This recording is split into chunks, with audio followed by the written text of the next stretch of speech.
Welcome back, ladies and gentlemen. Camp Hustle One here, back with another live stream. How you guys doing tonight?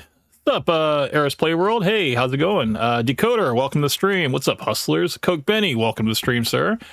So what do we have on the docket tonight? Tonight we are going to be talking about the paradox of female happiness. I got a couple videos sent to me through I believe Discord, and also a couple on Reddit that I came across, and I wanted to go through it, and just how young men today are now seeking out Looksmaxxers to basically counteract female hypergamy. And it's I don't know, I don't necessarily agree with all of it. I do believe that feminism has kind of ruined a lot of things, especially in terms of modern dating, men and women coming together for marriage. But yeah, it's a lot to talk about, so let's go ahead and get straight into it. Let me go ahead and pull up the very first video here. All right. Okay, so the first thing we're going to talk about is this first video I saw off of Reddit. This is going to be like only like a 40-second AI slop, if you will. This is basically making fun of Clavicular's whole nose job thing, and how he, basically took it a little too far. And this is just kind of an artist rendition, if you will, of what could possibly happen if he continues this. Let's make sure the volume is all the way up. And yeah, so let's check this out. This is the only way I can fix my mid-face ratio and truly looks max. I don't think you need to do this. You're stupid. God damn. Hello? Hey, Doc. Do you have any time this Sunday? Why are you doing this? Stand by me and enjoy the fruits of my labor. Or be gone. Hello? I need more! Are you sure? Now! Hey guys, I'm here for the podcast. Oh, that's Clav.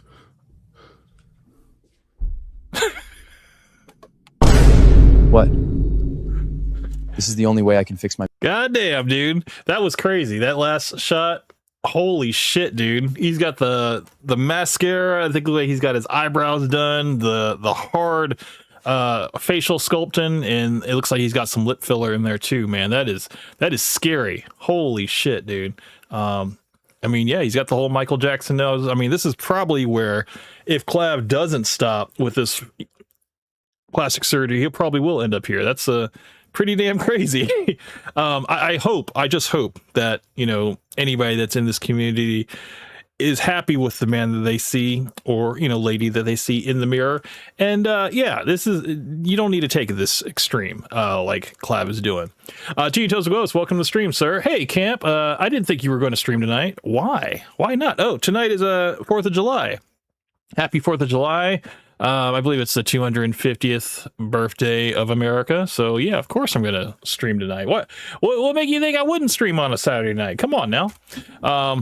If you guys cannot hear it in the background, there are fireworks going off. It's probably been going off all night. It's been going off for the last 3 hours. Just, fireworks from, all night. But yeah, so yeah, if you guys hear that, that's what's going on. But yeah, I just thought this was a little funny, funny jab at Clavicular. But yeah, I mean, this is kind of what Looksmaxxers, I think, are going to kind of lean towards. Like, yes, this is what they don't really care about the women that are involved with them, what they think, because ultimately it's about the mog and looking the best in the room. And really, it's just kind of trying to compare yourself to the other men in the room and I guess get favor from them, which is, it's very sus, man. It's very fucking sus. Oh, hell no! And if you were a straight red-blooded American man, I don't think that this is something that we should be concerning ourselves about. Coke Benny came back. He says, all AI makes people show their teeth too much, whatever they talk. No, it's true. I've noticed that. Usually the I guess whenever the lips move, and also the shadowing with the eyes, whatever, the eyes always have this weird uncanny valley to them that just is never realistic, unless there's like heavy shadows, or it's kind of like zoomed out a little bit. When it's zoomed in like this, you can totally see the uncanny valley. It looks like a PlayStation 4 or 5 game. And yeah, it's kind of scary. I did open up the Discord chat for anybody that's part of the community that would like to join the conversation tonight and stuff that we're going to talk about. It is open. You guys can join the alpha chat. I've already sent some of you invites already, so if you guys see that link, just go ahead and open up your Discord and join in. But yeah, let's go ahead and get to the next part. The next video was actually a video that was sent to me by Tea and Toast with Ghost, and I believe this, hold on, I don't know which one I want to talk about. This one is by Legion of Men. This is called Most Women Are No Longer Dateable, Forget Marriage Material, and I wanted to check this one out. I know we did, I think, a small clip of the Legion of Man last stream when he was talking about female matchmakers and how women today have unrealistic expectations, or some of their requirements, they will contradict one another, and it's completely impossible for matchmakers to make anything happen for these women.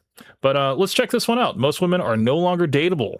Forget marriage material. So let's check it out. Welcome back, everybody. Here we go. Just jump straight into it. Modern women problems, yeah? Hey guys, this video goes out to the woman who fought for women's rights. Why did you do that?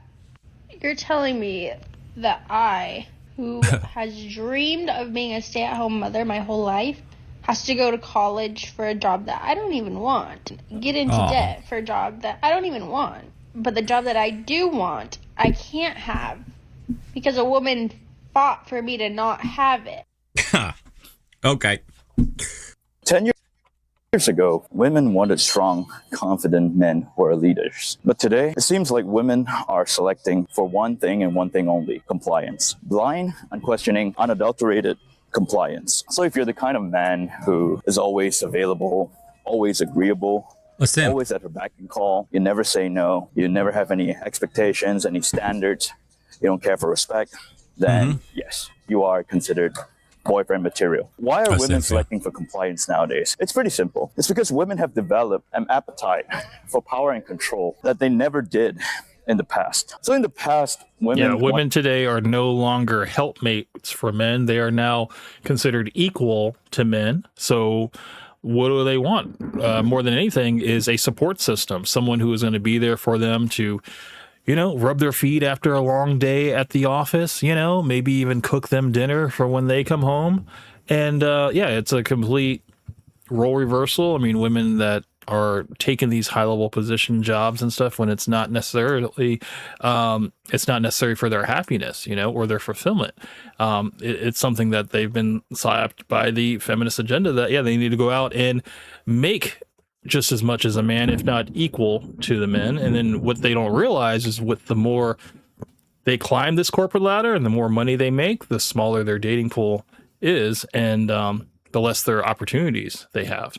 Men who are leaders, right? But nowadays, women want to be leaders themselves. But it's not the kind of leader that men are. Women want to be the kind of leader where they have all the authority, yet none of the responsibility. The responsibility part is where you come in. This is why I say they're selecting for compliance, because they want the authority, but the responsibility is being outsourced to another person, another man, a manservant who's... Well, because men are the enforcers of any type of rule. So if you have a female leader, then you can only have, the only way you can actually have a successful movement is if you get men on board as well to enforce your movement and actually have a leg to stand on. Otherwise, nothing will ever get done if women just band together, try to make something happen on their own. They have to have the aid of men. It's going to be you. So if you're the kind of guy who has standards, you set boundaries, you say no, then she will consider you toxic, insecure,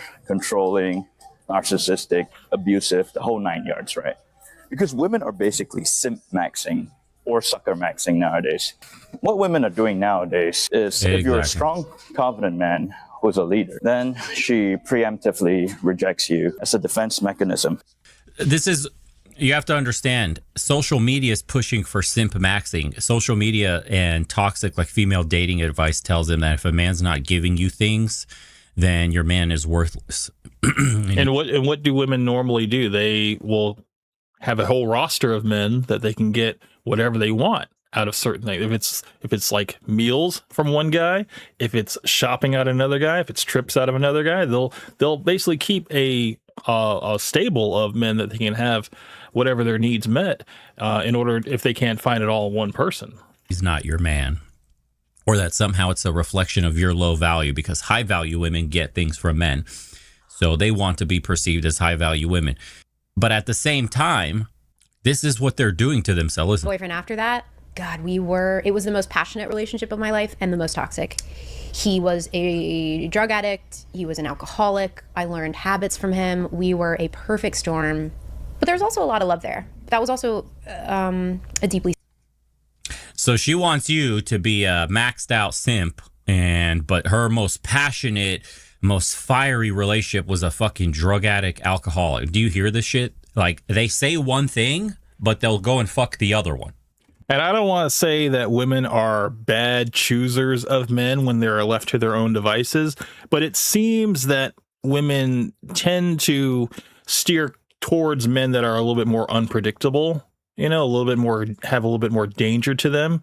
And rather than someone who is kind of like a safe person, I think they usually opt for the safe person after all of their options have kind of dried up, and then they have to start searching for the last train leaving. That's when they choose the nice, safe guy that has a 9 to 5, whatever, and will prop her up and be a total simp for her. I think when women are younger in their prime, they lean towards more of the uncertain, more dangerous, more exciting man, which, tend to be drug addicts, alcoholics, people that, tend to cheat, have multiple females, but also have, the status and the money to go along with it.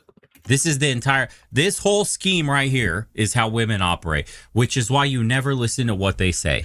Ever. If you're in a relationship or pursuing a woman, the fastest way to get her to be disgusted by you and lose attraction is to literally listen to what she says. Her most memorable relationship was a drug addict and alcoholic. What else, sweetheart? Tell us. Scary time in my life. I was like, oh. Can you share Scary some of those time. habits? Day drinking a bottle of wine before bed every night. He, at that point, I had never done a drug. And that was like when I was like, oh, I kind of like how that feels. Yeah, it was a lot of just self-neglect, and it was like the day drinking thing. That was when I was like, oh, you can drink the day after? Huh, I never really thought about that. But also, those types of relationships are the most exciting, like the most passionate. That's like what I just said. It's exciting, it's uncertain, and it's unpredictable. And I think that's kind of what women, they kind of crave that type of excitement, at least, in their younger days and stuff. And, when they start to get a little bit older, a little bit more sense about themselves, they start to, learn that they need to kind of settle down, try to find like a stable guy, that has, a stable job, stable income, and also, loyal and, not going to run out on her and stuff. Like, whoa. Like this person, I think I'm like, if I were ever to be in a room with him now, it's still one of those people where I would be so, I'm equal parts terrified of him and deeply attracted to him. Kind of the same thing that goes with, women that will go to the court cases of like these murderers and stuff, like the guy, the Luigi Maggioni, the guy that shot the health insurance CEO guy. It's like, yeah, women are basically, they're just looking at the act and also the guy's looks and stuff. And yeah, they're completely swooned by him, whatever, regardless of what the man did. I mean, this guy is a killer, but they're willing to look past that because, yeah, he's dangerous, and danger is exciting for women. She'll never talk about her boyfriend this way. She looks at her boyfriend with disgust. She would never talk. Women don't talk about their husbands this way. They look at them with disgust. They look at them. They look down on them as if like, oh, I can't stand him breathing around me, but just continue supplying the paycheck. This guy is deeply literally pines over him. Got her a hook to drugs, alcoholic, drinks during the day. Fuck, do you hear the shit? Do you hear? The more selfish you are, the more you treat them like shit, the less you care, the more turned on they are. Are you fucking getting it yet? Like everything you got sold, this Disney narrative of like Prince Charming and like, throwing your coat on the puddle so she walks all over it. Bitch, it's a lie. It's always been a lie. Exhibit A. So crazy. Yeah, I'm starting to, well, I've already kind of believed this, that you have to not really care that much around women when it comes to like trying to like get in their favor and stuff. It's like you just gotta kind of, don't really care, be kind of the asshole and just, don't try to be like their best friend or whatever like that. It's like just really act like you don't care, and it's gonna do the exact, you're gonna get the results that you want. But there's some guys that still need to learn that, and some guys that will completely disregard that and just do whatever has been working for them. And to each their own, I guess. I had one of those where it was like he was definitely into drugs, and there's like a thrill element of like the amazing, the instability, like this person does not have their shit together, and it's like every day is fucking different, and it's this like exciting rush. And it's also, what you don't realize is it's like uncomfortable fear that like you are thinking is like attraction, but you're also like, you're my body telling me like I shouldn't be doing this. Yeah. And it's exactly crazy. that. Like my nervous system the whole time I was with him was like, I did not regulate my nervous system for a full year, but I also loved that because I told you I loved chaos.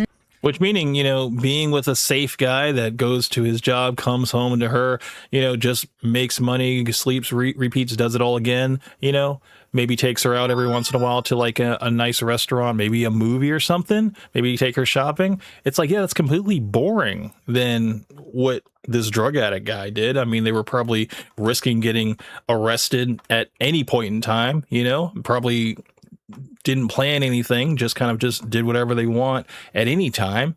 And there was a lot of risk involved, but I mean, it's that uncertainty that kept the whole relationship exciting. And I can see how, having to shift gears and, being in a house with a man that just wants to just work, come home, be responsible and stuff. Yeah, it's going to be a completely a shift for you, and you're not going to be able to, get the same excitement that you got out of the older guy. Where's my shit? Where's that shit? I haven't used it. I haven't used it in so long. I gotta start streaming again. Oh my Lord, I will soon. Yeah. And then a wise warning from men. I got one more year of child support payments and I'm completely done. After $360,000 in child support, $340,000 in child support payments, I want to give you young people this advice. Don't get no woman pregnant. Don't ever go out here and get any of these chicks pregnant, or it's going to be one of the worst things you could ever do, especially in today's times. Just know that for the last 20, 30 years, women have been breaking up with the fathers of the children and ending the family for years. It's been going on. In today's times, they are straight about money. They have zero feelings. Yeah, this man has a point. There are some women out there that collect baby daddies. Sometimes they have up to 3, maybe even 4 baby daddies, with 4 children. And yeah, it's just 4 different paychecks. That's how they look at it. They look as the child as a paycheck and not as a person. And they use that child as leverage to kind of keep the baby daddy on the hook, and it sucks, it sucks for the child. It sucks for the father that wants to be a part of the kid's life, and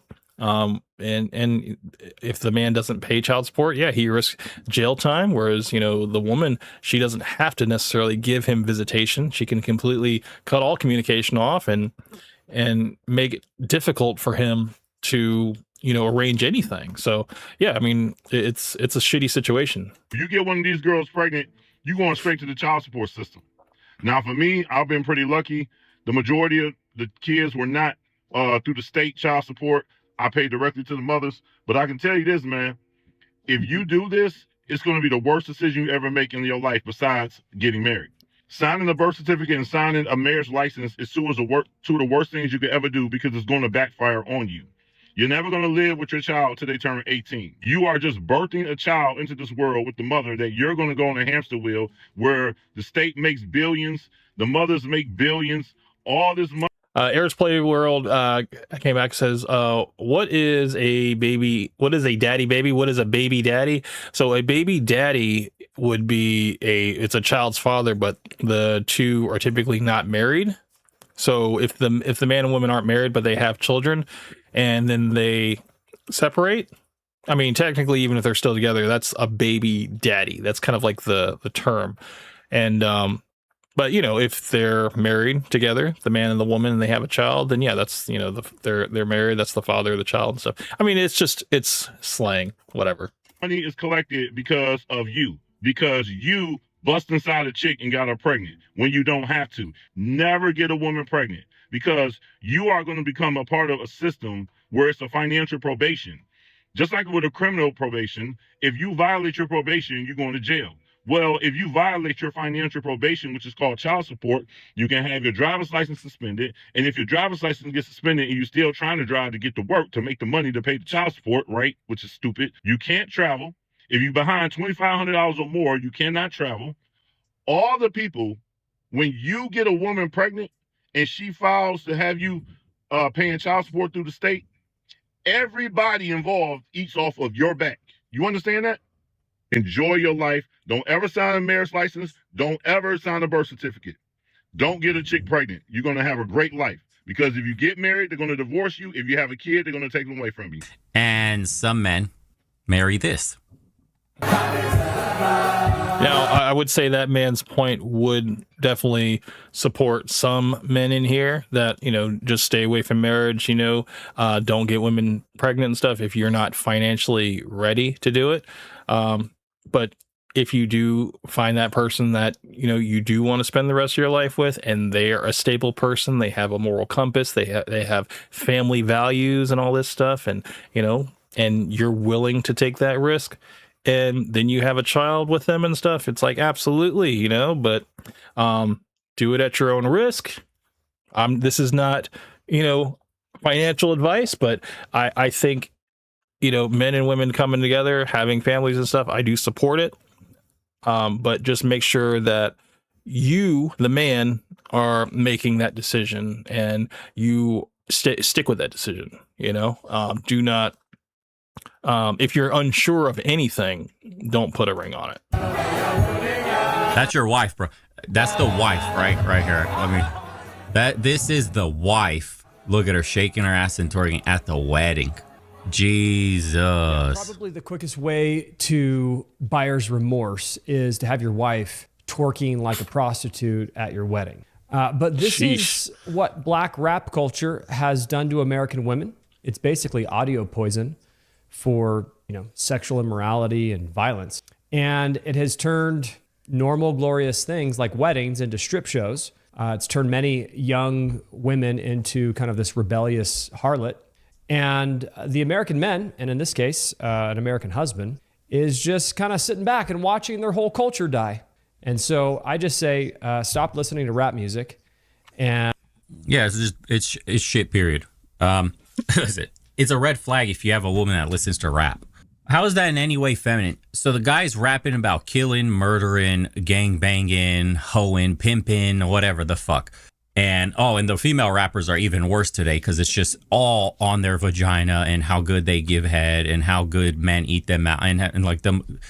I mean, you got Cardi B, you got Megan Thee Stallion, you got a few others and stuff. Glorilla, I would probably say that if your girl listens to any of this music and jams out to it, it could be it could definitely be a red flag. Absolutely. And maybe not someone that you want to wife up, maybe you want to have fun with, but maybe, have some protection with you.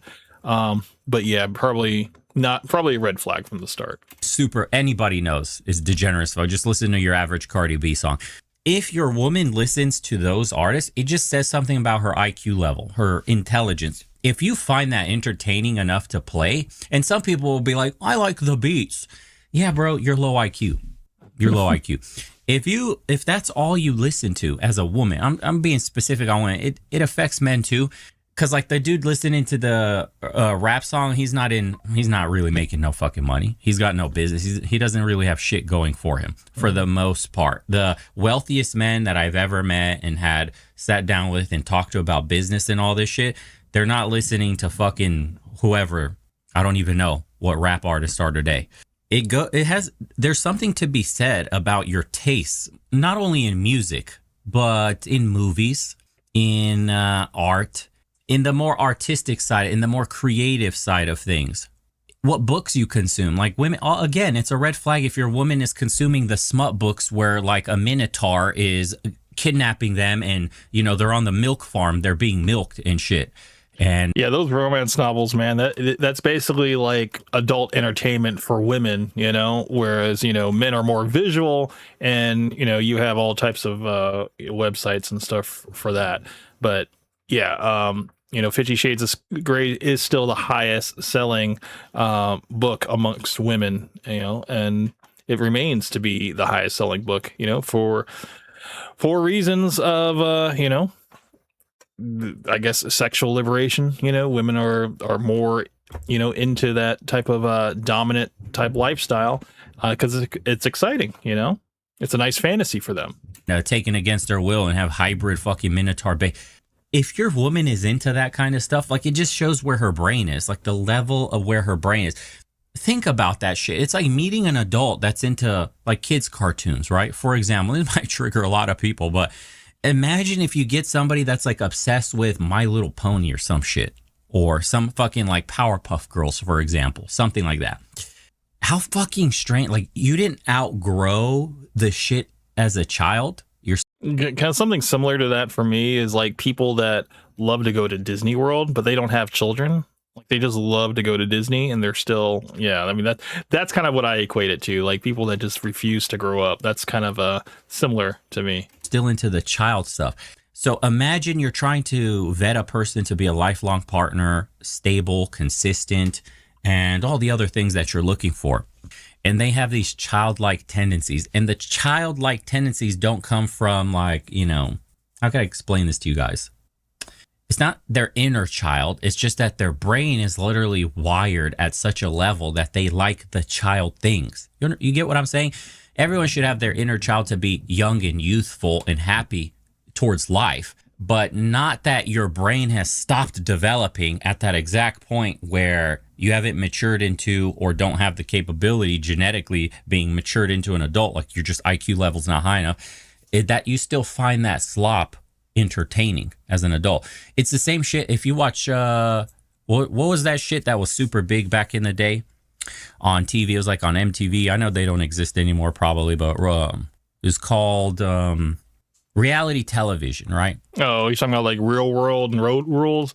I remember when MTV shifted off of music videos and started doing more reality TV shows, it started to stem off into like 17-year-old like mothers and stuff. I remember they were starting to do reality shows of that. Pimp My Ride was another one. There's just a lot of reality shows that started on MTV and it just became nothing but reality TV. Which was not, it was all scripted, but it's the drama. It's the fake fights. It made people watch. Like everybody was addicted to reality TV and it was all scripted. Do you think anybody smart really watches that shit? Now think about that in terms of your woman. This is why I tell you guys, like her hobbies are extremely important.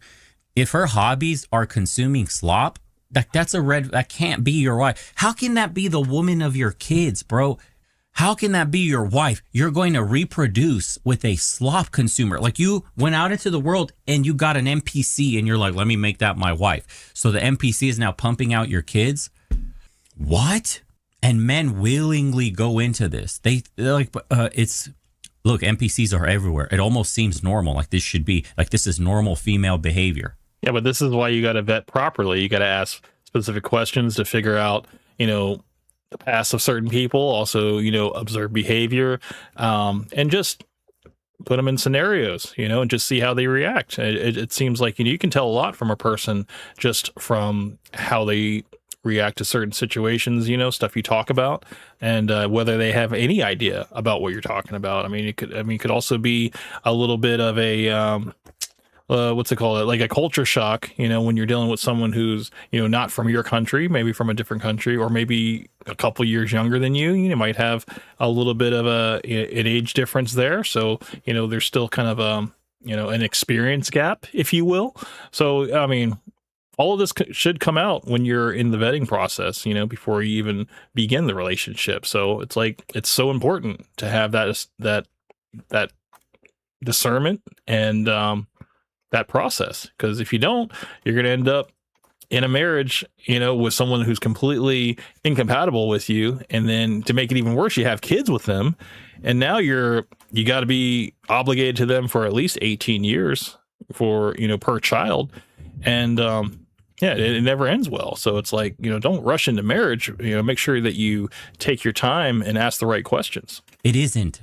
It's not. When you go travel, you start to see that this is not normal. We shouldn't be behaving this way. Like, people shouldn't be obsessed with this kind of slop and shit. Like, your family should matter. You should have your own hobbies that actually, it doesn't revolve around like using your phone scrolling nonstop. You should be able to form your own thoughts and have your own opinions, critically think about things, not just accept headlines, for example. Many people seem like they're rolling on autopilot, and their brains do no thinking whatsoever, and they just accept whatever the narrative, whatever the media tells them, whatever the slop they're consuming says. That's why it's always important to get your information from multiple sources, and don't hop on trends just because you got it from one source and you're just like, well, I want to be one of the first ones to report on this story, because then you end up being like the whole group of people that completely hopped on the whole thing about Adam 22 and Lena divorcing and stuff, when really that was just a PR stunt. And now there's a lot of people with their credibility. They're not going to go back and make videos like, yeah, I was wrong, whatever. No, they just keep it moving, and they hope that nobody noticed. So it's always important to, get credible sources and, get multiple sources. That way you can corroborate a story or topic or anything you want to talk about, that, because it's like, last thing you want to do is have egg on your face on a story that, you were so confidently speaking about. Are very dangerous people to try to tie yourself to the hip for life to. That's what I'm saying. Rap, it's all fucking CIA slop.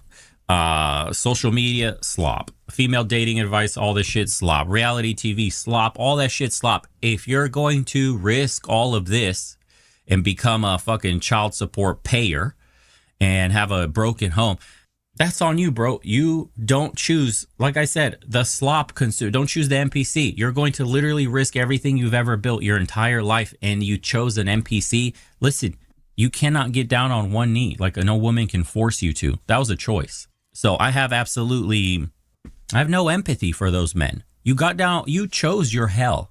That's what that is. How other way could you possibly put this? You learned, and so many men, like we've seen in videos, we have red pill videos everywhere. We have the manosphere. We have this like kind of awakening in general. Men have now information that only quote chads and successful men got, where you had to date a ton of women to find out this stuff, to really know the true nature, the reality of women. You don't anymore. Now you got game. Game has been given for free on channels like this and many others. You got game, and then you still go in, and the sugar walls open up, and the honey is dripping, and the grip is tight and tightening, and short circuits right up here. They don't fucking remember a goddamn thing. This is how you get morons that go overseas. The sugar walls open up at level 9,000. It's professionals, and they play the long game, and the guy just hands out his entire wallet, his life savings, everything. He's paying for their families. He's paying for everything, because he forgets everything once you get a little sugar. It's the nature of man. You can't save them all. You will never save them all. What you do know is this, guys. Here's the real reality, and it might be blackpilling. We're headed into a world where simping is going to accelerate at levels unseen before. A majority of men will be simps in the world we're headed into. A vast majority of men will be simps, because the loneliness epidemic is going through the fucking roof, which is leverage for women to get anything they want out of men. It's on both sides, though. That's something we have to remember, that it's not just men that are lonely, it's women also that are playing the field for too long, to the point where they're not compatible for any relationship long term, and they are also ended up alone as well. So this whole agenda, this feminist agenda, driving men out of the house and keeping men and women apart, destroying the family dynamic, it's affecting men and women on both ends. So it's not just men that are going to suffer. Women are going to suffer as well. So it's headed towards a hyper-transactional reality where men will pay to get something and happily be paying for it. That used to be free. That is still free for the, quote, high-status males. The average man will end up in the future, in the next 20 years, regularly paying for bitches' things just to get a little sugar. Sugar daddy relationships transaction ships, whatever fucking name you want to give them, I guarantee in the next 15 to 20 years will be the standard people will go forward to. Watch if it isn't already. So many women already, young women especially, accept being in transactional relationships. It's no longer for prostitutes or whores or shit like that. It's just standard. Just like that woman was saying earlier, you know, the ultra simp, or the simp nature of maxing that women are doing. They want a man to pay for their things, and they will sleep bare minimum with him to get what they need. Bare minimum maintenance. They're just do maintenance sex to get their shit paid for. Because if they don't, they end up like this chick crying on camera about how hard life is, and they can't hack it at work, and AI is coming, and a bunch of jobs will be lost over the next 5 to 15 years. We talked about this. Entry-level jobs are going to be a thing of the past because it's going to fall to automation. So you're going to have a skill, you know, something that is future-proof, something that is still, you know, needs, you know, manual to basically handle it and stuff. And, you know, there's going to be too many variables and stuff for machines to be able to handle. You know, you need to have a human there to at least, you know, monitor the whole thing. And yeah, those jobs are going to still be around. But yeah, as far as women taking this stance online, that, yeah, you know, I've basically waited out too long, and now I have no security, or I have you know, I don't know the first thing about how to be cooperative in a relationship, you know, or how to make something happen. You know, it's like, yeah, you're going to be left out to dry, you know, and unfortunately women are going to have to band together and shack up together. That's just, I mean, it's the sad reality. And, you know, I believe men are going to have to do the same thing. They're going to have to, if they can't make something happen within a relationship, you know, they're just going to have to shack up with their boys. The whole Myron effect, you know, just, you know, live with a bunch of men, and then that's going to be their lives and stuff. Do I think that is a bright future? Absolutely not. You know, I think, you know, the people that are married, they're going to be the ones that aren't going to have these crazy diseases and stuff that all these single people are going to be having, you know, these people that, you know, that are going to outsource and just finance, you know, sexual intimacy with other people as a transaction. Yeah, these people are going to have, they're going to be riddled with a bunch of diseases, and they're going to wipe themselves out. And honestly, the people that are going to be married are going to be the ones that are going to stand the test of time, because, you know, you're not out here whoring yourself around. So, I mean, at least that's one benefit to being married to someone, is that, yeah, you don't have to worry about catching any crazy diseases, man.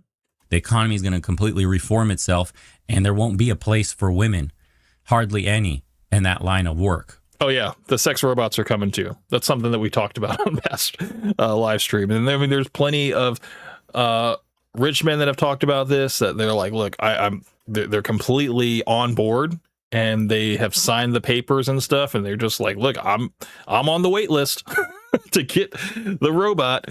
And it's just crazy how people are willing to just settle for that over you know, human interaction. It's just, I don't know, it's wild, you know. It's just wild. It's the next evolution for the basement dweller that's too scared to go outside and interact with people, because it's going to come down to hard skills, either labor or extreme intelligence, because you got to be the one architecting shit.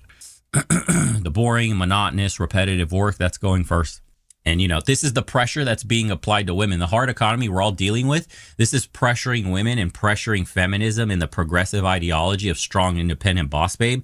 And they're starting to, because of that pressure, revert into the tears, into the crying, into the, we just want to be traditional and at home. No, you don't, bitch. You just can't hack it in the real world today. And you want a man to bail you out. Don't bail hoes out. Fuck them and toss them. That's game. End of story. It's the choice, you know, it's the choice that you make, and the bed that you make that you have to lay in now. Unfortunately, this is kind of a rude awakening for a lot of modern women that are starting to come to terms that, oh shit, I prioritized my career and did not make time for a family. And now you're at that age now where it's like, it's way too late for you to even bear children. You know, you're already barren at that point. So yeah, most women are no longer dateable. Forget marriage material. I mean, it's a pretty good video by Legion of Men. Now we're gonna switch gears to a fan favorite, Sonic. So Sonic made a video talking about women should propose to men. This is basically the video that Kavos, or Decoder, basically gave it to us in the Discord. And you know, I did my little couple minute short about it, YouTube short. We also did our debate about it, which was like 3 hours long. And then Sonic just recently came out with this about 3 days ago, and I wanted to see what he has to say. See just his opinion without my interruptions. Let's check it out. Okay, so today we're going to talk about women proposing to men. Okay, I absolutely find this topic incredibly fascinating, and I want to talk about it. Now, I do want to give a quick shout out to my friend Kavos Decoder, because he kind of gave us the idea. I debated Camp Hustle 1 over this. If you guys want to watch that, I will link his that video down below. You guys can go check it out. But for the most part, before we get started, I want to ask any woman that is watching this right now, because I did ask a couple women this question today, and just to kind of get a temperature of the room to see like what their answer would be. And I mean, a lot of it was just kind of like, you know, of course, you know, but the question was, what would a man have to be in order for you to propose to them on live television?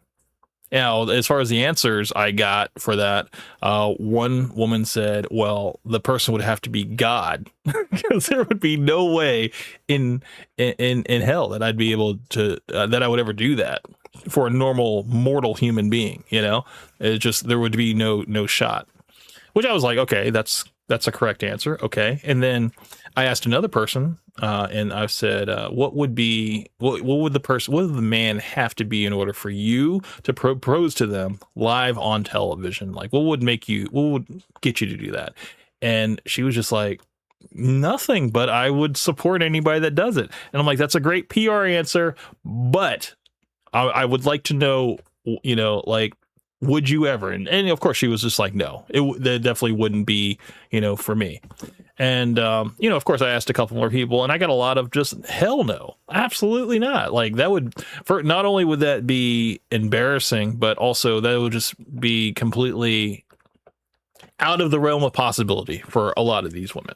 So I just thought that, you know, just to ask, you know, anybody that's watching this right now that happens to be a lady, what would a man have to be for you to propose to them live on television? Like, what, I mean, for all the world to see. Well, the man would have to be something, right? I would assume.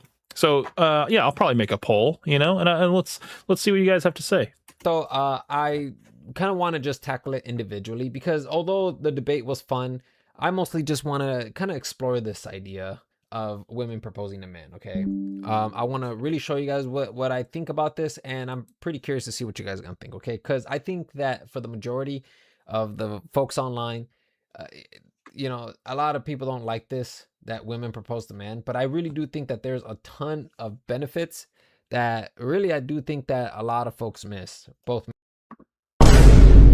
So there's benefits. So Sonic says that there's benefits to women proposing to men. Let's just see. Let's listen up, and let's really let's maybe close our eyes and just listen and see if there are any benefits that Sonic talks about as far as women proposing to men. Let's see. Men and women. So I want to talk about it. Now, I'm pretty sure that after you guys watch a bit of this video, or even the entire video, you guys are probably going to think that I'm stupid, right? I wouldn't be surprised if I see a comment like, you know, you probably answer the microwave after it beeps because you think it's an incoming call, or most of your ideas are on low power mode. I can assure you that most of my ideas are not on low power mode, and instead I have cooked up a lot of these ideas. This is stuff that I've thought about for quite some time. So with that being said, let's watch this video, and we will talk about it.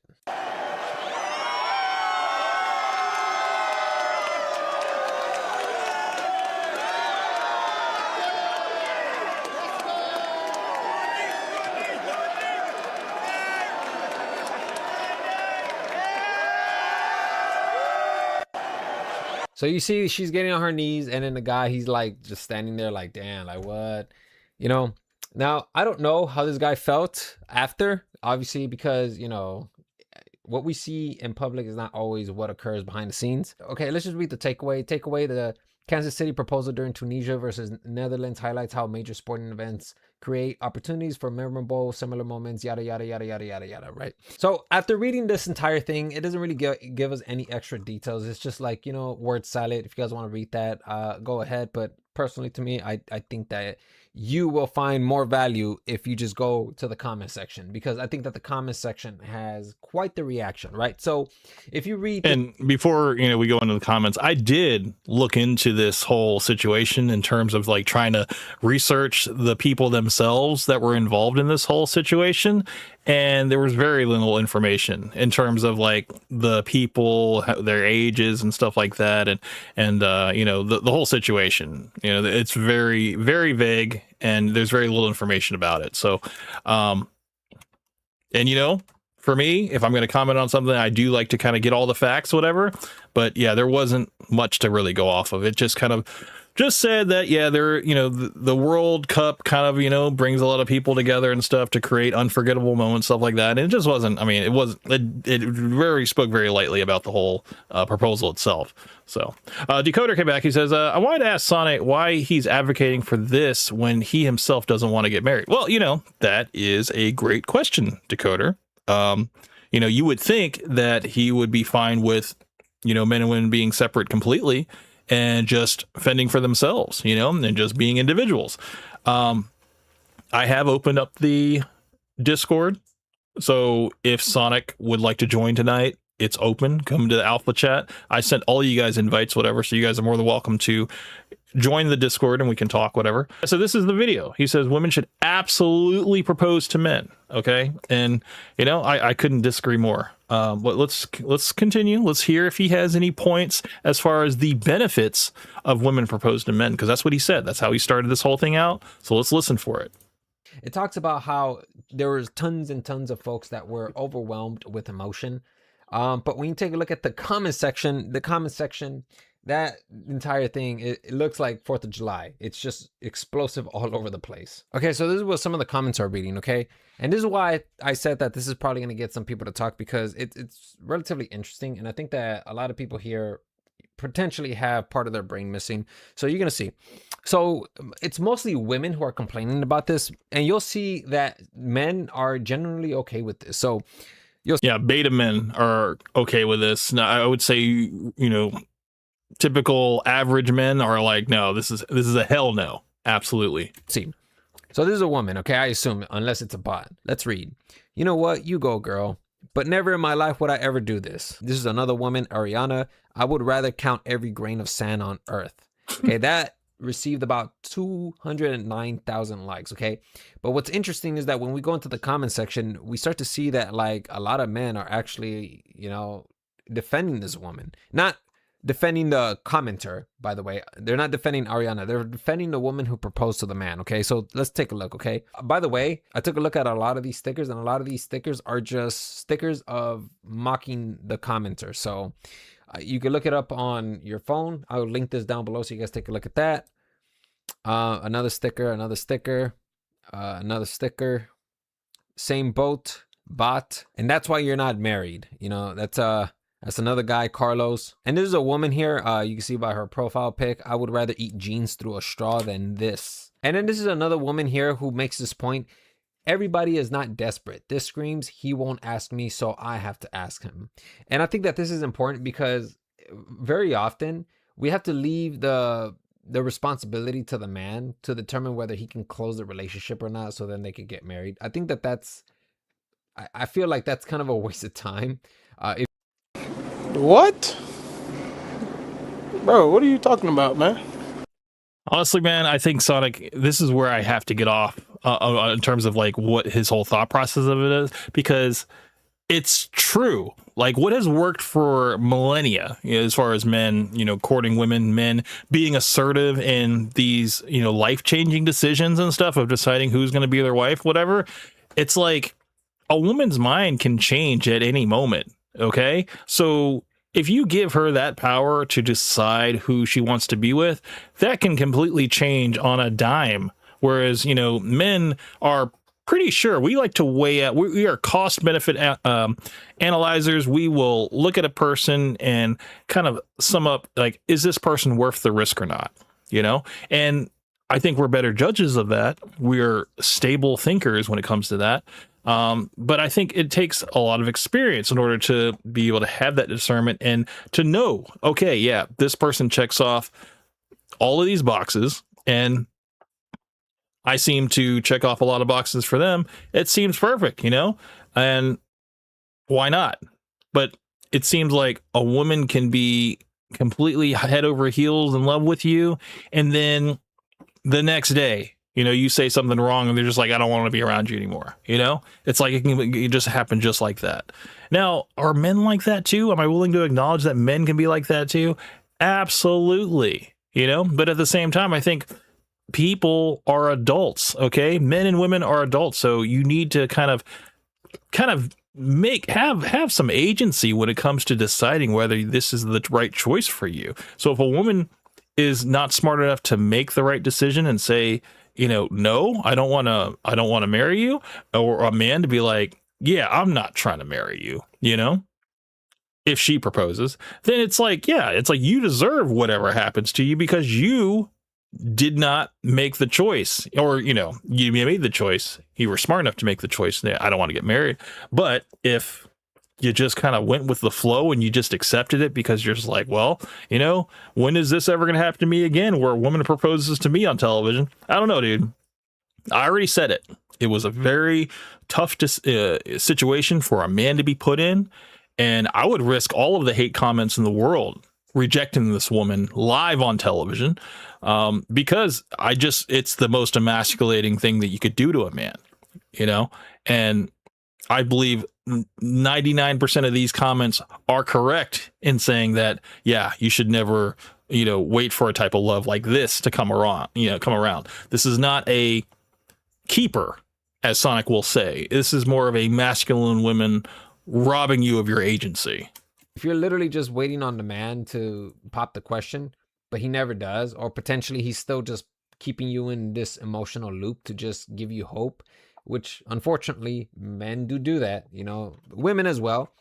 Well, okay, let me stop you right there, Sonic. If a man if he didn't want to pop the question to her, or maybe he just never wanted to pop the question, or maybe he's just like, look, man, she's fine for now, but she's not fine forever, you know? Like, maybe he had an exit strategy within like a year or maybe 2 years, but now she's locked him down and now she's put him in a tough spot, you know?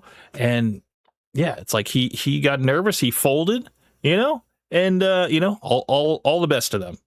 Okay. I want to definitely state that I am for men and women coming together. Okay. And I wish nothing but the best for this couple.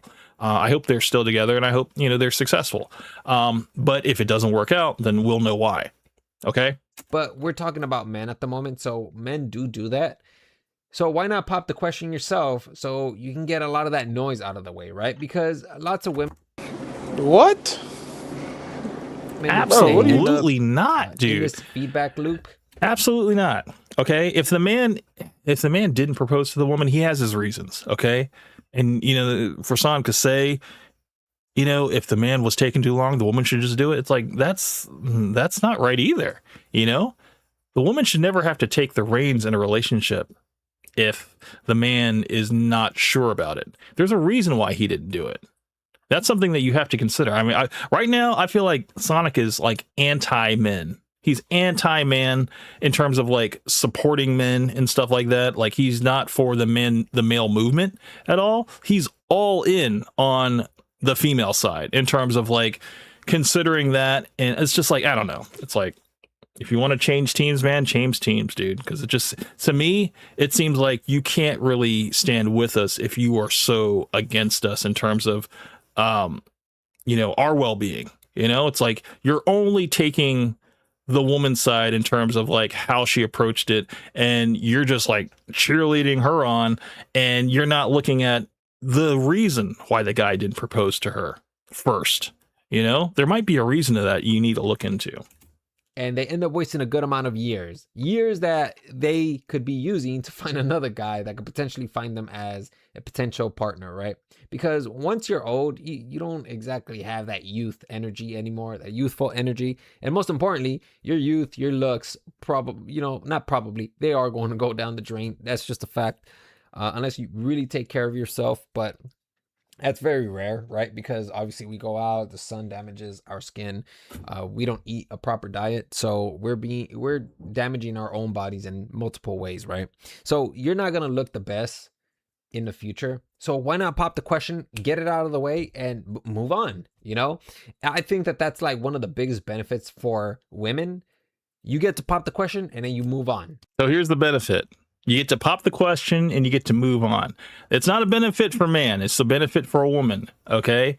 I believe I read somewhere that, men staying single is cheaper for men. Women being married is cheaper for women, and there's more benefits for women being married than men just staying single and just dating around and stuff. But there are benefits for men and women coming together and being in a marriage and stuff. Yes, you do have that risk. I'm not going to say there isn't a risk, because of course there's a risk, but it all has to kind of fall back on your decision making as a man. Did you choose the right one? And do people change? Do men screw up and make mistakes and stuff? Absolutely. But as long as you don't make the mistake of, betraying her trust or anything like that, because I understand that now that we have no fault divorce, you can divorce for any reason now. The woman's just not happy, not fulfilled and stuff. And, that's something that men have to deal with. It's a reality. But I think there has to be a certain degree of effort if you want to keep a marriage going. It's not something that you plan out within 10, 20, 30 years and stuff. It's something that you work on every day. There has to be effort every day, and I think that's where some people, they fall short. Maybe this guy wasn't the one, because he keeps delaying the marriage. I know that there's some women out there that stated that, listen, he's not ready, and I think that putting them in that position, that's totally unfair. I counter argue, well, isn't that kind of the same thing for the woman? I mean, the man. What? No, it's not the same as the woman, okay? Women get approached 1,000 times a day, okay? Men are the ones that do the approaching. Men are the ones that chase women and stuff like that. And when a man sees his future in a woman and chooses that woman, that is something that, is generally accepted, okay? But if the woman does this where she is impatient, she's tired of waiting on the man, so she just goes ahead and does the whole proposal herself and stuff.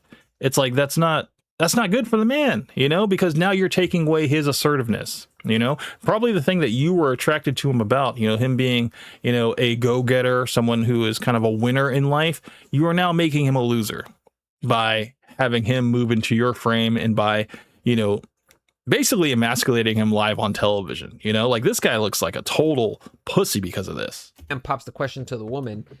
I mean, is the woman ready as well? Kind of putting her in an uncomfortable position as well.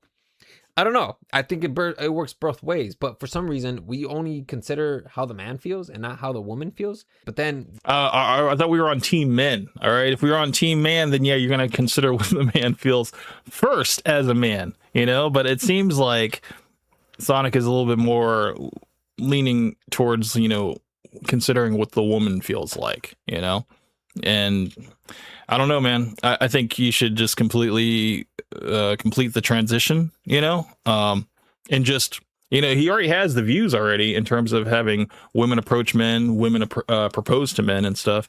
You might as well just completely just advocate for men wearing wedding dresses and women wearing tuxedos. Why not?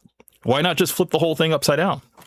The woman is ready, and she has to sit there and wait for an extended period of time, because who knows if the man is ever going to pop the question, right? And I think that it would be pretty cool if we can have women propose, but not like a man. I think that, you know, if you want to. Now, we've heard this before. I think this is like completely ridiculous. You know, like it's not about how a woman proposes. It's the act itself. Okay. I don't care if she gets down on both knees and cups the box and all that stuff like that. It doesn't make it more feminine. It's still a masculine female taking your agency away by proposing in the first place. I think that we're kind of skipping over that, and we're just like looking at the looks of it. And I can't get on board with this, man. But yeah, he's gonna say this. He's gonna say this, and he's gonna make it out to be like, hey, it's an acceptable thing. But no, I'm totally against it. And I don't think any man wants a masculine female. You know, I mean, maybe Sonic does. Maybe Sonic wants a masculine female, but majority of men don't. Stay within your feminine energy. I really do think that proposing on both knees and cupping the ring, I think that that's way more feminine than getting on one knee and then just, you know, proposing while you open the box with the ring, right? Well, so you just drew that whole picture about a woman getting down on both knees and coming to the box, but did she do that in this Super Bowl clip that you were like so in support of? No, she did it just like a man did it, and you're still supporting it. So I don't think this whole like fantasy of like, oh no, it's just if she did it a little bit more feminine, whatever, it'd be a little bit more accepted. No, she didn't do it. She did it just like a man, and you're still okay with it. So I think this is a whole moot point that Sonic has, and it doesn't matter how you package it, whatever. It's still a masculine act to propose, you know? And whether a man does it or a woman does it, it's going to be received in a weird way, you know? If a man did it, it would be, you know, a spectacle and stuff. People are just like, wow, that's great, you know? Woman does it, it's just like shocking. That's all it is. There's another woman here. I'd rather separate sugar and salt by the granule. And then women and men both defending the woman who proposed. No one asked you. Get to it. You'll be single forever. You got them mad with this comment. I love it. Which is crazy to me that, like, you know, this person here loves the fact that, you know, you're pissing off all of these people who are attempting to break, you know, these gender norms. I mean, for one, women love drama. That's something that you have to understand. That kind of goes back to the whole reality TV and, you know, how all of that stuff was manufactured for drama and stuff, and how women got addicted to that stuff. But no, I mean, I did say before on the last stream that single women keep women single, for one, you know? So of course, there's going to be a whole army of women that are going to be against this whole women getting on one knee and proposing like a man to a man. They're going to see it as, you know, kind of what men see it as, you know, it's emasculating. And yeah, I mean, it kind of makes you think like, how are the dynamics of their actual relationship? And, you know, does he ride passenger? You know, does she drive the car? You know, is it her car? Does he live in her house? You know? It's just like, is everything completely flipped in this relationship? Probably. I don't understand. That's probably how this whole thing could actually take place. Is that as soon as you start to box in women and you start to tell them like, you can't vote, you know, take away their reproductive rights. These are the first loud ass women that will stand up and give their flawed opinion about how you can't take away you know, reproductive rights like abortion. It's like, what the fuck are you talking about then? Like, if you're for that, then why not? Like, if you're angry about that, why are you not angry about this? How are you still subjecting women to this position? You know, I don't know, man. I think that these women are just speaking on emotion.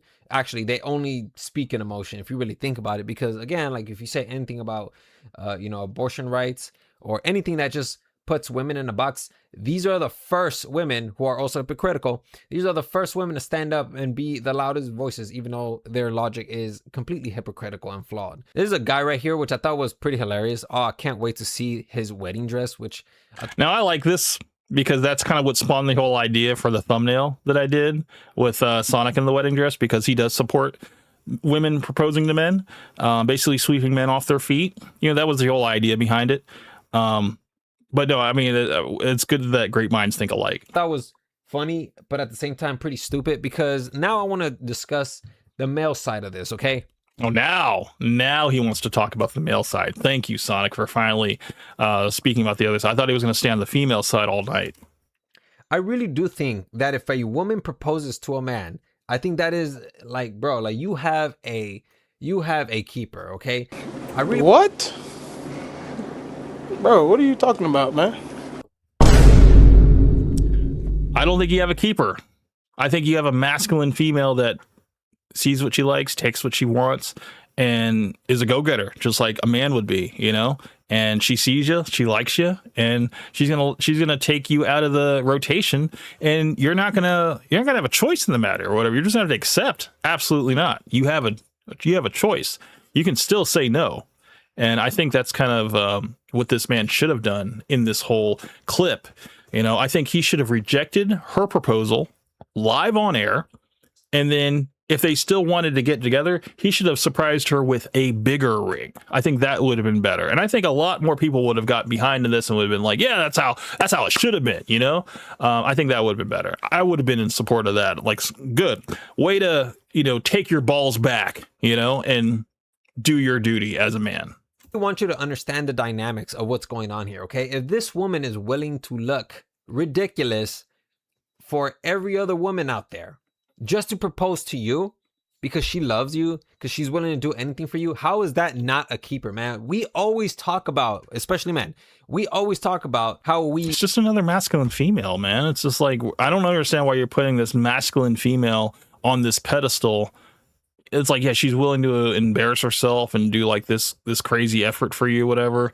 It's like, no, it's very manipulating. It's very masculine, and it's just like, that's already 2 strikes, you know? We don't know the rest of the dynamic in terms of the rest of the relationship. She could be very controlling, you know, and she just wanted it to do it this way to basically, you know, invalidate anything that this man was feeling, you know, in terms of the relationship. She wanted to solidify it, where he was just like, I thought we were just having fun. I was having fun at the game until you made it all serious. We always want like a loyal woman, how we want to keep her, you know, the ones who are willing to go the extra mile for us. Well, in this case, she's not just going an extra mile. She's practically, you know, at the speed of light, way over just a mile, because this is like super controversial. She's making a major financial decision in locking this man down in front of the entire world, you know? And I'm saying, as a man, you shouldn't care about what other people think, but you should have the agency in yourself to not look like some bitch, you know, because that's unfortunately what this guy looks like. You know, he looks like a man that is willing to just go along with the flow and move into this woman's frame. And it makes him look very weak as a man. Like, he has no agency. Like, he just has to just be led by the hand. And it's not good. It's not a good look, you know? If we have a woman like that, why not keep her? Again, she's like literally putting herself in front of everybody. She, like, think about it, man. She does not care about what other women think or what other men think. You know, she cares only about you. You know, unless you're like the man and you're all like, oh, she's demasculating me or whatever. Okay, if you feel like... It's not demasculating, it's emasculating. That's the right term. We can get it right, you know? This is something that's, you know, you should totally care about if you're a man. You know, you don't want to look like an idiot. And especially, you know, Sonic being the type of person who does care about what people think. This is a complete wrong take that he has, that, oh, you should just completely block everybody out in terms of what they think about this. But no, it's just like, if this was happening to you, I would hope that you would make the right decision and reject this. You know, this isn't what you want. I would hope that you would want to have it in yourself to, if this was the person for you that you wanted to propose, and you just reject this outright and have a ring ready. You know, it doesn't even have to be on the same day that she proposed to you. Do it later down the line, you know, because it's just like, I don't know. And, you know, this guy looks a little Latin too. So I think I did say on the last stream, you know, that, you know, the Latin community has this whole like machismo thing, you know, men being masculine and women being submissive and feminine and stuff. So this is really just kind of a curveball, you know? That then by all means, leave the woman. Get upset at her if you want, or if you want to pop the question, you pop the question. But I don't know. To me personally, I think that a woman who's willing to do this in front of other women who are critically going to judge her, that is a keeper to me. Absolutely. And what Sonic isn't realizing is that this woman probably paid for the World Cup tickets, for both of their tickets, paid for the airtime for the cameraman to be on them while she did this, and paid for the ring, of course. You know, she basically had all of these things going all at the same time so that he was in this weird position where, like, yeah, if he said no, he'd probably get booed out the stadium. You know, it was a very high pressure situation. You know, I mean, I would be willing to make that choice to tell her no, but you know, maybe he's not as strong as that. In a different time now, and right now we're gradually making a transition. There's a current recession in the dating market that we still have to rectify, but as time progresses, you're going to see this gradual shift where both men and women are going to propose. Both men and women are potentially going to approach each other. Men are probably still going to approach women directly. I don't know what that's going to look like, because obviously there's Sonic has already said that he doesn't cold approach women. He doesn't do it because it doesn't work. But I still think that it's an important rite of passage as a man to still make that effort, be assertive, and go after what you want. Whereas, you know, if he's willing to just sit back and wait for the women to come to him, he's going to be waiting for a while. Who is there in the chat? Hey, Camp, how you doing? How you doing, T and Toes of Ghost? Good to hear from you, sir. How you been, man? I've been good, Camp. So you've been watching the stream, man. What do you think about a man accepting a proposal live on the one of the biggest world stages in history? Do you think it was? I mean, what do you think? Personally, Camp, if it was me, you know, I'd say no if it was me, to be perfectly honest with you. I mean, I can't say for sure I know why this guy would say yes, to be bluntly honest with you, but I know I would say no. And as for Sonic's whole reasoning here, I mean, I don't know how he expects gender dynamics to flip on their head so readily, because nature isn't just going to do that on its own. It has to be forced, and you know, nature doesn't do that on its own, to be bluntly honest. I mean, if it's not in like movies or media and stuff like that to actually influence an audience before they actually like take that step on their own, you know, people have to see examples of this stuff. You know, it's kind of like the whole, you know, gay relationship and stuff. Like, even though, you know, gays and lesbians make up a small percentage of the human world population, it's still in everything we see in terms of movies, television shows, even music, you know, and it's highly represented. And now you're seeing more towards like transgenders and stuff in, you know, sporting events, also maybe in television shows and movies too, whatever. They're making more gender fluid, you know, content, even though that's even an even smaller population. But it's being, you know, it's being output to kind of, you know, kind of normalize it, you know, and kind of make it more accepted. So there are people that are like Sonic that are going to kind of go with the flow of things. And, you know, like, yes, you can accept this stuff. You can also tolerate it and stuff, but you don't have to agree with it, you know? Yeah, well, Cam, this is why I say, you know, Sonic is saying, you know, this is what's going to happen because we're being nurtured this way. But, you know, I fundamentally disagree with this on the concept of nature, because human nature is very much the other way around. Because, you know, from my perspective, humans in our, what we would call our natural habitat, you know, if you look at, you know, our primate cousins, you know, the greater apes, you know, most greater apes tend to have harems with one, you know, alpha male or one silverback gorilla, if you want to go in the case of gorillas. So, I mean, it's kind of hard to say, but you can't just nurture the nature out of life. It doesn't work that way. I mean, the way that I'm being pictured is that me and you, we're like dinosaurs, okay? We're going to eventually die off, and then the caveman is going to basically inherit the earth. And this caveman is more gender fluid, more, I guess, male and female fluid in terms of their dynamics. And they will be the ones to inherit the earth, and it's going to be a lot more commonplace to see women taking on the responsibility of looking for a ring and, you know, setting up everything and stuff, and basically robbing men of their agency. That's not even, it's going to be bred out of us that we won't have that fight anymore. That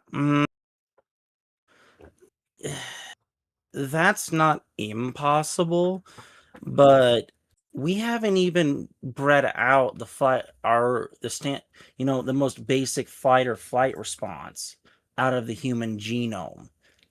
And if we haven't done that yet, it's going to be hard to breed out any sort of masculine trait of why am I not in charge? Why am I not leading?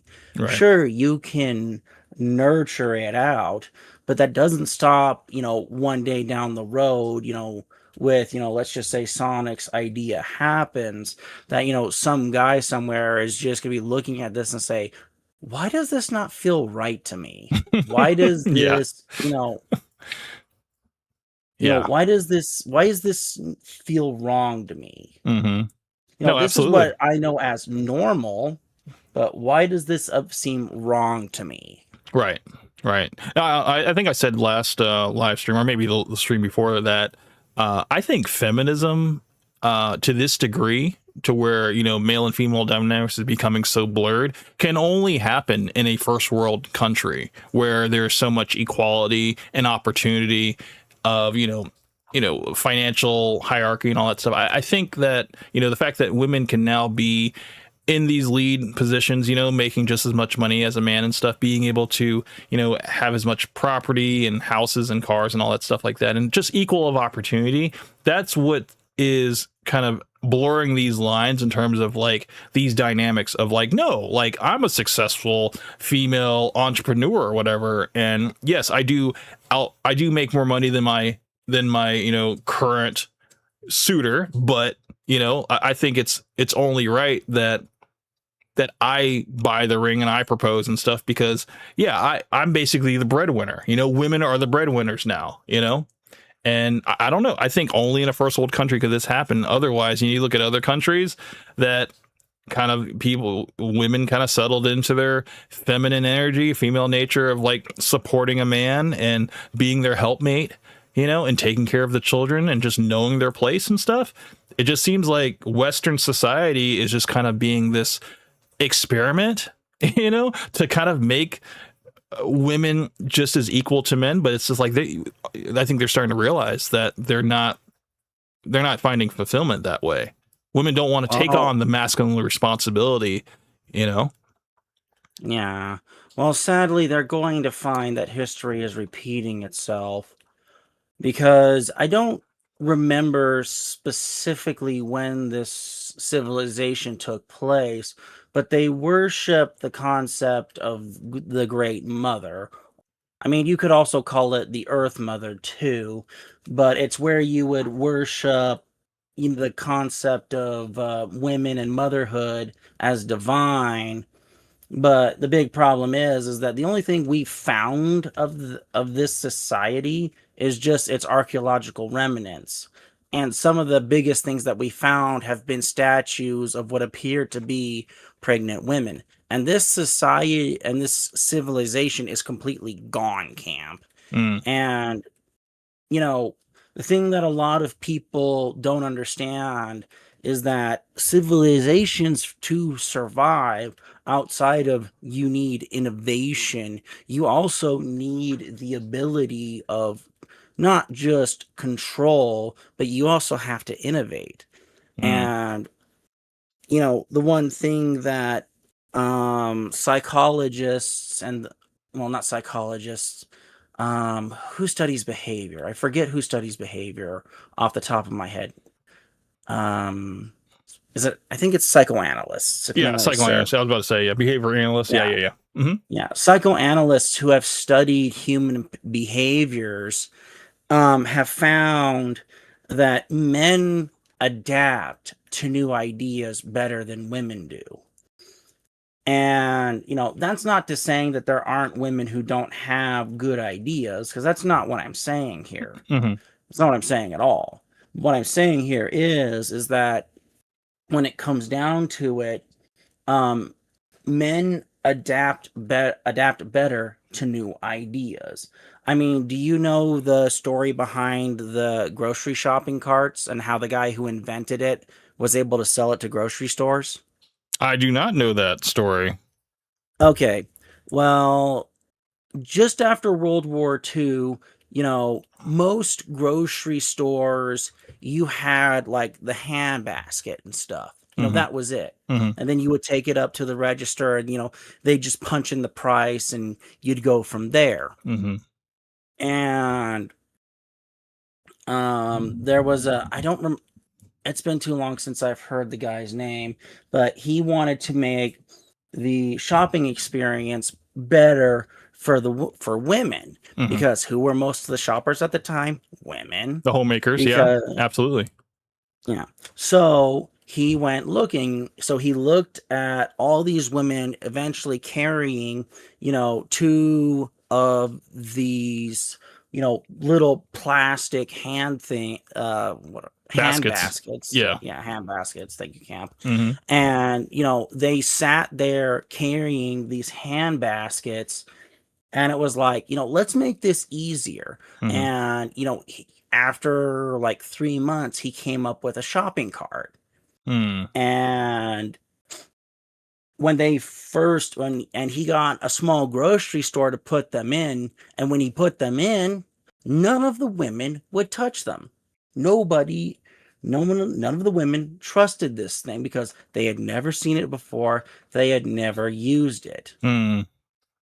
And it was like, okay, is there something wrong with the design? Mhm. So they looked it over.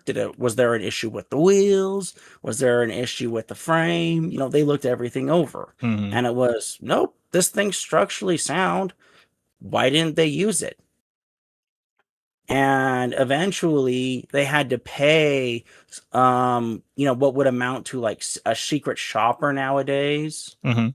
basically, to go in and use the shopping carts and push them around the aisles, basically, while other people were there, saw them use it, and was like, oh, these things make things easier? Mhm. Well, I'll start here, let me give this a try. And it was like, oh my gosh, this is wonderful. They just needed someone to model it for them.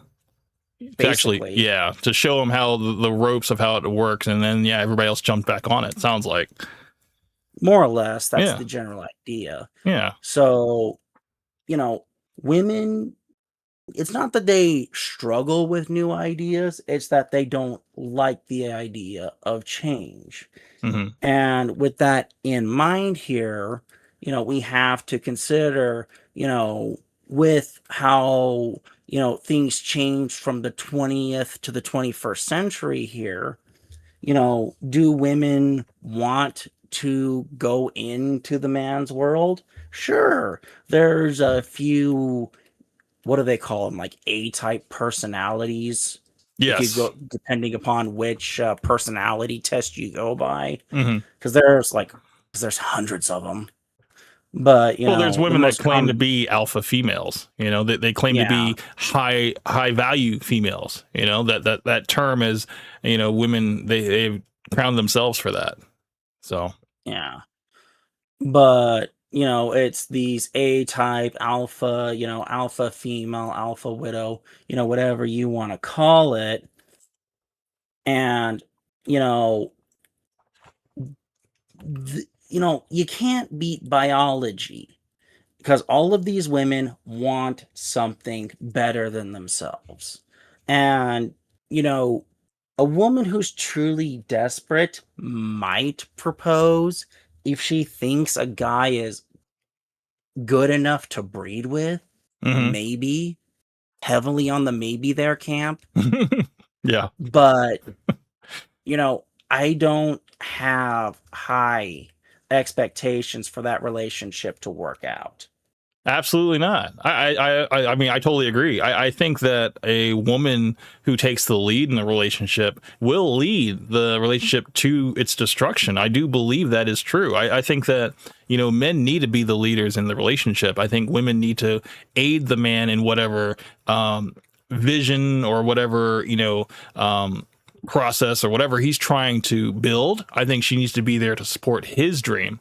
And you know, if the roles are reversed, I kind of look at it kind of like how a woman will support a man, but she'll only do it temporarily because women aren't built like men are, you know, to support women indefinitely. You know, it's like we will go to work every day to take care of our wife and children and stuff like that because that is our moral obligation. You know, we are built like that to work the long hours, to, you know, break our backs and all this stuff. And, you know, the motivation is all there at home, you know. But I think a woman, I think it's different. I think a woman she will agree to support a man financially, but I think there's a time limit. I don't think it's indefinite like a man. You're right, but but you're also miscategorizing something from my perspective here, because men won't just do anything for society or morality's sake. Men will do things for what they value, what that actually matters to them. It's just as an example, do men value a government that values them? Not really.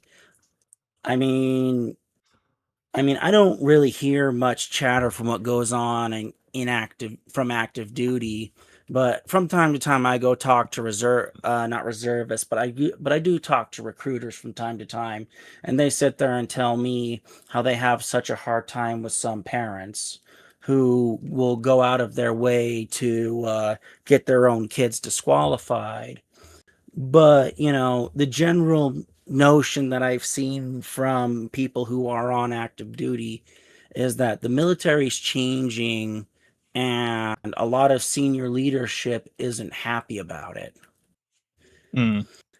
And, it's just a lot of this change is not coming from the higher ranking generals. Are you talking It's about coming. are you talking about like the type of soldier is not what it used to be in terms of like who's applying for Well, the it's not military? Is that what just. you're talking about? Well, there's that element of it, Cam, hmm but no. I'm talking about how um a lot of generals are um oh, what's the best way to put this? The be- the best way to put this is that um when I was on active duty, you know, you could sit there and make, you could sit there and crack jokes, and as long as they didn't take things too far, you were fine. No one was gonna say anything. Nowadays, you crack one joke that someone will interpret the wrong way, and you get reported up the chain of command, and you'll get the whole, look, we get it, but you can't talk like this anymore. And Because there's female superiors, also female soldiers next to you as well. it's not even the women that are the problem, believe it or not. Okay. It's actually some of the trend. It's not even the women that's the problem. It's the people who are pushing the political side of things, hmm like the LGBTQ, whatever you want to call it, stuff. Uh-huh. It's those people who are pushing that stuff. Okay. And there's a lot of frustration from general level officers in most branches because they have to toe the line. I Mhm. mean, there were, I mean, just as an example, when Joe Biden was still president, there were, can remember reading a post that was privated to the veterans group, where it was coming from active duty, that there was more than one, E8, E9, and colonel ranked or higher, who were really, really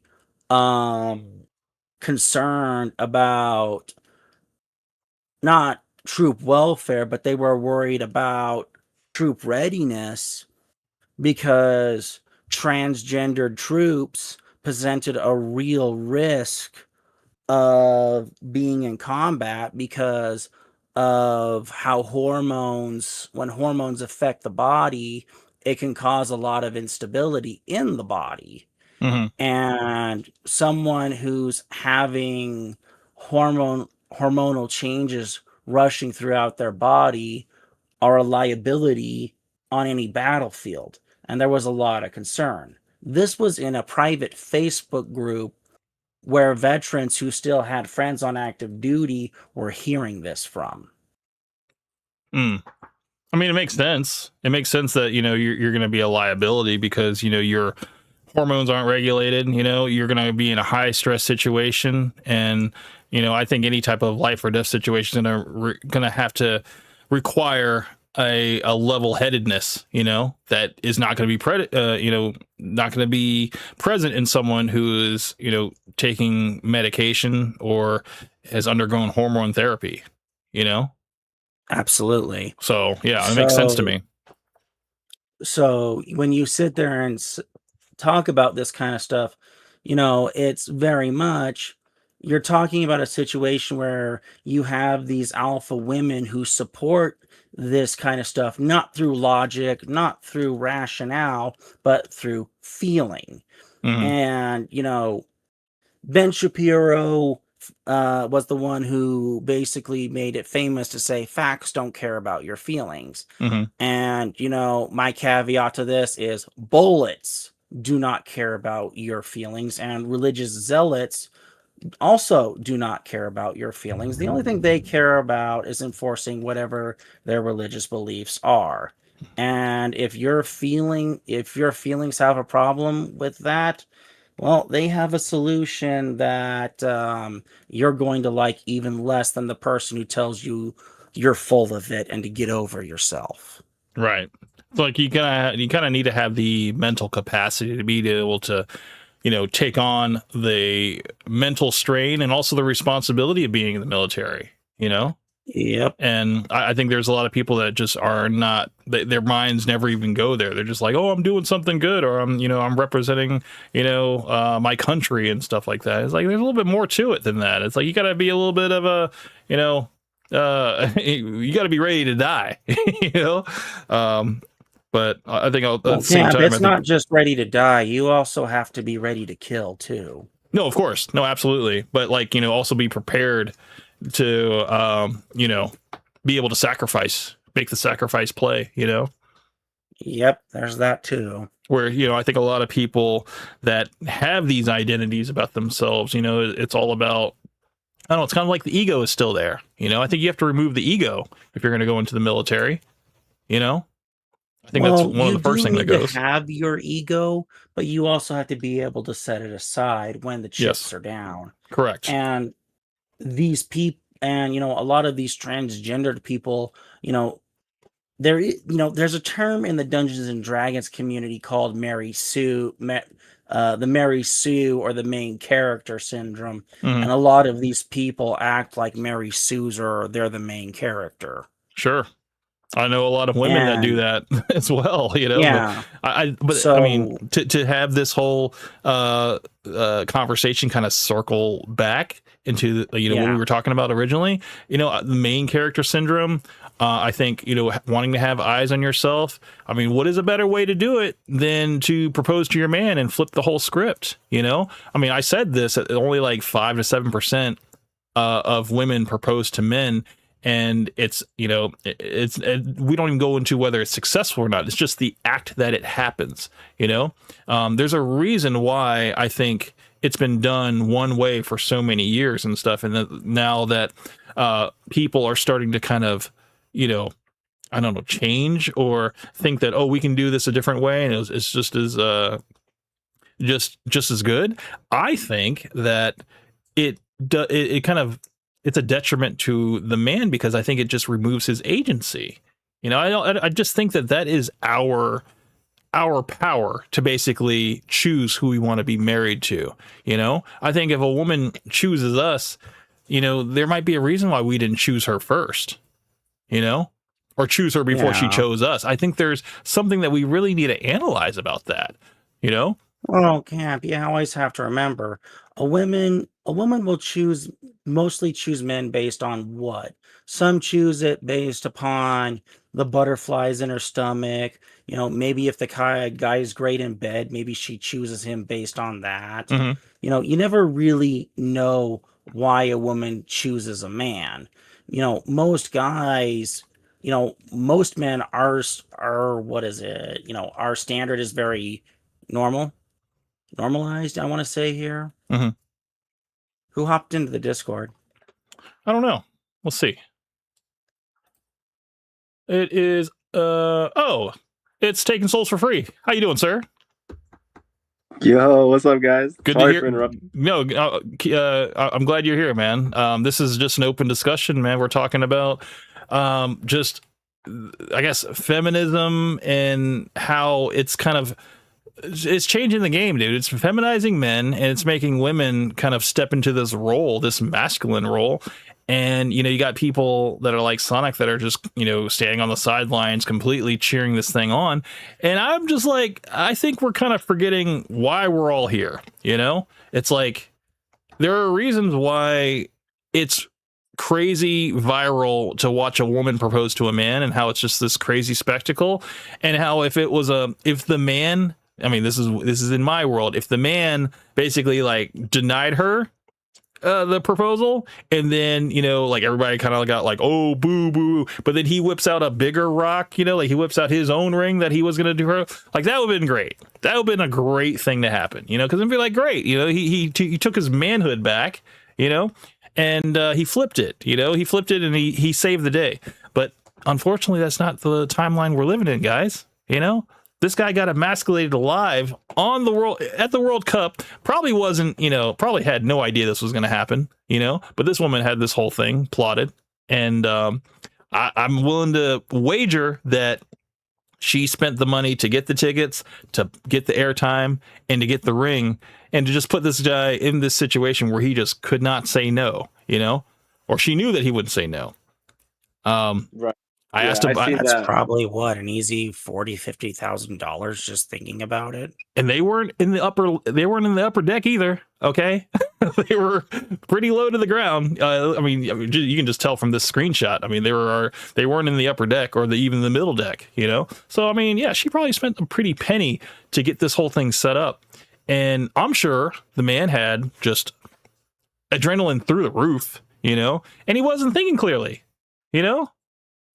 But you got people like Sonic who who never want to get married, don't want to be in a relationship with anybody, who's completely cheering this on. And I was like, dude, I really don't think that you have a strong enough stance to even like have a say in the matter. It's like I mean, because we've talked about this, so I'm not just like talking out my ass. We've talked about this, and he thinks that marriage is dumb. For people to come together and stuff like that. He doesn't, but he's willing to accept a woman proposing to a man. He thinks that's great, But I remember when you first said that. In, like one of your debates, it was like the first thing that stood out to me. Out of like all the ridiculous claims he said, that one was like the only like really stood out. And I can't believe he's still fighting for it. I don't know. I can't tell if he's like actually like if that's actually how he feels or if he's like playing devil's advocate. I'm not sure. I mean, what's weird to me is that he is willing to stand on the female side and consider everything that the female's going through, and the men second. Which I'm like, aren't you a man first? Yeah. I don't know. I just feel like the women just wouldn't. I don't want to sound like I'm just like red pill, but I do believe the woman just would never respect a man if like she continues to demasculate him like that. She's just gonna think it's okay to like like I think we all have like I believe in gender roles. Like I said, I don't want to sound red pill, but I do believe in gender roles, and I think that's like a big part. Like the guy is the one who like he claims the relationship. Like he's the one who like he decides who he wants to get married to. It's the one major decision besides owning a car or buying a house, whatever. That is like it's a life-changing decision. I think we should have a say in the matter. Absolutely. Yeah. So I mean that's all I'm saying. This is a very simple discussion that we're having. We're not having things. I mean, you could say it's red pill or whatever, but no, I honestly think this is the world. This is just how the world has worked for, for centuries, and it just, okay. I mean, even in like, like Asian culture, the man courts the woman, he courts the whole family and stuff. He gets the entire family on his side, and they, support the courtship between the man and the woman and stuff. Does the woman court the man? No. The woman basically, well, they have a saying in the Philippines, may the best man win, because sometimes women will have multiple men courting them, and then they get to make the choice on who gets to, take it further. But, the man still proposes to the woman if she chooses him, and she chooses to be exclusive to him and stuff. It's a little different, because I mean, I think American men would not stand for that. A woman having like multiple men and stuff. And then she's just like, well, can you prove yourself and stuff like that? I think it's a little bit different over here, but just in terms of like, yes, the man still has his duty, to show up and be assertive and,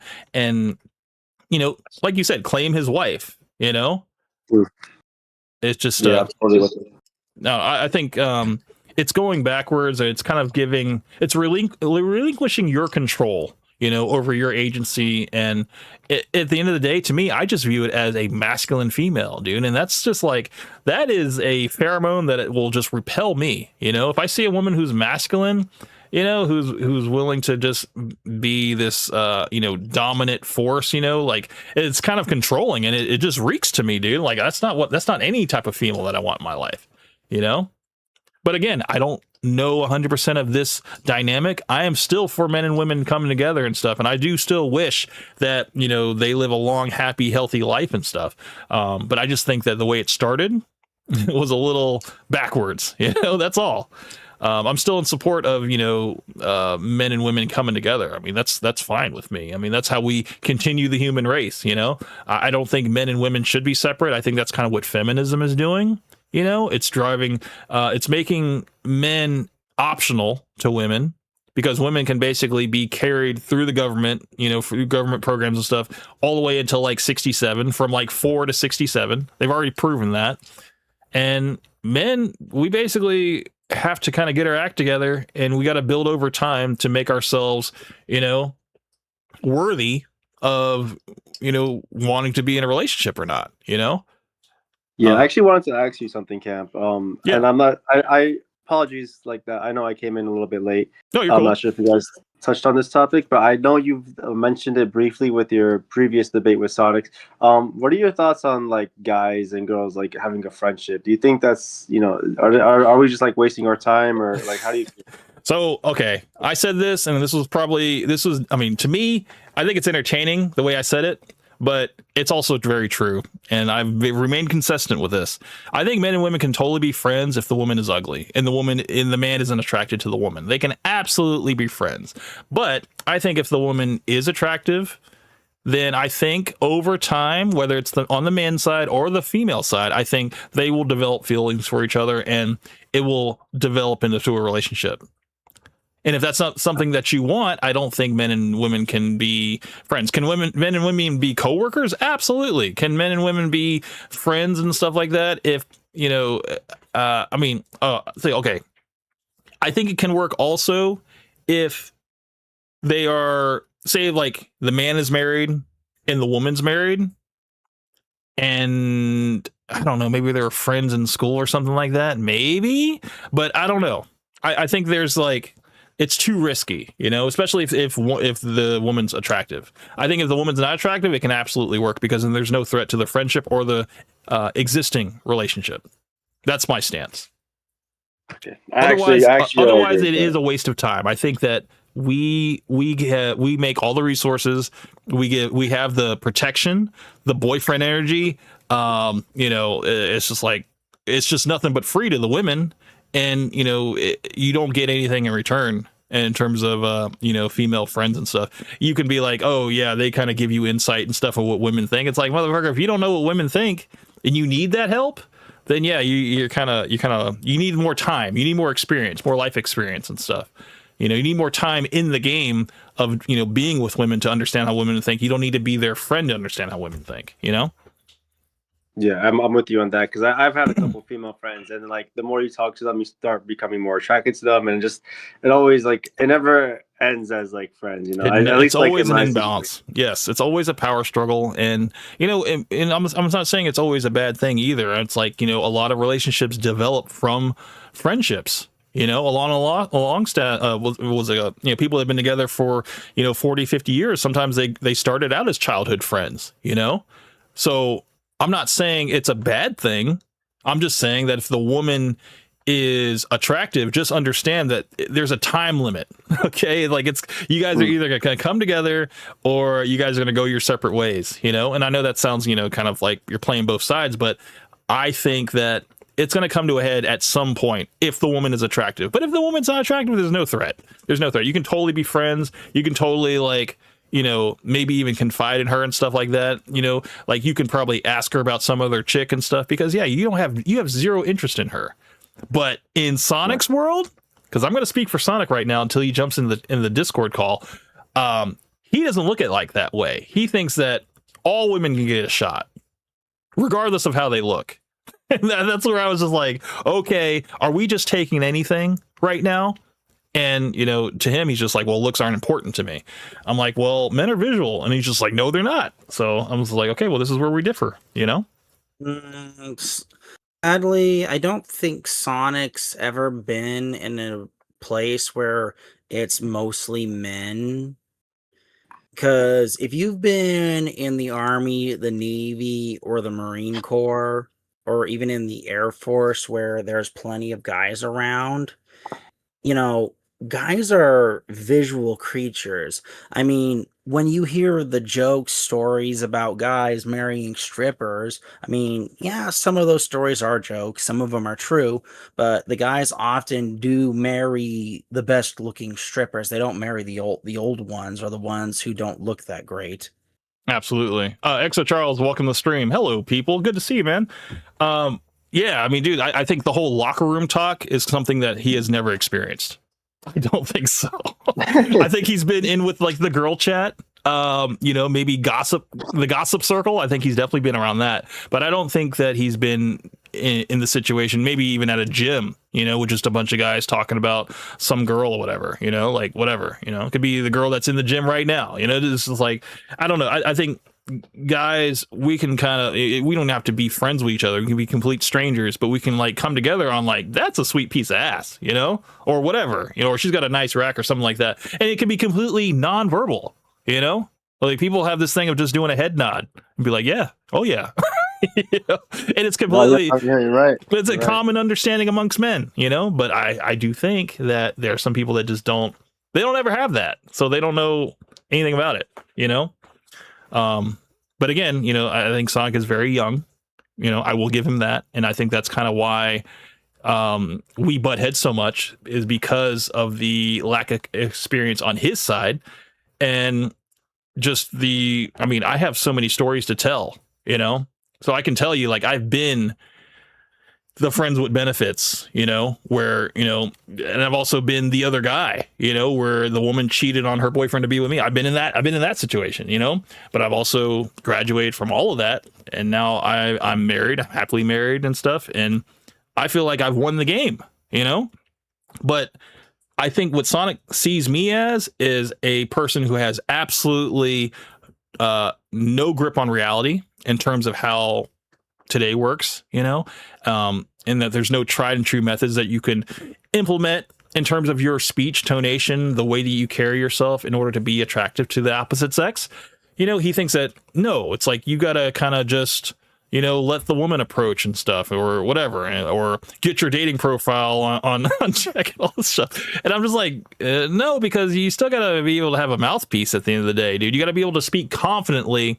And if you're this bumbling mess after the girl meets up with you after, swiping right or something, then, you're going to fall flat on your face, You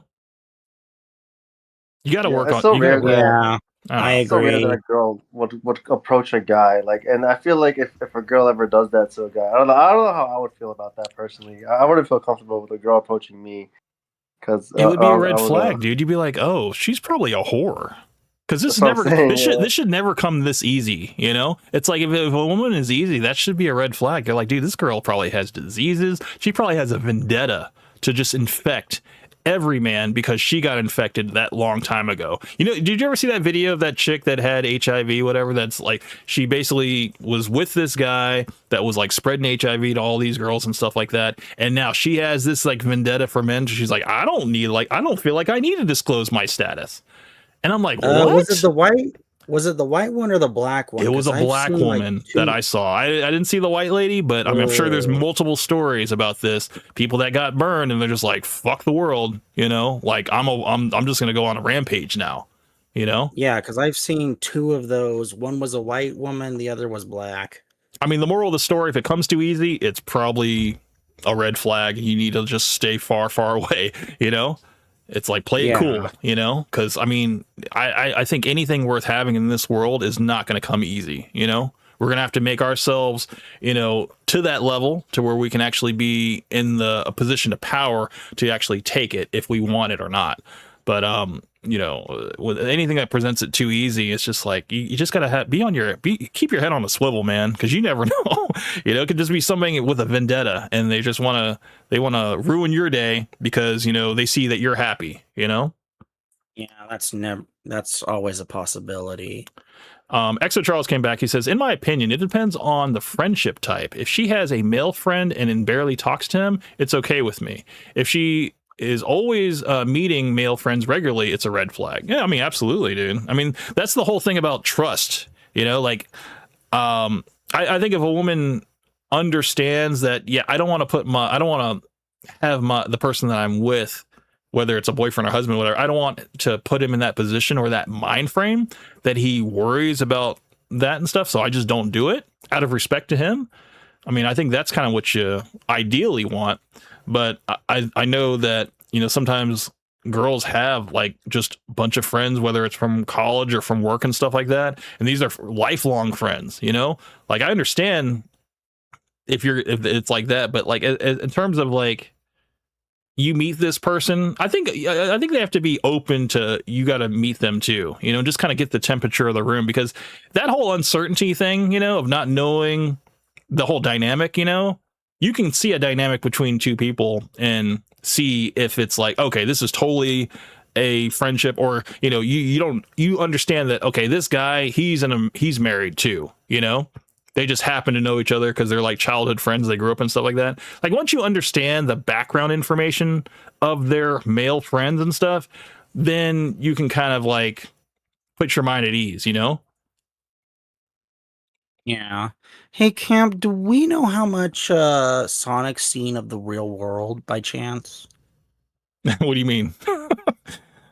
I mean, you know, just as an example, you know, when I went into the Marine Corps, you know, I went from my home state to San Diego, went up to Camp Pendleton, then I stayed at Camp Pendleton for a minute, then I went all the way to Missouri, then I came back to California, and I stayed in California. But you know, I also met people from like Philly, I met people from New York, I even met a staff sergeant from Jamaica. You know, I've met people from not almost every state, but fairly close.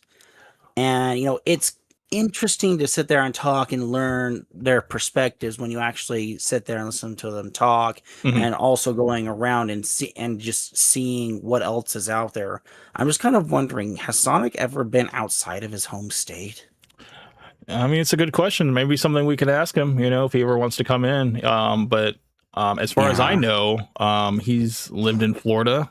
He says that he's in Miami, or he's close to Miami. So that's all the information I know. I don't know if he's traveled. I mean, Miami is kind of a hot spot for a lot of different women, you know, and I would think that he would have a little bit of horizon and stuff, maybe traveling around and stuff, but I don't know. That's something that I never really asked him. I mean, just kind of, maybe he can let us know. because I mean that would kind of shed some light on his experience. But from what I understand, I would think that he kind of lives in the shadow of his older sister in terms of his older sister basically is the one that kind of sets up all of the friendships and also manages them. And he doesn't really have, I think, an identity of his own outside of his sister's, I guess, friendships, because that's kind of like how they all start, all the friendships that he had. And even his relationships, he says they've started from friendships in his little friend group and stuff. And that's pretty much all I know. I don't really know anything about as far as his life experience, you know? So there's a big question mark there. Yeah, because it sounds like he's really missing out on, you know, what do I don't want this to sound rude, but it sounds like he's missing out on, you know, how other people view reality. And it's I don't want to snub him because he might be a little smarter than I am, to be honest with you, but he seems kind of sheltered. I don't know, possibly. I just think that it might just be just a lack of experience overall, you know, like he was saying in the last stream that it was so much easier to develop a relationship with like a schoolmate, you know, and he's finding it harder in the real world to develop you know, a relationship with anyone outside of like a friend group or school and stuff like that. Like it's just like people in the real world, it's just like people are so disconnected and everything. It's hard to form any type of relationship and stuff. And I was like, you might just be looking in the wrong places, and, you know, at least in terms of, you know, trying to meet up with people through dating apps and all that other stuff. I think that if you're going to go about it that way, you kind of already lost, you know, because I think, yeah, you're just kind of setting yourself up to be used and disposed of, you know. Yeah. You're trying to seek, you know, connections on a dating app. I just think he has a very like feminine mindset. Like usually the arguments that you guys have, or like debates you guys have, excuse me, he has a very like his things is more like feeling based, and Camp usually goes off like more factual, experience based arguments, which is the arguments that I usually lean towards. Right. I'm not trying to sound like a hater of Sonic. I know I come off as that, but I really don't. So he does make a couple good points sometimes, but like it just seems like most of his points are just like feelings. But anyways, I actually I appreciate you guys for having me, and Camp, you're the man, dude. Thank you for being consistent. I know I haven't been like. I appreciate you gracing us, man. I appreciate you coming in the stream, dude, because it's good to touch base with you every once in a while, man. This was definitely something I wanted to you know, at least harp on a little bit, because, you know, it's one thing for one person to have an opinion, but I think to, I guess, have this influence, you know, like I'm not trying to like tell people the way they should live their lives. I'm just like, look, man, it's like, just understand that if you have that feeling deep down that this doesn't feel right, you know, like what Tientos was saying, it probably is wrong, you know.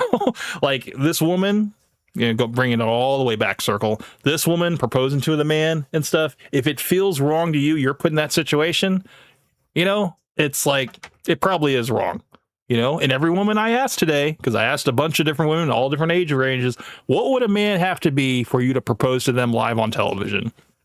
This one woman said God. He'd have to be God. The other woman was just like, I would never do it, but I don't disagree with it. I'm like, great PR answer. Great. You know, you're media trained already. But that's it. You know, I mean, most women that I spoke to, they're just like, hell no, you know? So that's the majority, you know, and at least understand that we are in the majority in terms of like the way, you know, people think and stuff, and Sonic and a lot of others are in this minority, you know. And but who knows, you know, we might all be the dinosaurs, and Sonic might be the young caveman that's going to inherit the earth one day, you know. I hope he jumps on the VC to discuss this. I want to get his thoughts on this. I hope he does too, man. Yeah, man. Yeah, I'll catch you around, dude, and make sure you like the stream, dude, on your way out, dude. Appreciate you for stopping in, brother. Good night, guys. Good night. If it's okay with you, Ghost, let's finish this video because I do have other videos I want to get to. And if there's anything, if there's anything that you would like to say in terms of what Sonic is saying, because we got like 2 more minutes of this video, just let me know. All right. Oh, let's go. That's fine. There is something I want to touch up on, but we'll talk about that later. Sounds good. A paradigm shift going on in our social norms. So I don't know how men are going to be approaching women moving forward. Oh, Sonic is here. Sonic, all right, bro, I'm here. You say his name 3 times and he just shows up. Sonic, Beetlejuice. Right, Candyman. Sonic, I think I've already sent you the link for the voice chat. It's alpha. Go ahead and join.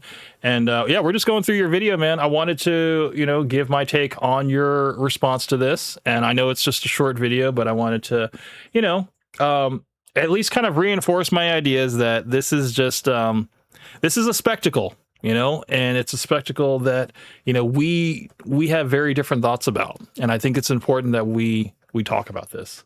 So until you join, we're going to go ahead and play this video, and you're already welcome. But I know that women for sure are also going to be approaching men, and it's not going to be this parallel to the man's approach.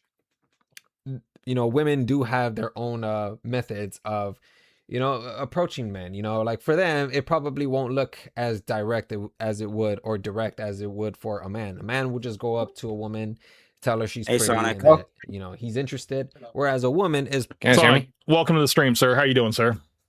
I am doing well, man. Good to hear from you, man. Good to hear from you. So what you just said, hold on, let me go back a couple seconds, because what you just said, I wanted to say something before you just jumped in. Give me 1 second. Tell her she's pretty, and that. Oh yeah, you were saying the woman, when she proposes to a man, if it being in a different way, not being so direct like a man does it and stuff.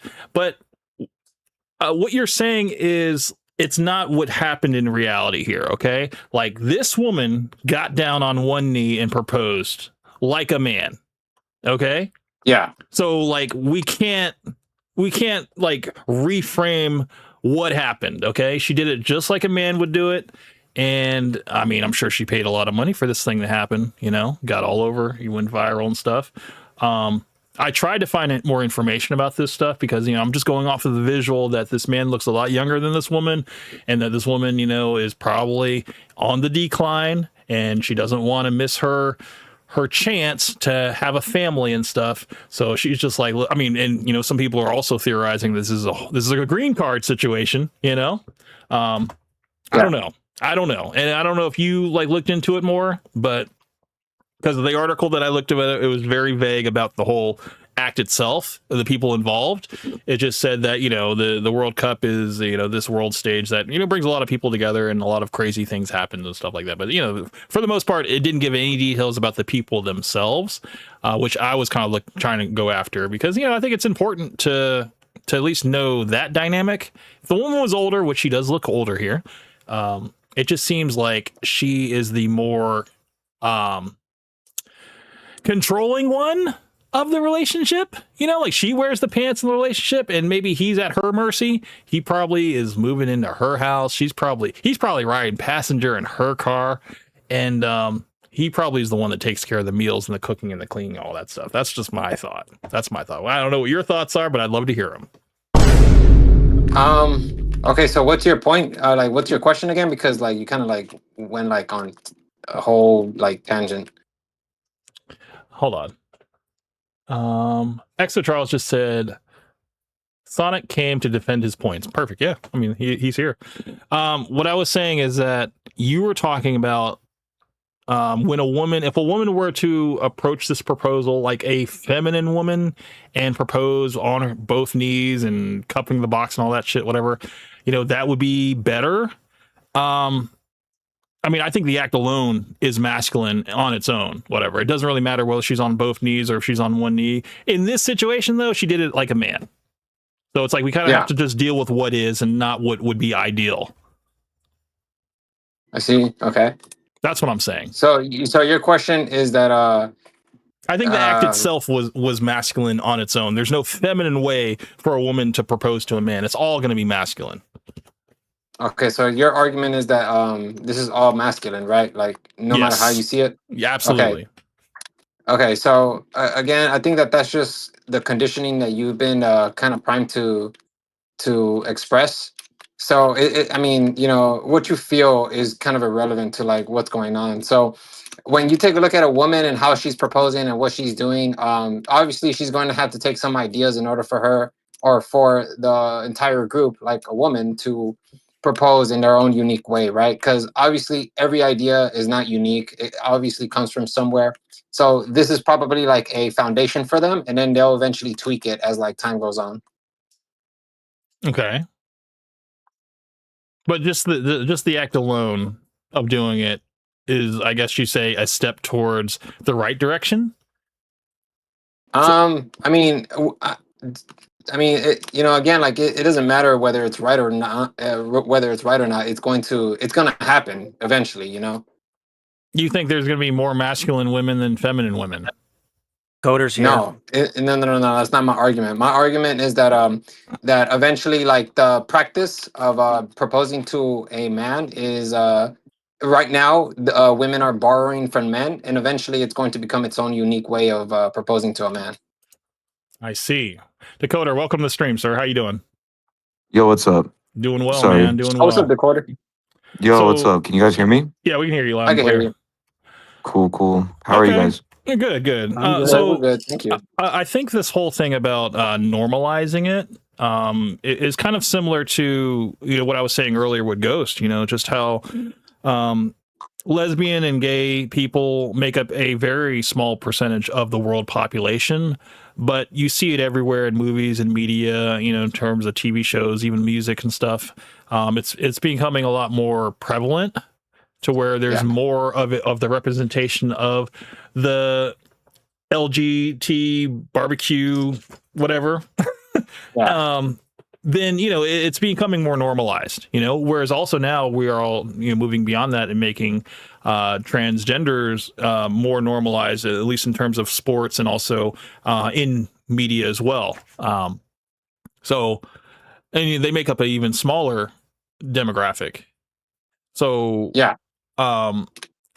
what I'm thinking is that, yes, it's going to be programming people that are going to be, you know, watching this stuff, you know, people that probably are still trying to figure out their own lives. They're probably still going through their development, and they're of course, you know, they're going to be accepting of it because they don't know anything else. You know, this is just what's being pumped to them, you know? So yes, you have a grand majority of people that are against gay marriage, gay and lesbian marriage, whatever. And then there's people that are accepting of it, you know? And do I think that over time, the people that are accepting of gay and lesbian marriage or whatever is going to overtake the people that are against it? Possibly, you know? Probably not in my lifetime will I ever see the flip happen, you know? I think there's still going to be people holding on to traditional standpoints, you know. I think there's still gonna be people that are gonna, you know, come together in the normal natural way, and then they're gonna have children, they're gonna raise children in that example, you know, and then that's gonna kind of predicate itself and permeate through the history. Whereas, you know, you're gonna have two dads that are gonna raise a child and stuff, and then that child's gonna be, you know, open to possibly being gay or being non-binary or maybe even being straight, you know, like. So Cam, can I ask you a quick question? Sure. Like, are you like, what are we talking about right now? Because I'm kind of lost now. Like, you're talking about. Okay, what I'm talking about is the shift. Okay, the normalization of women proposing to men. Oh, okay. But just speaking in the overall of like how, kind of relating it to like, you know, gay and lesbian marriage and stuff, and how, you know, that was so taboo, and it just recently became law that it was, you know, that it's okay, and now it's being normalized and stuff, and it's being generally accepted, you know. Will a woman proposing to a man go from being 5% to being 50% of the time? We might not ever see it in our lifetime, you know, or we may see it. You know, but who's to know, you know? Am I one to be against it? No, absolutely not. I think I made it pretty clear that men and women coming together, I'm all for that.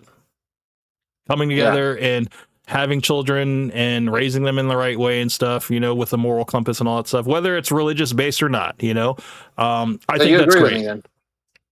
I think men and women coming together, I'm not against that at all. I just think the way it happens should be one way and not this other way. But then, so you are against it? I'm fine with men and women coming together. I'm just not fine with women proposing to men. I think that is still the male imperative to choose his wife, because if you take that away from a man, what does he have left? Because that is a major life-changing decision. That's what.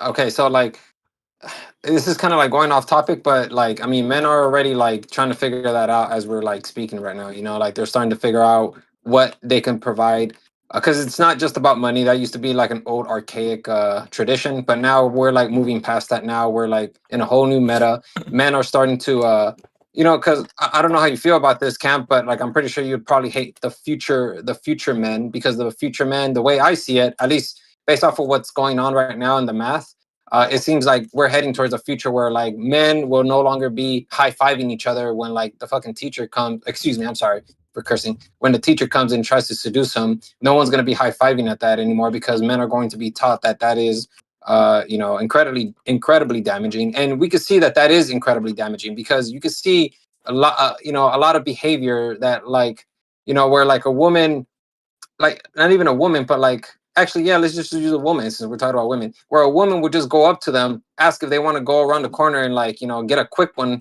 and they'll actually say yes to that. You know, like that's the men, that's the traditional men. You know, the future men are potentially not going to be doing that, because they're going to be conditioned not to just view women as like a as an object that they can have, you know, their way with. They're going to see them as like human. And that's probably the future that we're probably most likely going to head towards. And you can kind of see like, you can kind of see like all of these dynamics already happening. So to kind of like, you know, push back on like your idea of like what do men have, men are developing their own purpose in this new society, in this new way of society.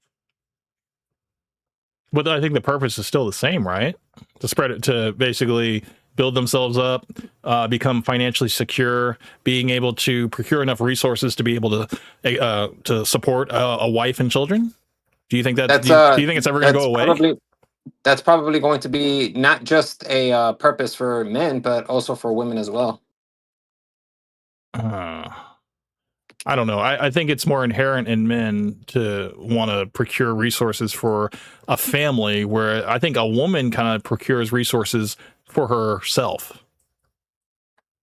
Have you ever heard of the term, his money is our money and my money is my money? Have you ever heard of that? But that's just a phrase. That doesn't tell me anything. Okay, but there's a lot of women that think that way. Yeah, but there's a lot of people that think that, you know, it's not all men, but it's always men. What about that phrase? What does that refer to? That refers to like the super high statistic of men who commit, you know, harassment, sexual harassment towards women. They are literally like 99% of the cases. What do you say about that? So you're talking about men that, are we talking about like incels? No, I'm talking about men in general. They make up that statistic. Okay. Well, okay, I think two things can be true at the same time. I think, you know, men that are convicted of harassment or any type of sexual assault against women, I think, yeah, they're going to 100% be men, okay? I mean, I don't think there's any escaping that. I would also probably say that men are going to probably, they're going to probably be the most in percentage in terms of like men that are jailed, you know? People that are in prison and stuff are majority men, but also the richest people in the world are also men. You know, I think two things can be they're the same at the same time. We can be correct. Yeah, but like my point was to create a juxtaposition. My point was to compare your phrase to my phrase. My phrase has much more substance than the phrase that you have. So in other words, what I'm trying to do and trying to say is that the phrase that you're uttering literally has like, it doesn't have any real substance to it. You're just giving me a phrase and it doesn't have any backing to it. Do you not think that it's a reality? In most heterosexual relationships, you know, whether the woman is a stay-at-home wife or whatever, or a working woman, You know, she does go to work and she does earn, but she doesn't. If she were to lose her job, it would not affect the relationship. The man is still going to be the breadwinner. So, like, the family's not going to be in dire straits because of the woman losing her job. The man is still going to bring home the majority of the money. I mean, I don't know. Like, you know, the whole thing is pretty complex if you really look at it. Are you advocating that there are just as many female breadwinners in relationships with men than the other way around? Currently, right now, when you take a look at that, you know, there are more women are making more money than men for sure. That's like a fact. Like, well, not a fact, but like that's the statistics I'm right talking now. about in Obviously, relationships with men, not women on their own. Because I definitely think that, yes, there are a lot more female college graduates that have higher level positions and stuff. But I've also said that these women are pricing themselves out of the dating market because now their dating pool is a lot smaller because the men that they want don't measure up to them. They don't make at or above. So that's what I was trying to get to. That I was Uh-huh. going to say that, like, you know, more and more women are starting to make more money. So it is statistically possible that there is potentially a lot more women now in relationships with men who are broke. So to answer your question, yeah, I think that we're living in a time where, more women are in a relationship with men where like they are the breadwinner. But I said this too. I don't think a woman's resources. I don't think a woman. If a woman is making more than a man and she's in a relationship with that man, I think there's a time limit on that relationship. I think she is not going to indefinitely take care of that man. Whereas if the man was the breadwinner, he would indefinitely take care of that woman, whether she had a job or not. Currently, right now, you're. I don't know how it's because I haven't really looked into like the study, but like currently I have to kind of agree with you because based off of what we know right now, whenever a woman is making more money than a man, it starts to like there's like a very precarious instability that kind of goes along with that. But it's mainly because of like, you know, the way the woman, I mean, not the woman, actually, yeah, the woman behaves. And then, of course, how the man thinks as well. So if you end up going into a relationship where like the woman is the breadwinner and she has, or not she, but like the man, he has thoughts the way you do, like he believes a philosophy like you do, that relationship is probably going to fall apart.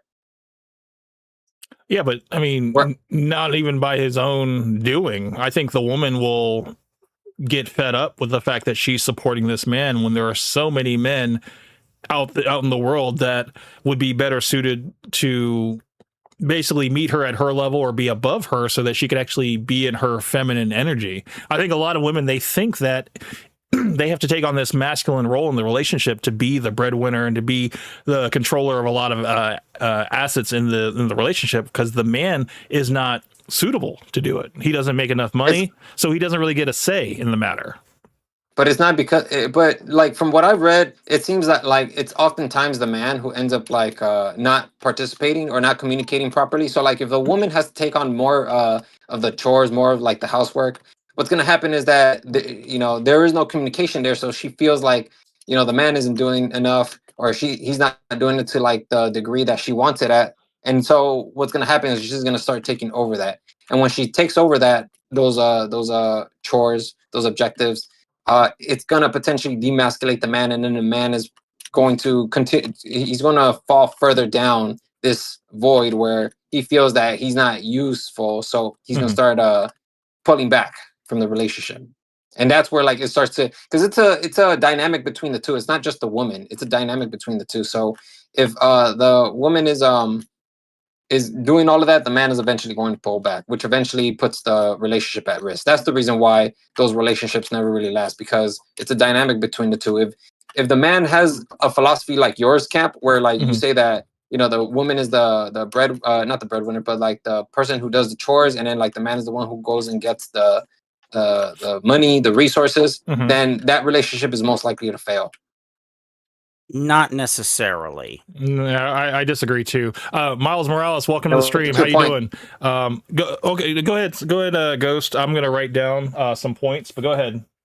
Well, I do understand where Sonic's coming from here, because there are a lot of women who complain that, you know, men don't help enough around the house.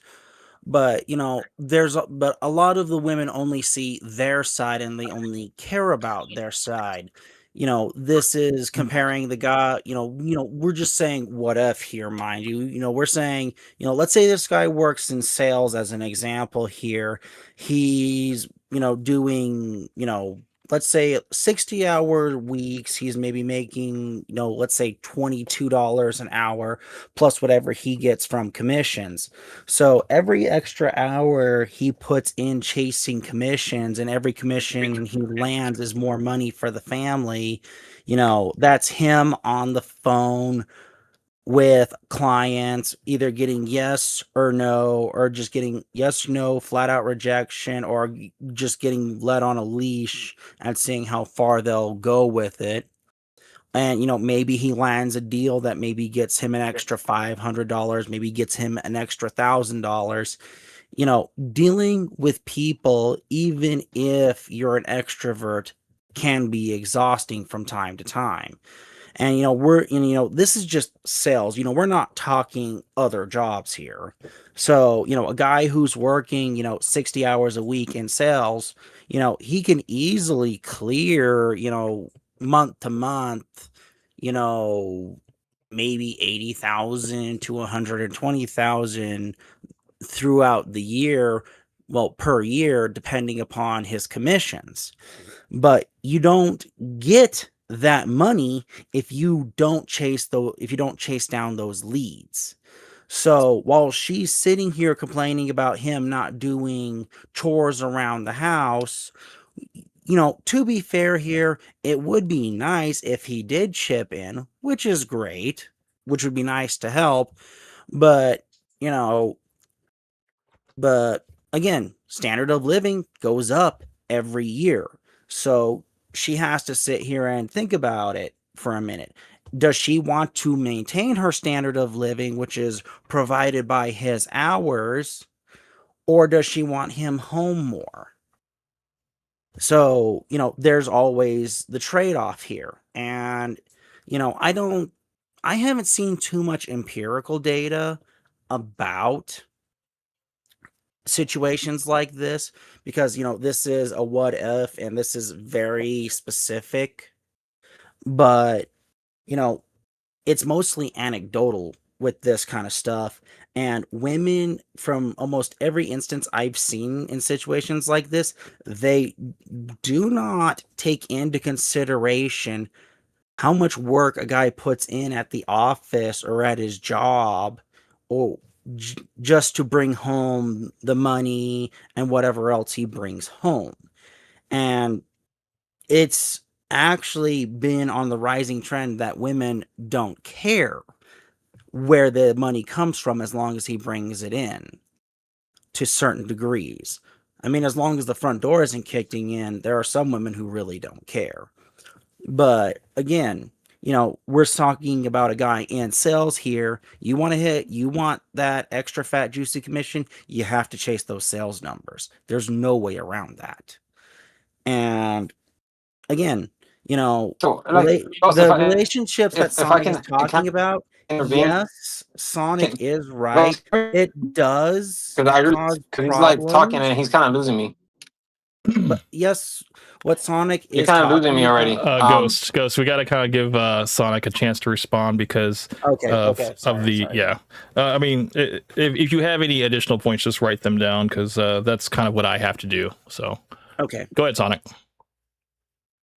Yeah. So, Ghost, I just kind of want to ask because, like, I really don't know what your point is. Yeah, I don't really know what your point is. Can you elaborate on your point again? Can you, like, restate it? Well, my main point here is that women who want their guy to the relationship you described where, he's going out and working and coming home, yet he's not really helping out with the chores, as you describe, you say that relationship's bound to fail. I gave the example of, he's working in finance and, if you work in finance, which not finance, sales, my bad. But if you're working in sales, a good portion of your money in sales comes from your commissions, as just as the example here. But the point I'm trying to make is that a guy who works in sales who puts up with just the different amount of people, when he gets off of work, whenever that is, and he comes home, is he walking home, coming in, and is it, sure, he spent all day at his desk, or maybe he's gone out to lunch with the clients, whatever. But does he, but does what, but, does he want to come home and just help out around the house? No. It's just draining to be in this kind of situation. So Okay, so like it I sounds do like what you're recognize arguing is Sonic's that point there's a lack of here. communication. I do recognize Sonic's point here that in some cases there is a lack of communication. Yes, but from all the anecdotal evidence that I've seen, because I have not seen any empirical data here, there isn't just a lack of communication on the men's side. There's also a lack of understanding on the women's side as well. Okay. So if I can, Ghost, from this point forward, if I can, do you mind if I just intervene, like kind of cut you off? Because what Go happens ahead. is that when Go you ahead. kind of like you try to like, okay, yeah, because like I really don't know, like I don't know if you stated your point, but you kind of like lost me like a while ago already. Yeah, I So if I can, know. I'll just It's my bad. yeah. No, it's all good. It's all good. As long as like we agree on that. That's good. Okay, so it seems to me like you're potentially arguing or you're making a point that like, that the guy is, he's tired. He doesn't want to. When he comes home, he kind of has like this, expectation of like I do this and then you do that. Is that? I feel like that's the point. So I'll just go ahead and argue that. So if that's the case, that sounds to me like it's more or less a lack of communication. But also because the person who relies heavily on these traditional roles, they potentially are extraordinarily primed to not engage with a woman because they think that like sharing feelings is like a woman thing and it's not a masculine thing. So this kind of goes back to like what I was saying, and it kind of just like touches on it like to a T that it's the man with a bruised ego that is just not able to engage with the woman because he's way too caught up in his own on what he thinks a man is supposed to do. That's not what I said. That's what I'm saying. This is what I'm trying to say. Like, because you lost me. I'm just trying to take a guess as to what your point is. Well, my point is that if we're going off the traditional gender norms, a guy who's doing whatever his job is comes home, he expects a certain amount of reciprocity for going out and bringing back whatever he brings back. So why does he And expect that?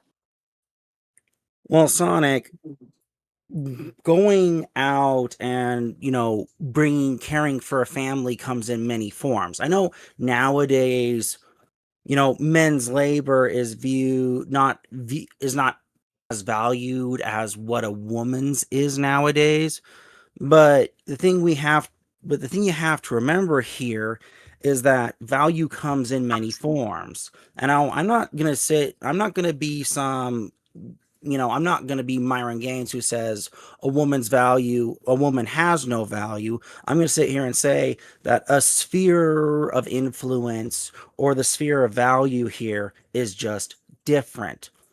A man who goes out and breaks his back in the construction yard, who brings home the money, that buys the groceries, pays for the car repairs, pays for the clothes, his value is equal to the woman who cleans the home, keeps the home organized, helps the kids do their homework, and keeps the home clean. It's the same kind of value. Now, I know there will be guys who will say, the women's value was more or the man's value is more. But from my perspective, they're the same because without one or the other, what do we get? Well, I mean, we could look at the black community and just see what we have here, where there's very little influence from the father figure. Okay, so real quick, let me go ahead and just kind of like intervene because we're about to like head towards like race. I really want to ask, or maybe not race, but like I do want to just ask. Okay, so you're saying that like both a woman and a man what they do is equal. Yes. Yeah. Okay. So that is absolutely not the case. We've seen this multiple times where, like, if a man is going out there, he's working a job, and then the woman's job is just to clean and cook and like take care of the kids. You may see that as equal value, but like when we see it in terms of like value for like each individual, the woman is at a very precarious position, because if like anything happens where like the man he ends up breaking up with her, she literally has like no money to survive. So really, if you ask me, I think that she's like in the most vulnerable position ever. Well, Sonic, the thing you have to remember here is that is it the men leaving the women, or is it the women leaving the men? Because I've seen the data, and sadly it's the women leaving the men for something that is possibly better. You're now when you're bringing up that's the Sonic, your mic keeps cutting Yeah, out. your Mac is broken. I don't know if you want to check your connection. like Sonic, you're cutting off. Yeah, you're roboting, Sonic. You might want to disconnect and reconnect, maybe. I don't think you can hear us. Can Can Sonic, you guys hear me now? us? Yeah, we can hear you now. Yeah, we can hear you now. Can you guys hear me? Yeah, Can you hear me now? Yeah, you were roboting for a moment. Go ahead. So where did I leave off? I don't know. You might have just Where restate did your I leave whole off? point just now. You started responding to me. Yeah. Just start Okay, over. so what I'm saying is that because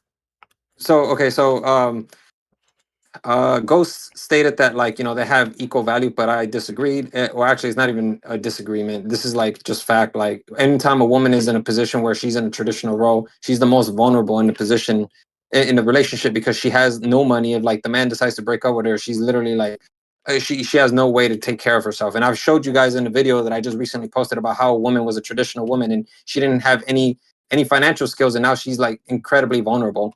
But like he also stated that, like, you know, now women are divorcing men at a higher rate, which again, now you're referring to like modern women who can leave these relationships because they have the money to do it. So, you know, like you're conflating the two. You're conflating both traditional women with like modern women. You know, modern women. Let me ask you a question, go ahead. Sonic, about this lady, because I did kind of look into her a little bit, but I don't know her fully. You might know more than me. This lady, Fitness at Home, or whatever her name is. I don't know her name, but I did watch that video that she put out. Do you know why they divorced? Did the man cheat, or did what happened? Do you know? I didn't see. That is very, very important, because if she left him and then she's still trying to garner sympathy online, then that is something. Okay. But if he left her for some reason, because maybe he maybe cheated or something like that, or maybe, I don't know, then that could be something too. But it's like, we kind of need to know that detail, because that's kind of, right now we are just hearing her side of the story without knowing why they divorced. Right, but like, I mean, like, now you want to get we into can't like, just believe all women, is what I'm trying to say. Just shorten no, it. well, I mean, I'm not believing the woman. I'm just simply stating that, like, you know, she has stated multiple times that she's in a very vulnerable position. Regardless of the story, she doesn't know how to make money. She doesn't know how to get out of like the financial position that she's currently in, because she was constantly using her husband's credit card. Mm-hmm. So, you know, to me, like, regardless of story, whether she's telling the truth or not, that is a real example of someone who cannot go back into the world because she doesn't understand the financial cycles. So she's incredibly vulnerable. She so whether has, you want to believe her this, health, she has her legs, her legs work, her arms work. I'm pretty sure that she can find a job somewhere. It's not that she's an invalid and she's bedridden and she's over 400 pounds and she can't get a job. Like, she could work from home. There's a lot of government programs, especially if you have kids, that, you know, I don't know. Like, I'm pretty sure, I don't know the situation. That's why I'm saying it's like, it's important to know these details, because we need to know the breakdown. If she has primary custody and he just has visitation, or if they are splitting the children and stuff. Because, I mean, there's a lot of messiness that comes along with children. But if she does have primary care of the children, that means that he has to pay her child support. Not saying that she can live off of that, but that's a minor detail that you kind of need to consider. right? But like, you're telling me to consider this, but like, the thing is that that's my argument is not whether like she's lying or not, or if she's telling the truth. My argument is simply that like women are very vulnerable in a position like this. But she's they not. when She's they go not back into elderly. the She still has the energy to get up and do a TikTok. So she definitely has the energy to get up and possibly work a job. I know that sounds like impossible at this point, but it's not. There's Right, but like there's you're a lot only of jobs that she can go and get right now and get hired because she's a woman. Well, right, but Cam, like the it's thing is, not. again, I want you to remember that like when they divorce, they don't have like the skills. They've been out of work because they've been a stay-at-home mom. They don't have a resume. And if they did have a resume, those women have a better advantage than the women who don't have a resume, who haven't had any actual experience in the workforce. What the point that I'm trying to make though is that this is just one example. Whether she's telling the truth or not, I don't know. But my argument hinges on the idea that like this isn't just one woman. This is multiple women who live this lifestyle. And then you can go online and you can go and check it out for yourself. Just type up trad wives lifestyle, regret or whatever, and then you'll see the women talk about their experience and how it was very difficult for them to go find a job. Unless like all of these women came together and said, you know what, it would be a good idea for us to get on CNN or whatever, and just like lie and just like build up sympathy for women. Like Exo Charles made a great point. He said even people with disabilities find work. It's fucking true. I mean, she doesn't have a disability that I can see. Her legs and her feet work perfectly, and her hands. So I mean, I'm sure she could do any entry level job, whether it's customer service or whatever. I'm saying it's not. You're basically saying that's impossible for a woman that has no skills, I didn't no say resume. it was impossible. Then what are we arguing for? I think that she can totally get a job. So this saying that this is what I'm saying. she has no skills, whatever. This is what I'm saying because like you don't understand the point that I'm making. Then if you're telling me what are we arguing for, the point that I'm trying to argue for is that point. But what's my real quick? What's my point? What's the point that I just made right now? Then Sonic, the point you're making here is that women are vulnerable if they're in a situation where they have no money and they're living And that's a rely the on the traditional husband. lifestyle, which to be fair, there is a lot of risk there. And you're absolutely correct in that regard. But there's nothing in life that there is no risk. So, do we just stand still in a basement somewhere and have somebody just go outside and do all the risk for us while we huddle in a corner and stay safe? I mean, I'm not trying to rag on you, man. I'm just saying that if you really want to live life, there's always going to be risk. And and setbacks. There's going to be setbacks as well. Okay. Again, like you guys are just strawmanning me.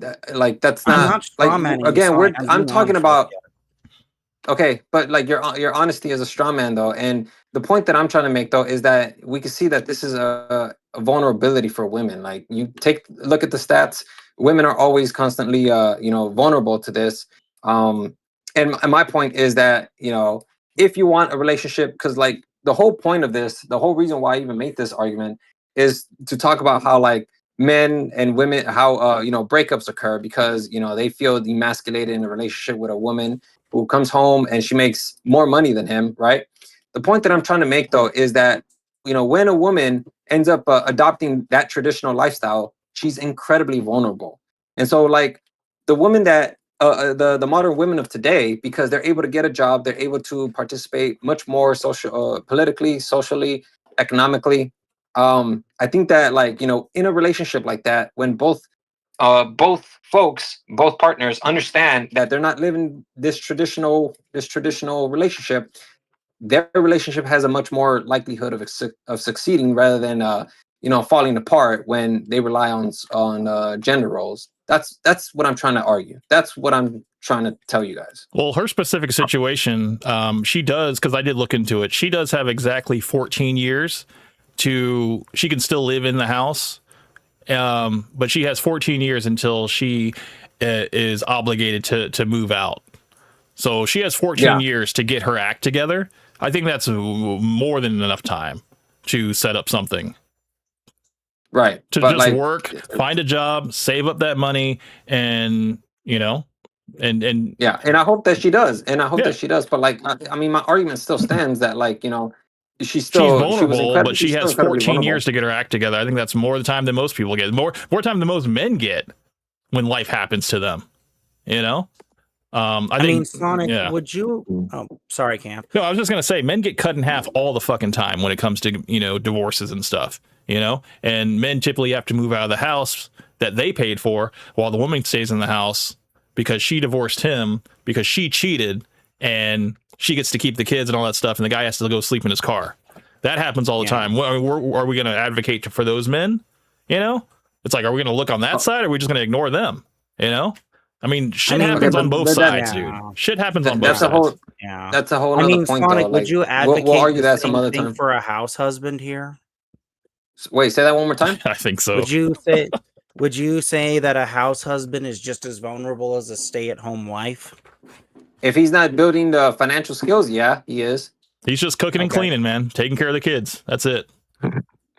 Okay, well then, that's the thing. Like, say the it, whole Sonic. idea Say is that he's if you're just not, as vulnerable. Say that. Wait, what?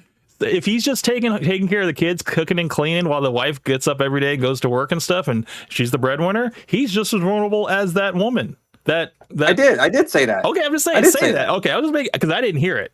I wanted to make sure everybody Let me heard go ahead that. and make that absolutely clear. If a man adopts that same position where like he's not building financial skills He's the or house a husband. resume, He's the house husband. just like a woman, Mm-hmm. then he's also vulnerable for that future for himself as well. All right. But do we have just as much sympathy for that man as we do for the woman who Absolutely, yeah, we do.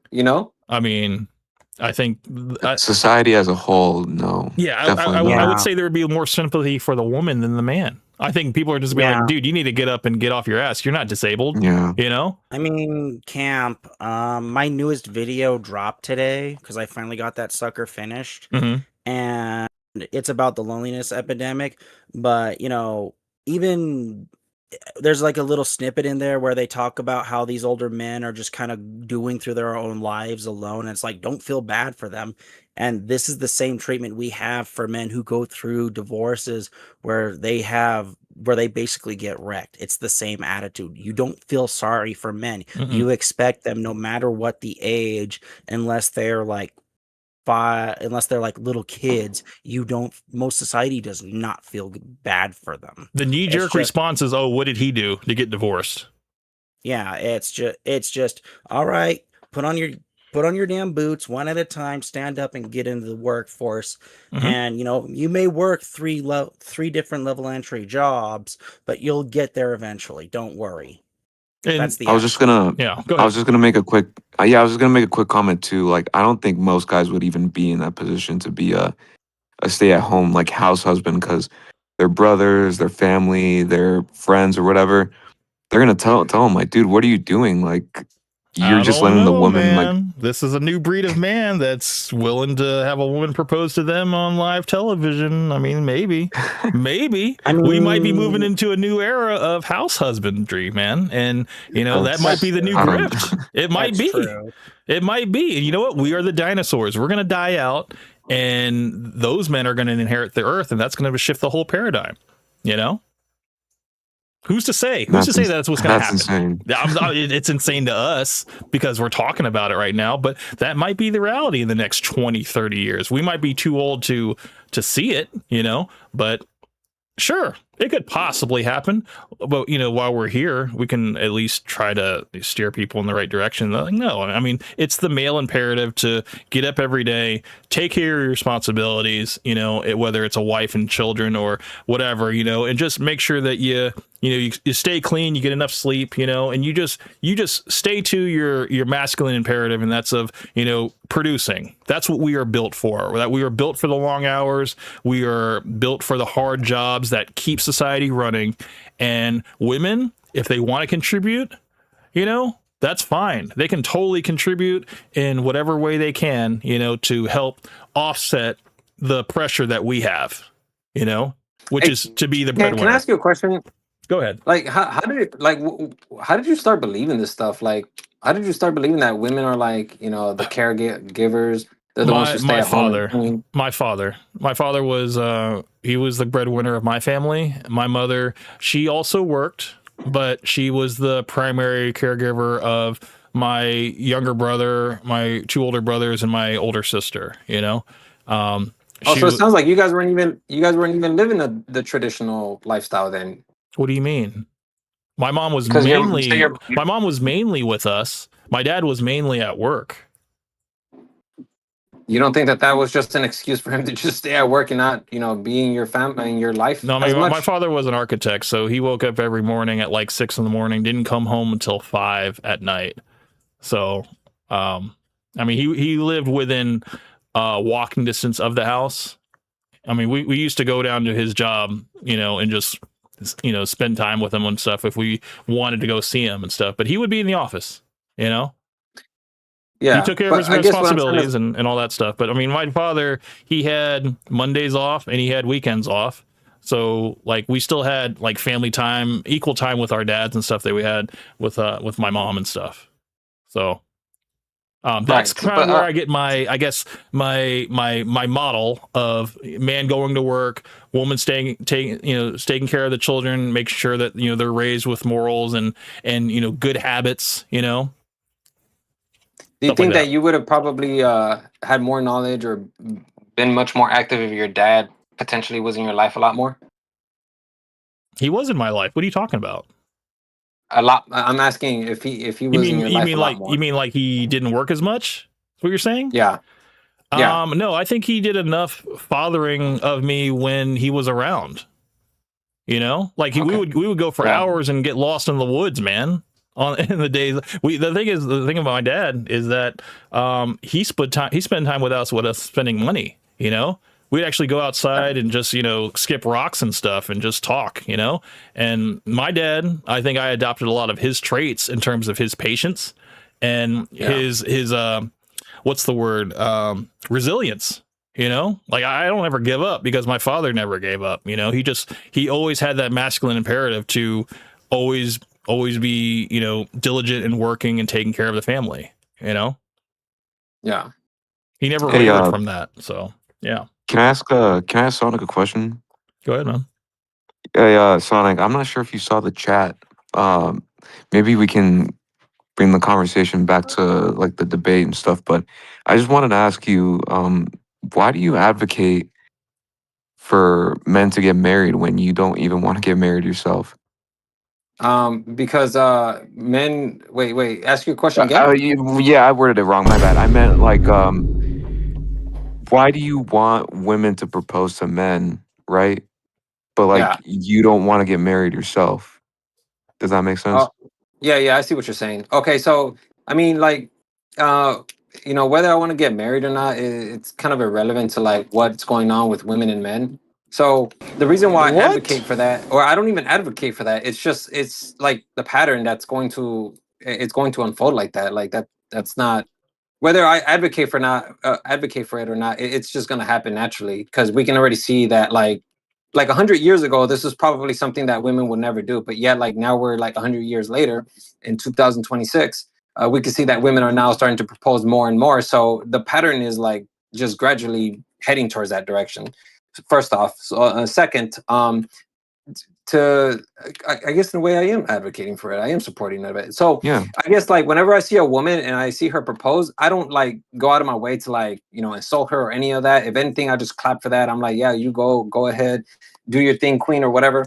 The reason why I do that is because it's just that's where it's naturally going, and like it's time that women start taking up their own part of the bargain because there are times where like women want to know like are we going to get married or not, and they don't want to just wait around to wait for the guy to pop the question because oftentimes the guy probably oftentimes, I don't know what the statistics is, but I would assume that it's probably often that a man doesn't pop the question. So I think it's only fair for a woman to pop the question herself if like the man isn't going to do it, and then they can find out whether they can stick together or not, Why do you think they're not asking?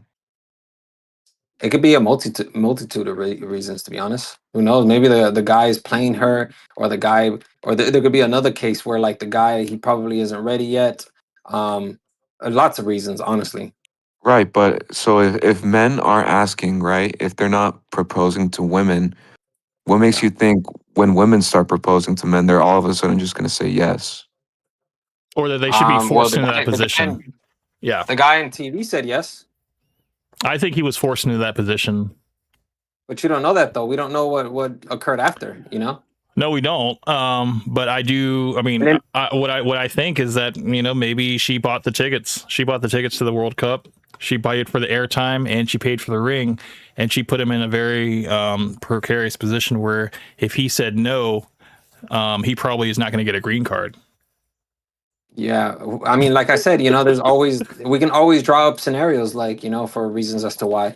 There was another guy too on TikTok where like a woman proposed to him, and then like you just saw like the comment section just flamed the woman. It was all women, by the way, and then they were still together. So, but why do you support to me- that? I'm trying to figure out why do you support that? Because you said a lot of stuff, but you didn't say the reason why you support that. So I support it because if it's gonna happen, it's happening either way. But I'm supporting that because I would rather support women go out there and do their thing, go approach men, do because like currently right now it's kind of like I want to be careful with my words here. Yeah, please take your all time, of this man. could be all of this could be subject to change, but like currently it seems like women are kind of the gatekeeper. I don't want to say that, but no, take your time. Take your time. Parse out your thoughts, man. I don't want you to say anything you're going to regret. Pat God, welcome to the chat, dude. How are you doing? I'm Miles Morales. Miles Morales, Pat God, how are you doing? How's it going, Miles? Yeah, we're just buying you a little bit of time, Sonic, to organize your thoughts and at least what you're going to say. So just take your time. You were going to say women are the gatekeepers, and I was going to. When you say that, I automatically think women are the gatekeepers to sex, and men are the gatekeepers to marriage. But you might disagree with that. It's because that's the thing. Like, I don't even know, like how things are going right now because like it's all over the place. So I don't know because like if I say that women are the gatekeepers of sex, so then why isn't that women are getting into relationships then, or like fucking every dude they can? I'm sorry, women are women are. They have rosters of men because they can't get everything they want out of one guy, so they have multiple guys. They're dating men just like how men date women.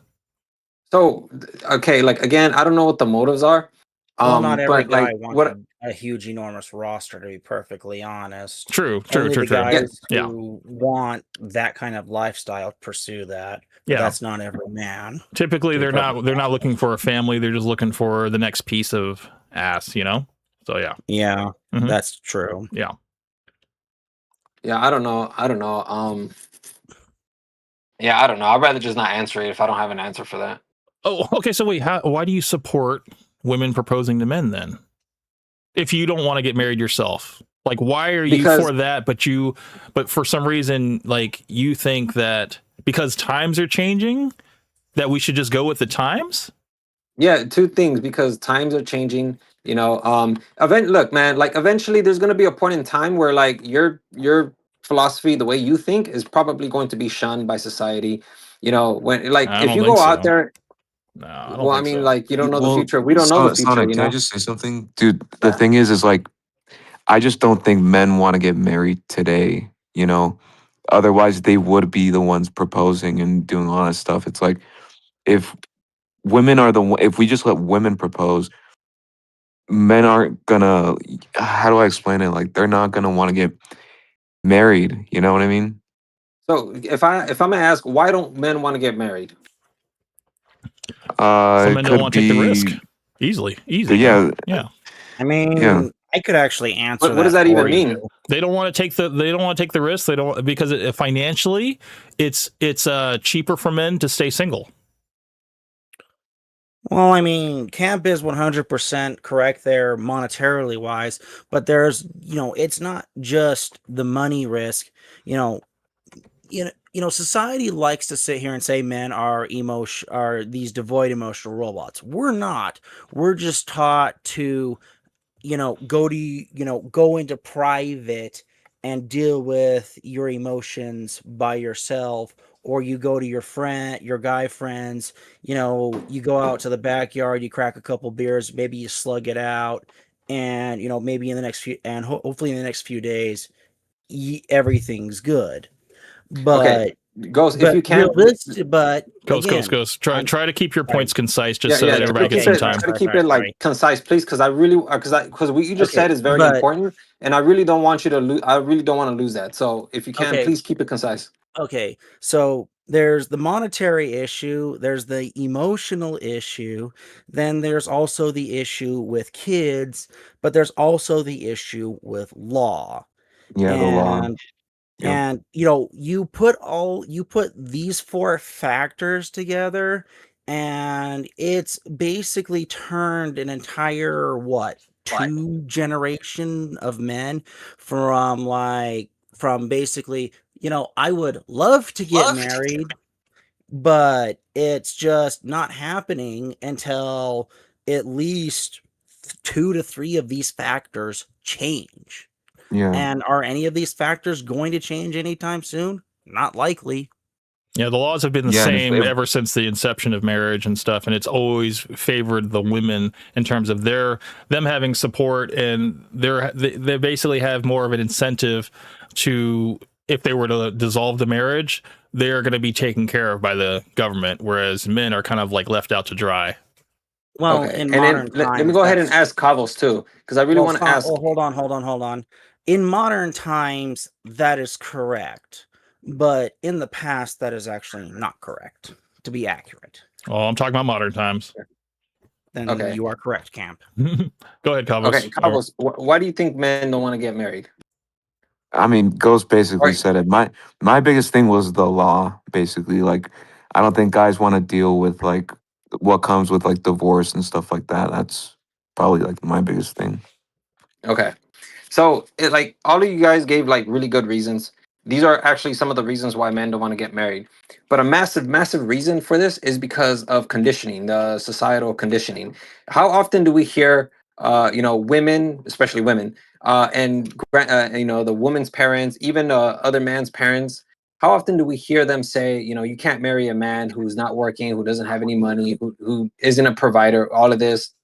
We constantly hear that. And so when we hear this kind of stuff, it is like a massive obstacle for men to both get married or be in relationships. This is why like you're not seeing men get married. And the reason why I bring this up is because you guys think that like, that men, when it comes to women, when it comes, fuck man, I knew this shit was going to happen, bro. I don't even know what the fuck the point is anymore. Well, let me help you out a little bit. Men should not be a bum if they are going to try to get married. You gotta have to be a little bit more established. You got to be able to support yourself, but also be in a position where you can take on a woman and support her as well. You can't afford to get married if you are if you're making minimum wage and you're just barely scraping by. What was the initial argument? What you were saying is that parents, they put so much pressure on their girls to marry a man that has a good job and all that stuff like that. They don't want to have somebody that is going to be like a bum basically. They want the best for their daughter, and I agree with that. I would want the best for my daughter. I wouldn't want a guy that is unpredictable, doing drugs, and it has a very exciting life, whatever. I'd want somebody who's kind of stable, who has a good job, who is family oriented, probably has good relationship with his parents, just because that's the thing. Fathers, we are models for our daughters. Okay. So when we try to maybe put the right guy in front of our daughters and stuff, we try to select for that in terms of like, do they represent our personality, and well, not personality, but our values, morals and values. Okay, that kind of thinking that you just expressed right now is the reason why men do not get in relationships with women, because you feel like that. And if they get into relationships with women who have parents that feel like that, it's just going to it's going to put a lot of strain on the relationship, which makes the relationship much more precarious than if the relationship was a lot more free to to experiment with trial and error.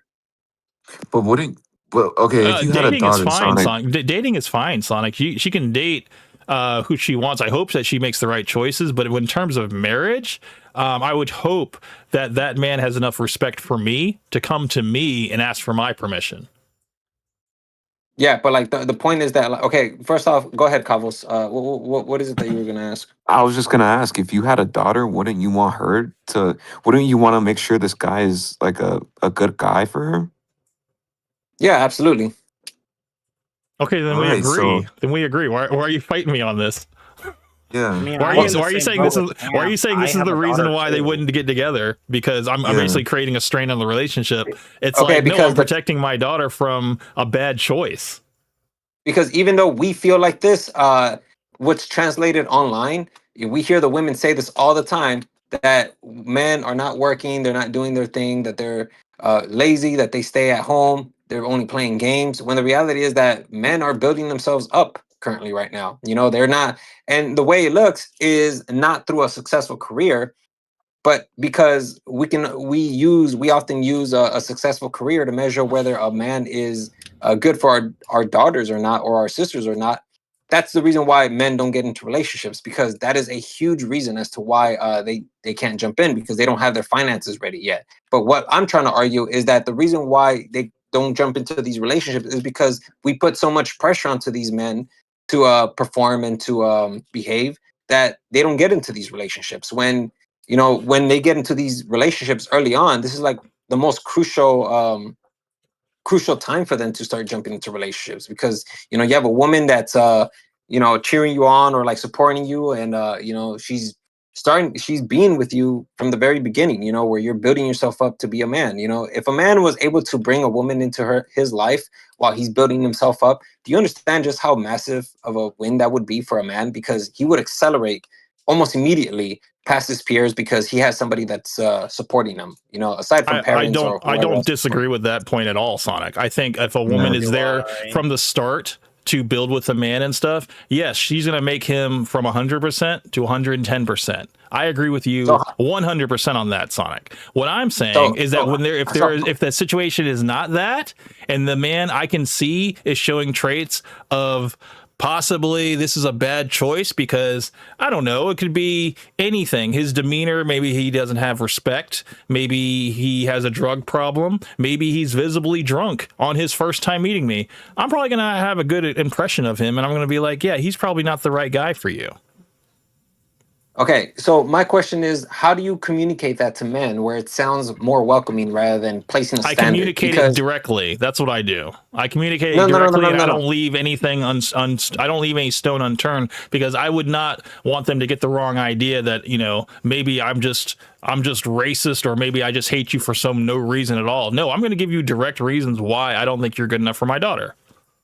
Okay, so that's what you would say. That's what you would say, and that's what I would say as well. But the thing is that this is an omnipresent message. This message is more for like society, because as a society we don't do that. We don't communicate to men that, hey, listen, as long as you're attempting to achieve your dreams, that you're not just sitting around just playing games. As long as you're doing that, like, we're good. How do we communicate that to men where we don't have like this standard or rubric where they have to like check every box? Because if we do have a checkbox or a rubric, then at that point we're kind of doing what women are doing right now, where they have like all of these like crazy standards or like these checkboxes that they have to like tick. Like, how do we do that? How do we communicate it Sonic, to men there's to a let them very know big that it's okay to make difference mistakes? between, well, Sonic, there's a very big difference between, a 5 basic checklist to it's a giant wall screen and then, 3 extra, tower screens. There's a big difference here. It's like, do you have a job? Check. Do you have a good relationship with your family? Check. Are you respectful? Check. You don't put your hands on my daughter? Check. Does it look like you're gonna be a good father? Check. All right, well, good. We're in good standing right now. Let's hope none of these check marks turns into X's. Yeah, I mean, there's a whole proving time that, the whole meet the Fockers. I don't know if you ever saw that movie. Well, not Meet the Fockers, Meet the Parents. It's kind of like that whole story. It's like the guy is trying to ask the girl's dad for her hand in marriage, but he has to prove himself that he's worthy to take his hand, take his daughter's hand in marriage, whatever. So it's kind of like that. I mean, it's not something that you gotta have to kind of earn my trust over time, you know. And it's like it's just like, you know, you got to kind of prove yourself to me, and it's not just American culture. I mean, I think at least in my case with you know, my wife and stuff, I had to prove myself to not just her but to her family, to her whole family, that, you know, that I was a good guy. And you have to not just court the woman, but you got to court the whole family, you know. And show them that your heart is in the right place and that you're not going to leave, you know, and that your mind is solid, and, you know, it's like you're serious. You know, if somebody's not serious and they're just trying to have fun or whatever, then yeah, they're going to weed themselves out. Yeah, and I've heard Eastern Europe is even harsher. Right. So, like, again, like my argument is like, how do we communicate? Or it's not even an argument. Now I'm asking the question of like, how do we communicate that to men at a macro level? I mean, respect can't be taught, man. I mean, maybe it can, but I mean, respect has to be taught in the home, you know? If you don't come from a good home, you know, you're just kind of already X'd out already, you know? And I'm sorry, but that's just the way it is. You know, the way people are raised and stuff, people that are raised, the streets raised them, you know, I'm sorry, but you're not going to be able to domesticate yourself for my daughter, you know, because all you're going to know is hustling and, you know, taking advantage of people and using people until you have no more use for them, you know? Okay, so let me ask this question. Maybe sorry, there's like fireworks. That's crazy. That still popping. It was going on over here too. Yeah. It just died down, but go ahead. Too many fires So here. let me ask the question. So let me ask this question. Okay, so what is a man supposed to do? Like, how do you view a man in this society? What is a man supposed to do in reference to what, Sonic? In reference as to how you view men. Like, how do you view men? Like, in terms of like what they're supposed to do in a relationship or act or behave in a relationship. I guess be respectful, be considerate, but also be a leader. Okay. Don't forget so to be mindful. When you say be a leader, see how that kind of puts like you see how that puts like pressure? You see how hang on, let me close my window, man. That's fine. Yeah, being a leader, I know that probably creates a lot of pressure for a lot of guys because some guys aren't ready to lead. Yeah, that it's not that they're not ready to lead. It's just that they probably never thought about leading, or they don't want to lead. They've never had to lead in their life, possibly. Okay, so like the point that I'm trying to make though is that standard right there that you just placed, that's what creates pressure in men. And because some men don't see themselves as leaders and probably don't want to be leaders, they think to themselves, you know what? I don't think that I would be a good person, a good partner for a relationship. And if they think that, they probably are right. They probably are correct. And you think that's why they're not dating? Yeah, it's because of massive pressures like that. That's just one. No, that's just one variable. By the way, I would actually agree with that point, Sonic. If you believe that about yourself, you probably are correct. You probably aren't ready for a relationship. You probably aren't ready for anything serious because, you know, you still have a lot of things to figure out in terms of like being able to be a leader of yourself. You know, if you can lead yourself and then you can eventually learn how to, you know, work together with someone else but still be able to be looked at as kind of the leader of the situation until you get that point. Yeah, you're not ready. You know, you have to get to that point first. You haven't gotten to that point yet. So I agree. You hear that, Carlos? Do you hear where what are you getting this right idea from though, Sonic? I'm just curious. It's like you just got to look it up. Just look it up. Just you know, why are men not? Wait, what's the question that I asked? How is the question supposed to be asked? Because I know that when you ask the question, well, I was talking about leading, and you said that it creates a lot of pressure for men that aren't ready to lead and stuff. And I was like, well, if you're not ready to lead, then you need to get ready. So if you ask this question, Calvos, go ask it on Google. Maybe it will give you the answer. I don't know. But like, if you ask the question, is conditioning a massive reason why men do not engage in relationships with women? It should give you something like, you know, yes, because cultural and psychological conditioning plays like a massive role in men avoiding relationships. If you ask the question like that, you will get the answer that you're looking for. And then you can go ahead and just enter that rabbit hole. So you can see what is it that I'm talking about. Because the reason why like most men don't get into relationships is because of fear of commitment. What's other other stuff as well, Fear in but general. this is all because of like the massive cultural perspective that we have on men. When they have that kind of perspective, then they're less likely to be in relationships because the bars are set so high that they think that they can't reach that, when the reality is that you don't have to be a leader to be in a relationship. Like being in a relationship is about teamwork. It's not about being a leader or leading someone else. It's about teamwork. That's why when Camp says that, I'm just like, okay, so I guess if you want to be a leader, then you can go ahead and get into a traditional family There's still family teamwork. dynamic. There's still teamwork in a leadership. There's still Yeah. teamwork in a leadership. So, I mean, I don't know why you're trying to make it all black and white. You can be a leader, but also still work together as a team. But I'm not making them black and white. Like I'm trying to like. There's way too much to explain for me to just sit here and like try to like dictate every single detail to you guys. There's way too much nuance going on that I don't have the time to like explain all of it to you. That's why I suggested. Don't take all the time to that's explain what- it. Just wait, really concise, quick. to make it This concise. is why I told Cavos. This is why I told Cavos, like, look it up so you can see what is it that I'm talking about. Because I can sit here and give you like all of the knowledge that I have, or at least the limited knowledge that I have on this. But like, if you really just go and check it out yourself, if you go and do the research yourself, you will see what is it that I'm talking about, what kind of dynamics that I'm referring to. Because it's just way too much. There's way too much conditioning going on. The fact that like lots of people in this society currently view men as providers. That's another thing too. Like, you will always hear men talk about how they have to get their money up, or they have to get a better job, or they have to like get their finances up before they can get into a relationship. That's because of what the cultural standard that we have on men, that you have to be a provider, that you have to have You your need to be money a up before producer, you can get into a Sonic. relationship. You need to be a producer. Okay. You need to be able to Do you take care of understand what I'm telling you, yourself. though? No, I I'm do, listening. I'm listening Sonic. to what you're saying. I'm listening to exactly what you're saying. But the masculine imperative is that you need to produce. Okay. Yeah. That is your masculine imperative. And that's be able to produce to an excess to where you can not only take care of yourself, but you can take care of possibly another person.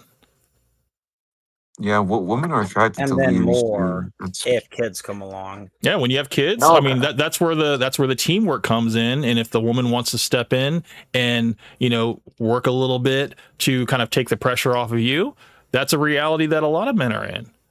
And But, it's not Carlos, that's not a masculine thing either, and an emasculating thing for a woman to work. I'm not saying that. That's a reality for a lot of men. So, Carlos, right now you just said that like women are attracted to leaders, right? yeah. Yeah. Okay. So that's an ideal that a woman has in her mind. Everybody has an ideal as to what they're attracted to, but the reality is that that ideal is never met. If you go and you find a woman and you hang out with her for long enough, you'll eventually end up attracted to her. You'll end up finding things that you like about her that you would have never thought were attractive to you. But will she be attracted to you though? I don't know. That's gonna depend on her. If you're not But, a like, leader, probably not. okay, but Male like, that's- attraction is probably always gonna be physical. It's always gonna be visual. They're gonna probably check a lot of physical traits off that we find, like attractive.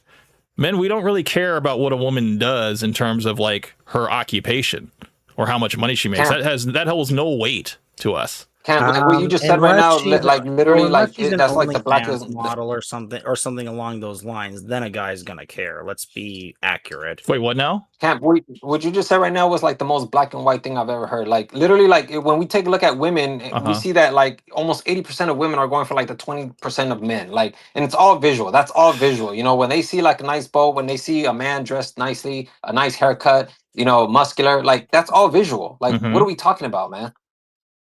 But what I'm saying is that a man has to have certain things in place outside of his looks.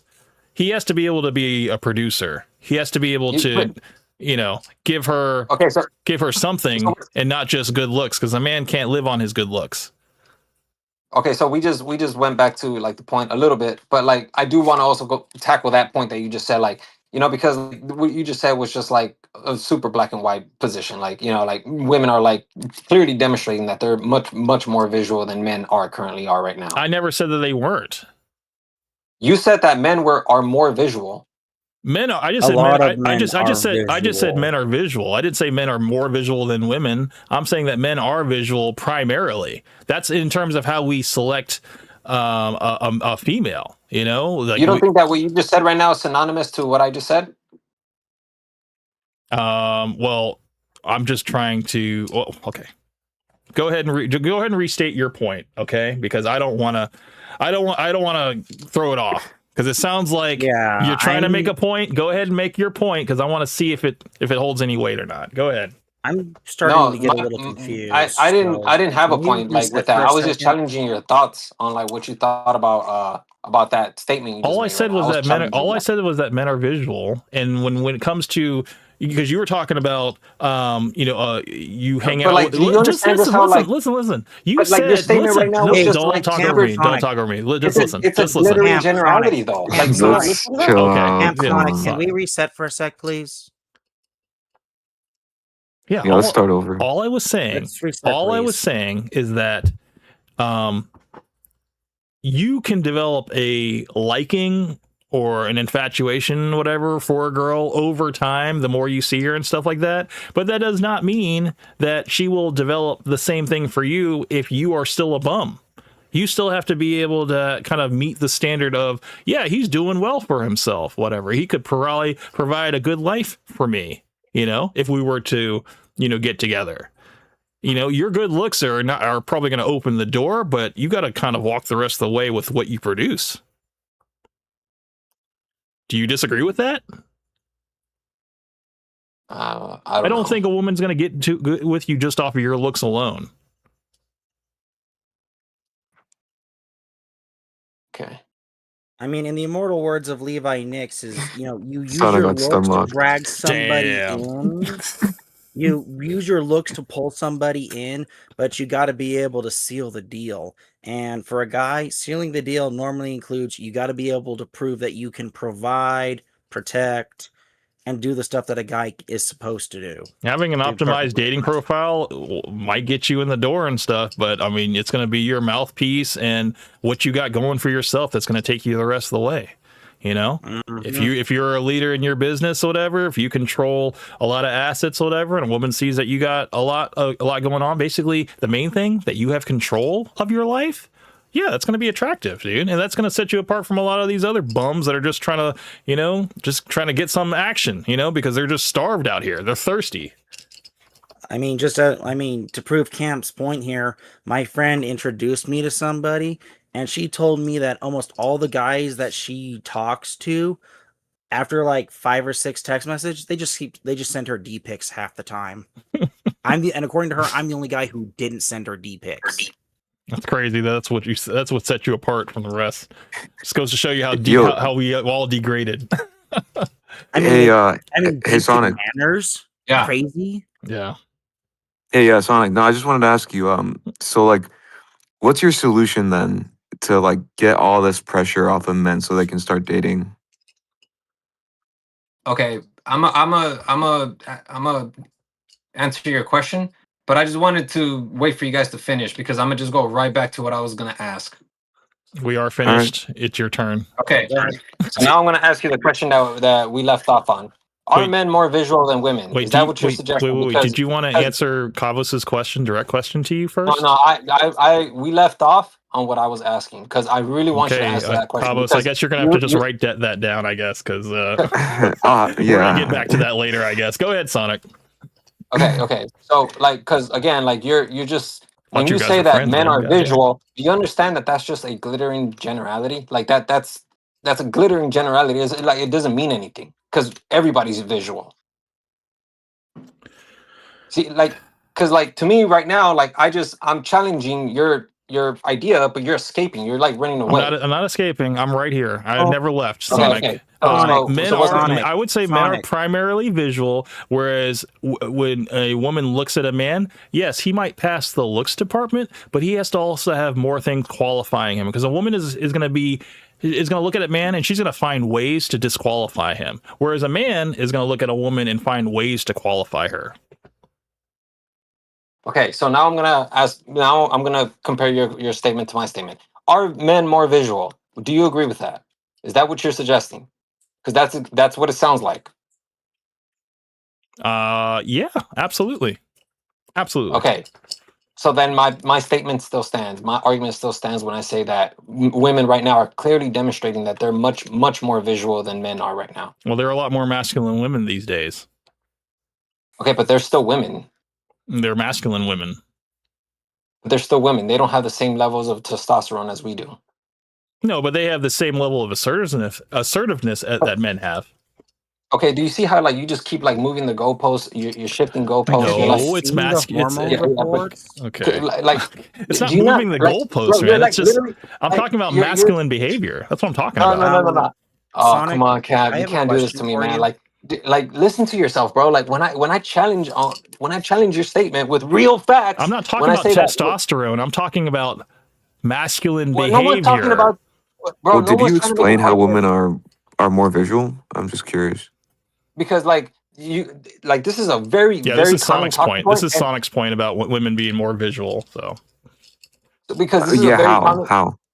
This is a very common talking point that we always constantly hear about how like women are always going for like the 20% of men or like the 1% of men, whereas like 80% of men are not. They are seeing they're invisible because women are always going for like the guys who are chads. Calvus, do you hear this? Like I'm sure that you hear this rhetoric. Yeah. constantly. financial Okay, stability so that- also they're in looking. order That's for, a like, big factor, Sonic. in You order- can't That ignore is, that. You can't ignore Okay, the but, like- financial stability of someone who's coming out of a jet compared to somebody who's working at Waffle House, dude. Two different lanes, but, bro. But you're still proving my Or point working either at way because I was Walmart, still if you just wanna making the more point about generalize Chad, there. about like somebody who's like, did you guys hear what I was saying? Because I really want you guys to understand what I'm saying. Like, did you hear what I was saying? I'm saying no. We heard exactly what you're saying, but what I'm telling you is Okay, that there are a okay, lot so, more. like- Listen, there are a lot more factors that women will attach to men that they could possibly get disqualified after they pass the looks department from the visual but now aspect. you're trying to expand my definition though. Like I'm simply just saying, okay, damn. that women, the rhetoric is always like that women will go for Chad. What does a Chad look like? Somebody who is built, somebody who's muscular, right? That's what a Chad is, right? Yeah, but there's also money too. Money has to be a big factor of Okay, that. but like that, but don't expand the definition because we're talking about Chad right now. That's what a Chad is. That means that if women are going for a Chad, that means that they're more visual than men. Well, Currently, right now. Sonic, come on, Sonic, man. You Sonic. got to give women a little bit more credit than that. I And think then- what you're doing and is then trying you to deny- relate and women then to you men like deny that. What I said. Oh Cam, my Sonic. gosh, man! And then you deny what I said You when I got to said give that. women Like, a lot more Sonic. credit than that, dude. They No, ask dude, for a like, lot more out of Cam, men than what men Sonic. ask out of women. bro, you said Cam, okay, Sonic, hold Ghost. on a I sec, hear you, please. Ghost. I hear you, but hang on a second because Camp, he's trying so hard to escape right now. I'm not Like, dude, escaping, I'm telling you, bro. what, He's no, you not. are escaping, bro. He's not. This is a No. classic example. I just bro, think this that is like- you have a very warped sense of how women think, and I don't my understand God, how bro, you like- even think that you have even a percentile of like, understanding of literally how lost. way a woman thinks, dude. Cam, You lost on that debate, bro. Like you took like a match. Cam, This is another. Just thing I have because to you show say it doesn't make it true, Sonic. Okay, I'll get back to you right now. Go ahead, Ghost. Go ahead, Well, Ghost. What is it that you're gonna ask? okay, well, I'm gonna to Camp's point here, what we call a stereotypical Chad, by definition, is a man who is good looking, is generally muscular, but he's also generally considered wealthy. That is the stereotypical definition of a Chad. Not just looks, Sonic. Not just looks. And that's the standard definition of Chad. He's got looks. He's got looks. He's got fashion. He checks all the boxes, including the money aspect. Camp's not moving the goalpost here. You're saying Chad, and you're saying just Chad's looks. And Yeah. I can agree with you here that Chad's looks will bring in the women, but it doesn't seal the deal completely. How does a Chad express that he's successful? Through his good health, through his nice teeth, because he can afford them, through his nice car, through the different places that in the world that he's traveled. Okay, so what sense do you use to indicate that? Photographs. Out of the five senses, what sense do you use to indicate that? Mostly visual with pictures and stuff. Visual, yeah. Exactly. Okay. Exactly. So I mean, if he's Okay, actually so driving a I'll serve Lamborghini you or your L Ferrari, later, right? Right now, I need a what are you moving truck talking and, like, about, dude? something She's like also that. reading. She's also reading. She's seeing, yeah, that he has a plane, which converts to value. You know, she's seeing, you know, oh, he's traveled to all these different places. You know, he's wearing designer clothes or whatever. Maybe he can buy me designer clothes. There's a lot of things that go into it rather than just, you know, oh, he looks good. No, there is a visual aspect to it that she is seeing this stuff. Yes, but women are also, they're weighing other factors the way things are coming off. Yes, but it is visual. Yes, it is visual. I'm not saying that women aren't visual. I never said that. I'm just saying that when it comes to weighing up a man and whether he is worth, you know, pursuing or putting yourself in front of, yeah, she's going to weigh over just his looks. His looks are going to be kind of like the jumping off point, but then there's going to be other factors that are going to have just as much weight to that. I think Okay, age hang also on. plays a factor too. I'll go right Sure. now. Hang on a second. Sure. Yeah, like yeah. Can you do me a favor? Can you just like close the door? Yeah, close the door. And can you do me a favor? Can you call that one moving truck I told you? Because I need to move like a huge L for like a friend that just lost a debate right now. Yeah. Oh yeah, yeah. That's the company. Go. What? Sorry, I'm talking to Oh one of my my roommates. God, Like dude. What? Sonic, what are if you you're gonna talking talk to about, man? somebody else, mute the mic for a sec. No, No, it's a joke, he's bro. just trying to be funny. Oh, no, my dude. bad, Look, my The bro. bad. You operative took a word massive being L. trying. The operative word being trying to be funny. Don't quit your day job, Sonic. Keep uploading, Cam, okay? come on, man. Keep Look, man. uploading, I know bro. that you just took an L, but we all have to laugh like together. You know? Like, come on, let's all laugh together. Ha ha. I mean, if you want one, if you want a pity laugh, man, good luck, man. But dude, you're not gonna get it from me, man. The thing is, okay, I'm okay. sorry So I ruined that. your point here is that women are more visual than men because they see pictures of men and their lifestyle, and that's what attracts them to them. But it all So let me boils make back down my to point. visual. So let me make my point clear, okay? So I've Please. said this multiple times that women currently right now are more visual than men, and we can see that right now. Okay, but in generality, like generally, both people are, or both genders are highly visual. Like that is like our main sense. The way we look at the world, the way we understand the world is through the visual sense. That's why, like, you know, we often rely on our eyes to, you know, develop these heuristics, these biases. Yeah, that like our visual is the main way we communicate with the world or we perceive the world. Okay. I believe men have a shorter list than women in terms of standards. Is she hot? Can she bear children? Is she a whore? If those questions are answered in the correct way, I think we can move forward. But I think for women, it's a little bit more complicated than that. Because there's kind of double standards. If a man is jet setting, he's had a lot of experiences, whatever, probably has a lot of girlfriends. Is he willing to be locked down by just one woman? Probably not. That's a reality, you know? Just to be clear, like I heard what Cam said. He said that men are visual, but he didn't say that they're more visual than women. No, So this isn't. The thing is, Carlos, you have to listen to what he's saying because he's saying that men are visual. Okay, so what does that mean? Everyone's visual, you know? Because he's like, to me, when he says that, it's like he's trying to draw like this very broad brush of an argument. So then, like, if I say something, he can just kind of corner me on that and say, "Oh, well, I said this," and then actually go back to okay. like. Let me clarify to you what I meant so that there's no confusion here. When I said that men are visual, I meant men are primarily visual, meaning that we don't give a damn about what a woman has going on for herself in terms of her occupation, her social status, how much money she has in the bank, what kind of family she comes from. If she's hot, then she has a shot. So just to be clear, you're saying that like men are more visual than women, right? That's what you're saying? No, I'm saying men are primarily visual. What's up, AJ? How you doing, sir? What does that even mean? Like, what's up, guys? How you doing? AJ, can you weigh in on this conversation? I said that men are primarily visual and women are also visual. I'm not saying they're not. I'm saying that women have a lot more standards that they look for in men. Outside of their looks, they look towards status, You know, Yeah. they look. Well, I mean, think go of ahead. this, guys. So modernity has basically made it so that the majority of men in the West could get married and have kids, right? Like, if you actually look through history, only 40% of men have actually managed to procreate and have their children go on.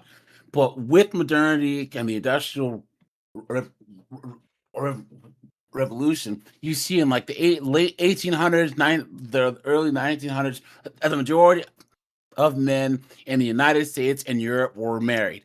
Now, we see that women find 80% of men to be unattractive physically. Now, that hasn't changed, but what this means that women historically in the last like 120 years never really had looks be as important as they are now. So when my dad, my granddad were actually coming up and they would meet their high school sweetheart, it was about a man's character, about like, his masculine kind of frame. Can he provide? Was he a good father? You know what I'm saying? Etc. Looks weren't really that big of a thing for women to men until like the late 80s, the 90s, and the 2000s, and then social media.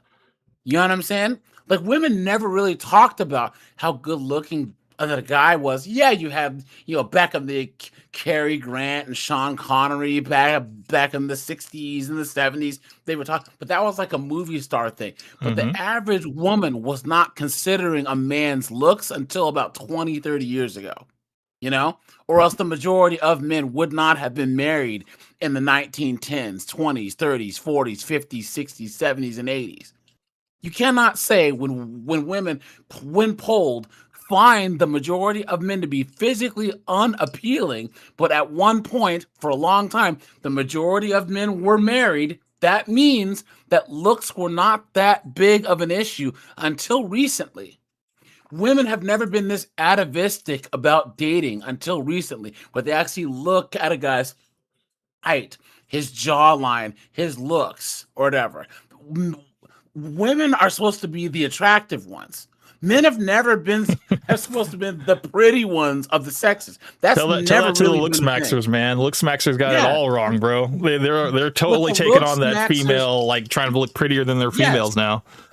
And this is the result of kind of this more like embracing of this feminist type of thing where you see guys now where they're kind of emulating what they see the women do to get just this automatic status, right? It's kind of circumventing this historical knowledge that men have to earn our value. We aren't born with value. Women are. The Looksmaxxers are trying to adopt this, right? They're trying to say, "Oh, well, I can just turn myself." It's absolutely true. Into this 6 foot This is kind of proving Sonic's point, though. Just well, wonder- there is a paradigm shift. There That's is why- feminism yes, has sir. flipped everything upside Yeah. down. That's why I didn't But intervene. the That's why I question didn't we jump have in. to because- ask here is, will the paradigm shift hold? It's not. Okay. It's not sustainable. No, because Okay, women are already in these high level positions, fucking crying in their car, that Yeah. they are unfulfilled. They are the most medicated, most depressed, most unfulfilled women in history because because of feminism. And you figure there are guys that are actual like titans of industry. They have Tom Brady and all these guys. They get left, right? They get divorced. You think these guys think that just because you Looksmaxx that you're going to have a better chance with women than a guy who might be less better looking, but he has millions of dollars and success and status and everything else? No, Never enough. Never enough. Never. It's never enough. If Tom Brady can get divorced, anybody can get it, bro. The prince, what's it called? The king of Spain or whatever. His son, who's some multi, he got divorced. It's just how it works. Like, it's never enough with modern women, and I think Looksmaxxers, it's the new thing where they're always trying to sell this ace in the hole. You know what I'm saying? Oh, we haven't tried this yet. Oh, this is the new thing. It's like first it was, oh, you got to get money, which is not true, because if you got to get money to get chicks, then you wouldn't see these single moms all pregnant by Nug and friggin' I don't know, Bobo man. in the hood. You know I what I'm think saying? the Looksmaxxers, they are basically doing all this work, all this legwork for other men. Honestly, Yeah. to look better for other men, and because you take all these steroids, all these other drugs that basically screw up your whole erectile system. You end up having But the ED problem, at though, fucking Cam, 20, and you can't even get with all these women you're attracting. Yeah, It's your the endocrine problem system, with the Cam. whole looks maxer thing is it's centering women though. Like, how is a looks maxer different than like an incel? Their whole life is just trying to get chicks. Bro, Right.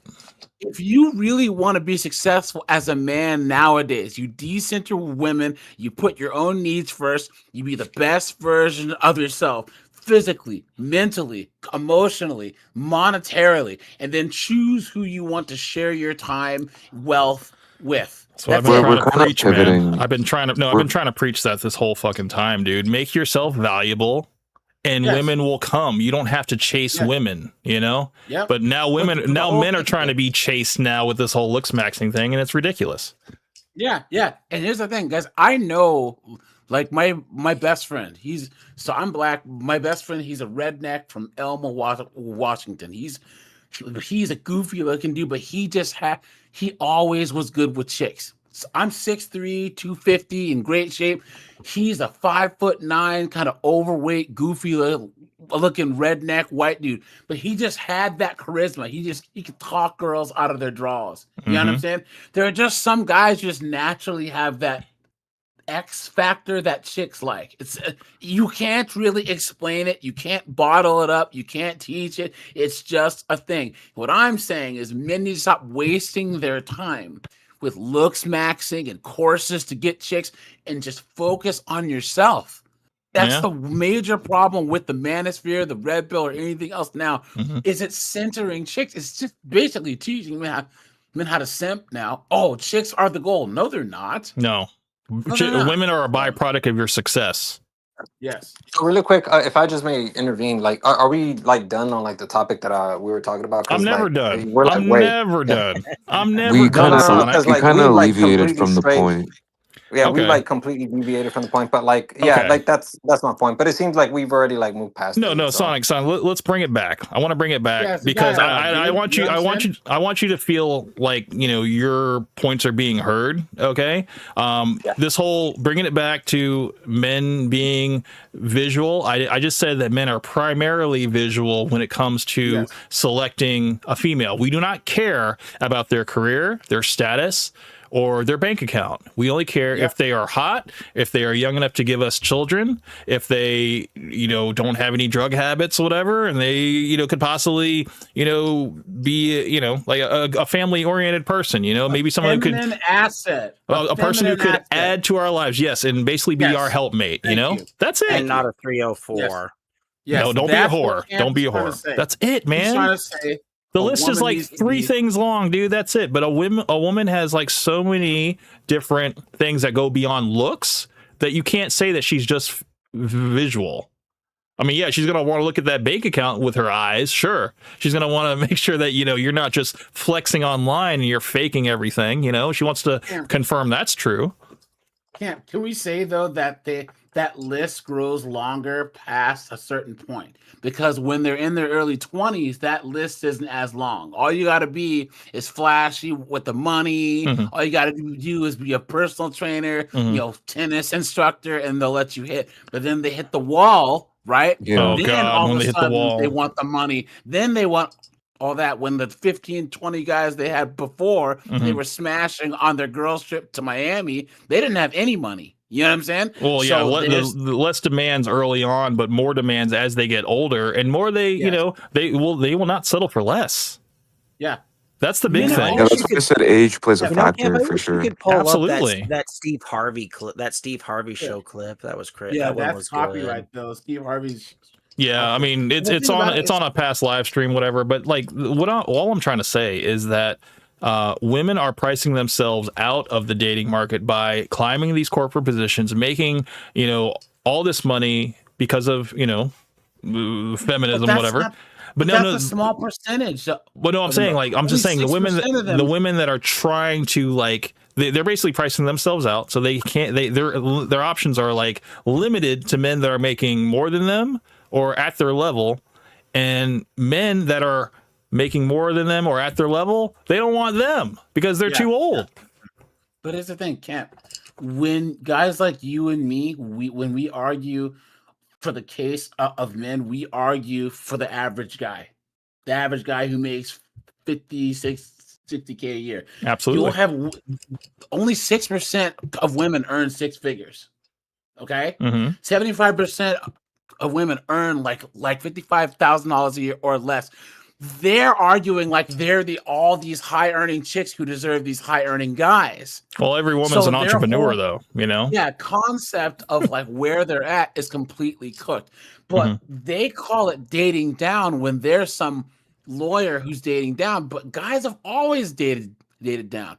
My dad, he's a doctor, and he would see all these female doctors, not a lot, but the ones he worked with. They would get mad that all of their colleagues were all, oh, I met this girl who worked at the friggin' who was on fries at McDonald's, or I met this girl who worked at Starbucks, because men don't care about the education. Just want a soft, feminine woman, man. That's it. That's it. Yeah.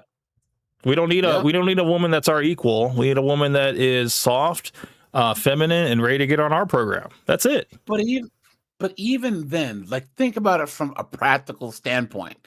You are a surgeon, right? Let's just say that you're working all these hours. Or let's just say that you're in tech. You work 70 hours a week. What do you want to be with a woman who works 70 hours a week like you do? Absolutely not. You never see her. She's never around. What's the point of her? Exactly. Yeah. And then that goes back to my earlier argument. On Just men anyways. As Camp, AJ. This goes back to my earlier example as the guy who was working in sales for like 60 hours a week. Yeah. Yeah. But think about it. Women don't spend money on men like that anyways. I've dated, this is back when I first graduated from grad school. I was making decent money, but I went out with this chick who was a psychiatrist. Psychiatrist, yeah. Oh, geez. And she was making real, I know, big That's a red mistake. flag, because now she's going to be dissecting you and making you. Yeah, no. You don't want that. Guess who was paying for all the dates? When we went on a trip, who's paying for that? So her money is not an asset to me, because women don't spend money on dudes like that. Oh, wait a minute. Does that go back to what I said earlier about your money being their money and their money being their money? That was just a saying, though. That doesn't really mean anything, right, Sonic? What do you mean? I don't get it. What he was saying, his actual situation with the girl, it's like, even though she, was a psychiatrist and stuff like that, he was still in his masculine role paying for all the dates and stuff like that. Her money that she made had no influence on the relationship whatsoever, because he was spending all the money. Wait, hang on a second. Was she a successful what is it, therapist, psychologist? What was she? Psychiatrist. Yeah. Psychiatrist. Was she MD, successful? PhD. It's like, oh yes, he was successful. Yeah. She got her master's. And you were still paying for everything? I was paying for all the dates and the trip that we went on. Makes sense. Makes sense to me. What do you think about that? What do you think about that? What do you mean? You think you did the right thing? Yeah. We were dating, yeah, and then I was let me understand exactly the situation. You said that that's correct. You said that you paid for everything, even though she had all of this money. Like when I hear that, do you know what I think of? I think of like, damn, man, like you let her get away with all the money that now she can use to invest or open up a business while you're like really low on your cash. We were now. only dating for like 6 months, bro. Like, what are you talking about? Well, no, I mean, he's trying to insert himself in that situation. He would be like, no, she would be paying. Like, bro. I'm gonna tell you this, and I'm gonna listen to me. I need you to listen to me good. This is so funny. If you are with a woman and you're in a serious relationship, you have to put yourself in a position to where she has a choice to either work part-time or not work at all, or you're cooked. So if you choose to hold on, a lot of guys aren't choosing to date or get married. But I can tell you guys, I'm telling you guys, if you seriously want to have a woman respect you, and I'm not saying this is right or wrong, I'm just telling you facts. I'm not saying that it's moral or immoral. What you're about to say is about to be a fact. I already know. Go ahead. They don't want to be Atlas holding the world on their shoulders. Guys, I know tons of guys. I do really good in my day job, right? You know how many guys that I know whose wives have come home and they're doctors, lawyers, PhDs. My job is not rewarding. I just don't want to do this anymore. I'm quitting. Next thing you know, he's the only one freaking working.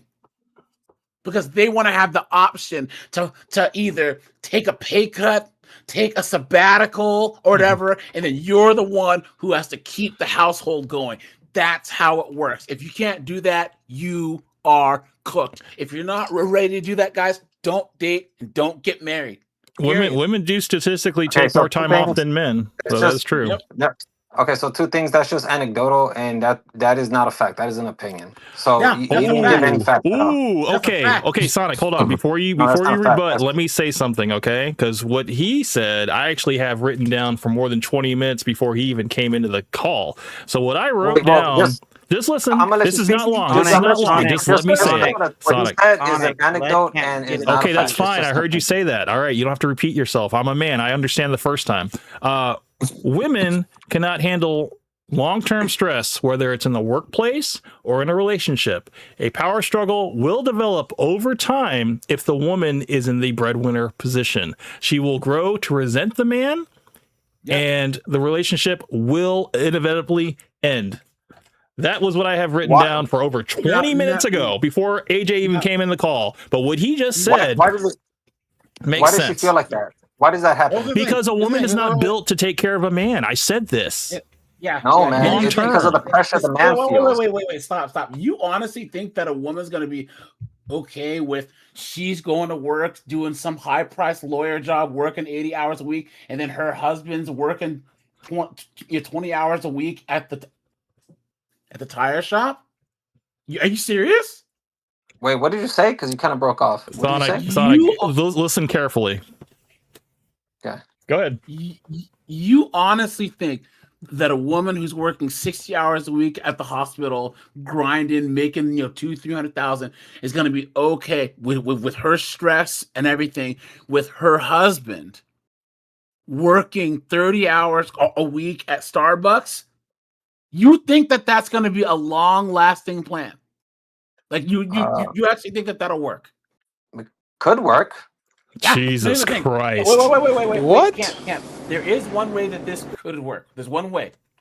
I'll tell you what. Ooh, please. If they got married in college and they have history, because I know. Hold on, guys. Who are the most married group of women in the United States? What race of women are the most married?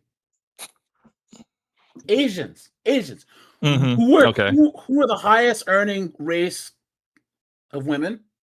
Asians. Who are the most educated? Asians. And who are the least divorced? Asians. I know Asian women who out earn their husbands, but they got married in an undergrad and they've been married for 15 years. So even though some of them might out earn their husbands, they have history. They have 15 years of marriage and a culture that prioritizes family over You're everything absolutely else. right That's about rare. that. That's rare, Asians though. are culturally loyal, man, to their families, dude. Family Okay, first. but I still don't know how. Well, What this has to do with like. Let me Okay, land. go ahead. I'm black. White women and black women, the higher up they go money-wise and education, is the least likely they are to get married, the more likely they are to get divorced. And yet Asian women out earn black and white women, but they're more married. Why? It's the culture. It's because of priorities, right? And it's because their dedication to something greater than themselves. Now, if you think that you're going to meet a Western woman, a white woman or a black woman, and he likes she's gonna Latinas. earn a lot more than you, and she's going to be all right with that when she has colleagues that are men who are clearly earning more than you, have more status, you're cooked. You're wrong. That's just the way it works. All right. So one thing, okay, you were cooking, bro, but it's not what I ordered. All right. This guy. This guy's not ordering anything. He's not having anything to eat. He's just here to watch. No, look, man. Like what you're saying. Look, man. It may be valid for you, and you seem like you've broken it down, but ultimately, at the end of the day, man, it just breaks down to like whether the relationship could work if they have good communication skills, and most importantly, if they don't have these traditional philosophies that completely hinder a man from advancing with this woman in terms of a relationship. Wait, that's like really what does it that breaks down mean? to. Sonic, you have to kind of disclose your status. What is it that, what's the What does question? Go ahead, traditional ask the question. philosophies mean? What does traditional philosophies mean?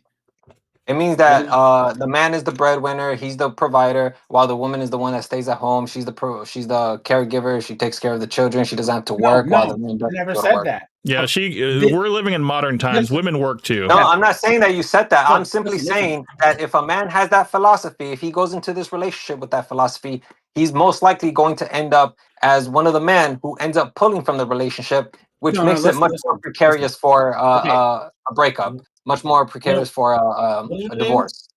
I don't know your name. What is your name, bud? Sonic. Sonic. Okay. Do you believe that two people, like a man and a woman, can be equal in a relationship? Be honest. Be honest, Sonic.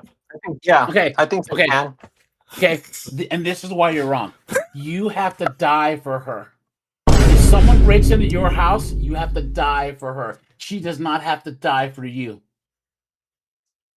If she gets angry, she can punch you. You can't punch her. There is this partner thing that you younger people do, because I'm 45, camps about my age. Oh, yeah. You guys use the word partner. We use the word husband and wife. Yeah. You have to jump in front of the bullet for her. You have to sacrifice yourself for her. Men, there's a clear expectation of we have to die for our wives and our children, but women have no duties in this modern society anymore, and that's why things can never truly be equal. Women can say for days what our expectations as men are, but what duties do women have to society or men? Nothing. But we have to keep this infrastructure going. If we decide to have a wife, we have to die for her. All the women get on the lifeboats and we go down on the Titanic. Oh, we talked about this next one. to the cello player. We talked If about there's this a one. bank robbery, Yep. we're in the safe crying next to the AK-47 holding guy as the women get out.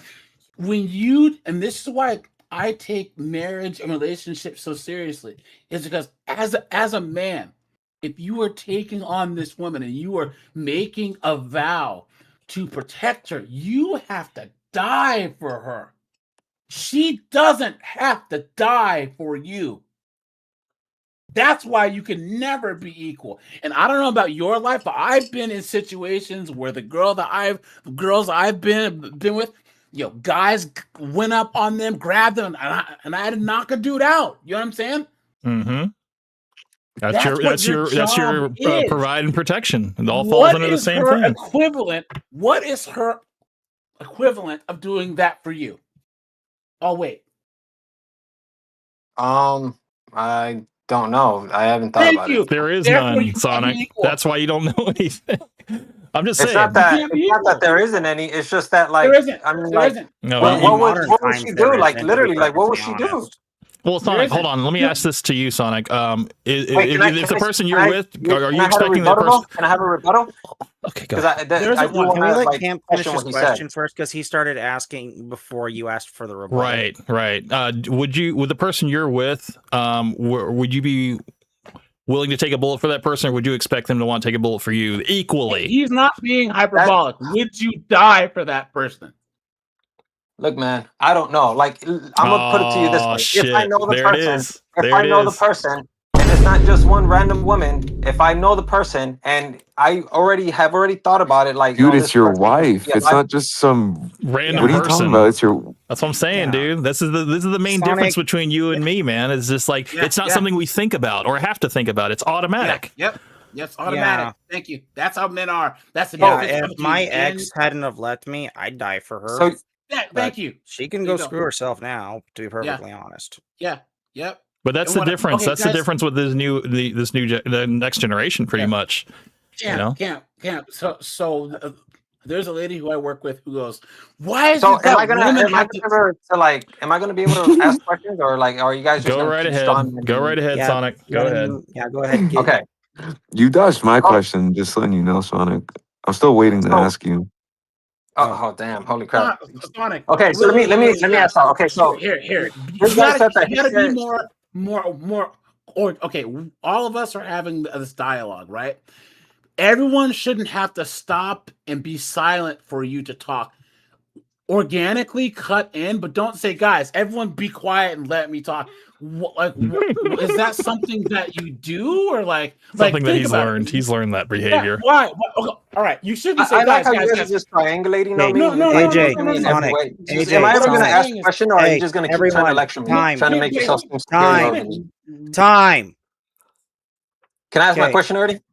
Okay, let's let Sonic go, Everyone and stop, then let's because let he can't cut in Cavos have his naturally. question, and then let's Here we go. carry on, please, guys. Go ahead, Sonic. Okay, so aside from all the straw man in me and this like slippery slope shit, That's not what straw man means. And also, by the way, super unrealistic hypothetical. By the way, you make it sound like you're fast enough to get in front of a bullet. Go, It's crazy to me. Sonic, Sonic, it's not a hypothetical, man. It's like, go ahead. Please go ahead. Like, how often do you guys come across a guys, situation like this? Like, it's Let's crazy. just let Like, Sonic ask his question. Yeah, go ahead, Sonic. Okay, so you have the floor. Okay, Okay, everyone so mute first so off- Sonic can talk. oh my gosh, holy crap, bro! Like, who am I gonna debate? Who wants to debate? Sonic, Like, you have am I the debating floor. with Go, you guys, or am I Sonic. debating bro. with AJ? You're good. Sonic, go Just ahead, go. Chill, man. Okay, so like, all right, so he said that he wouldn't hit a woman. Why wouldn't you hit a woman? Because it's not right. You don't hit a woman, dude. Yeah.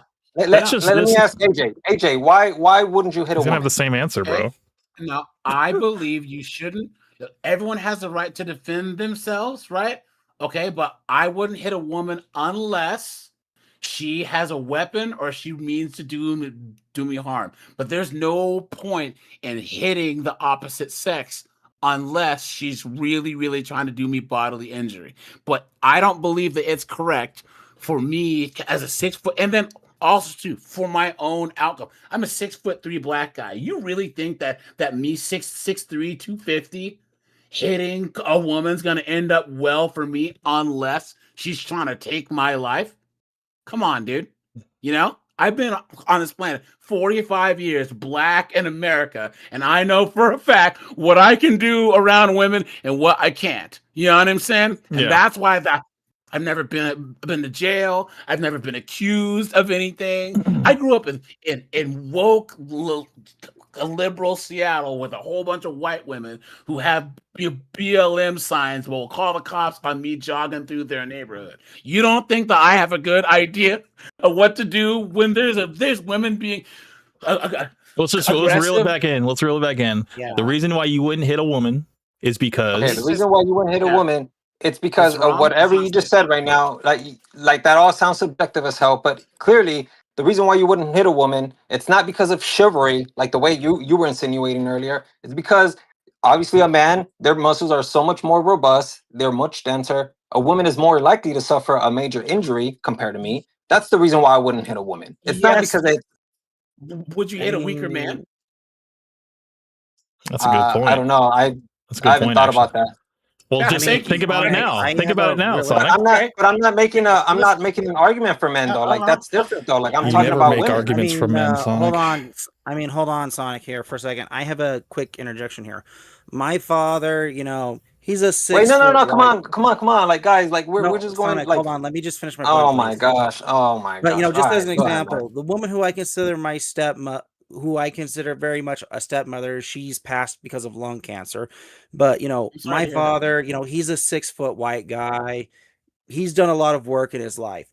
My father has a brown belt, and I forget in some martial art, I forget which it is, but he can hit hard enough that he could break boards when he was a kid. He can still transfer those hits. And he knows his strength well enough that if he actually hit her hard enough on the head at the right angle, there's a good chance she couldn't get up. She would never get back up.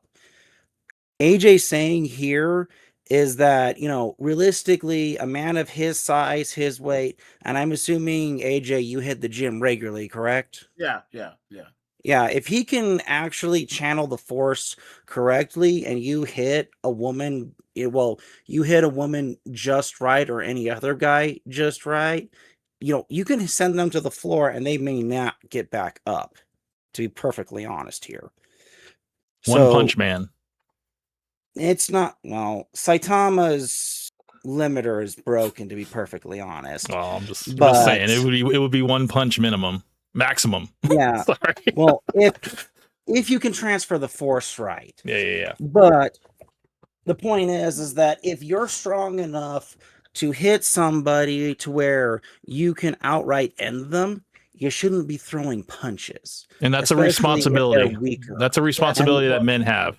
We have a responsibility to not do that. And that's a responsibility for anybody who can actually hit with that level of force. But I think everyone does have the right to defend themselves, and that meaning like that's a lizard part of our brain where like if someone's coming at you and you react, it's kind of not fair to judge the person who's being victimized. Like, let's just say that you have a 6'5" guy and some 5'7" chick like jumps out of a tree at him or whatever, and he reacts. It's kind of not fair to like judge. Well, you should have. That's Monday morning quarterbacking. What I am saying is I don't believe it's okay to just like knock a chick out. Right. You know what I'm saying? That's No, I just the agree. way I agree. But there was so I don't know how we got on this topic, but I agree. Well, this is kind of related. There's a woman that I work with, and she's like, "Why do women have to try so hard to be recognized in the boardroom and all this other blah blah blah blah blah and this and that?" And I said, because if Camp and I are both executives at or we're both partners at a law firm, and we're trying to do a big deal, Camp and I know that if we disrespect each other enough, we're going to start fighting. Men know, whether it's your dad, your brother, your best friend, if you guys disrespect each other enough, you're going to start fighting. Propensity That's violence. Not the case with the woman. Yes. Correct. So we don't have the same intrinsic respect for women's behavior because we can't fight them. And that's one thing they don't get. You know what I'm saying? Like they want equal rights, but not equal lefts. Yes, they wonder why they'll get in a guy's face and like a workplace and a guy laughs at him or doesn't, because I can't punch you in the face if you disrespect me. Correct. So there's always going to be an imbalance there because of force doctrine. We own the monopoly on force. Men do. And unless that changes somehow, we're never going to be able to be equal ever. Period. Point blank. Go ahead, Sonic.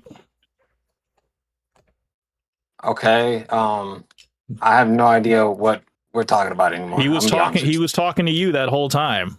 So you should have been all listening. Of you guys were talking to me, and then you guys started talking to yourselves, and I can't keep up. Like, what do you want me to do? Okay. Like, when I try to ask you guys, I try to ask you guys, like, let me talk to him. Here we go again. Go.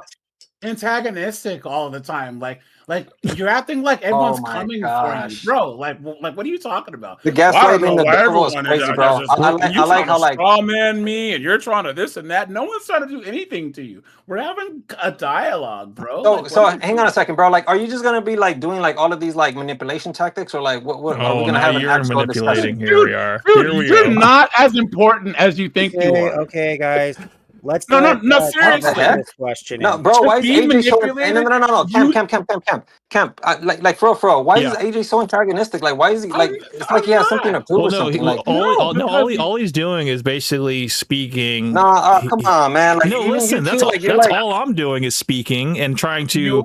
All we're doing. This is just an open dialogue. We're talking about our points of view. Oh, dude, this isn't just an open dialogue. He's literally like fucking. Nobody's being attacked here, though. I want you to understand that nobody's being attacked. Crap. You're like, man, that's crazy. Okay, man. This is just a meeting of the minds. That is it. That's all we're doing. Just chill. He's the only one here who's been saying that he's been strawman, manipulated, antagonized. I mean, I think it's what's important here is that we clearly speak about points here, okay? In terms of male and female dynamics. I mean, we were talking originally about But I can't women. even like speak my point without you guys triangulating me. Okay, Like, well, like, I what can't are we even doing? finish what I'm trying to do, Sonic, without you interrupting me. And he's the host, so let him talk. I mean, all I was just trying to bring it back to was just how we differ opinions on women proposing to men, how feminism has flipped everything upside down to where men are now prioritizing beauty in themselves, being more beautiful than women, and how women are now pricing themselves out of the dating market by climbing the corporate ladder because feminism gave them the opportunity to do that. Yeah. So everything is flipped upside down. And it's not for the better because it's basically pulling men and women apart. The family unit is getting destroyed. And I have an issue with that because now that means for my children, for my son and my daughter, that they're probably going to have it a lot worse than you currently have it right now, Sonic. You're probably right. I just think that look at it now with IVF and all these. There's an article saying, "Oh, all these women are having kids in their 40s." Like that's a good thing, because IVF doesn't really work. It costs an arm and a leg, and if you don't see big pharma and infertility doctors pushing this stuff, so they're making billions of dollars off of this, billions with a B, to push women into delaying marriage and children. Because if marriage and children is what they want, most people want to get married. Most people want to have kids. Now, us men are looking and doing the cost benefit analysis and saying maybe not, but most people want to have children and be in relationships, or else you wouldn't see these single moms and all these people on dating apps. My point is, what is the agenda here in keeping women single? There's trillions of dollars to be made off of women not getting married, pushing off having kids until they're in geriatric pregnancy, right? And then having all these horrible outcomes. You can't name one positive outcome that's come from feminism. These women are on SSRIs more. They're abusing alcohol more, weed more. They're dying in childbirth more, or they're having less children or none at all. They have more student loan debt, credit card debt, a high interest car loans, bastard kids. They're having more sexual partners, STDs. There's no positive outcome for women that's come from feminism. Not a single one. I mean, one positive of men and women coming together and getting married is less chance of contracting STDs because you're with your wife. You know, I mean, I'm still clean, and I'm at 43 years old, and I don't have to worry about all these STDs out here. But these guys, these young guys out here that are trying to get their notch count up, they're rolling the dice.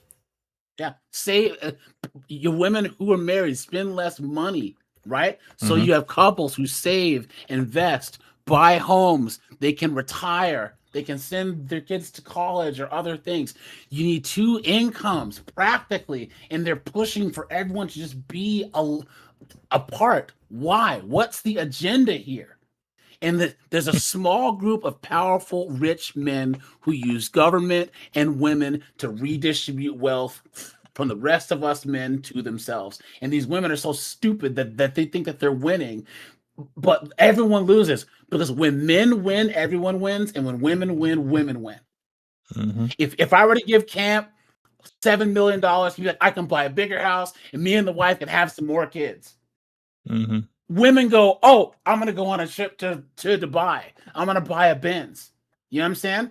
So because men's money is our money and women's money is their money. I said that. It all comes back to it, man. It's all the same point.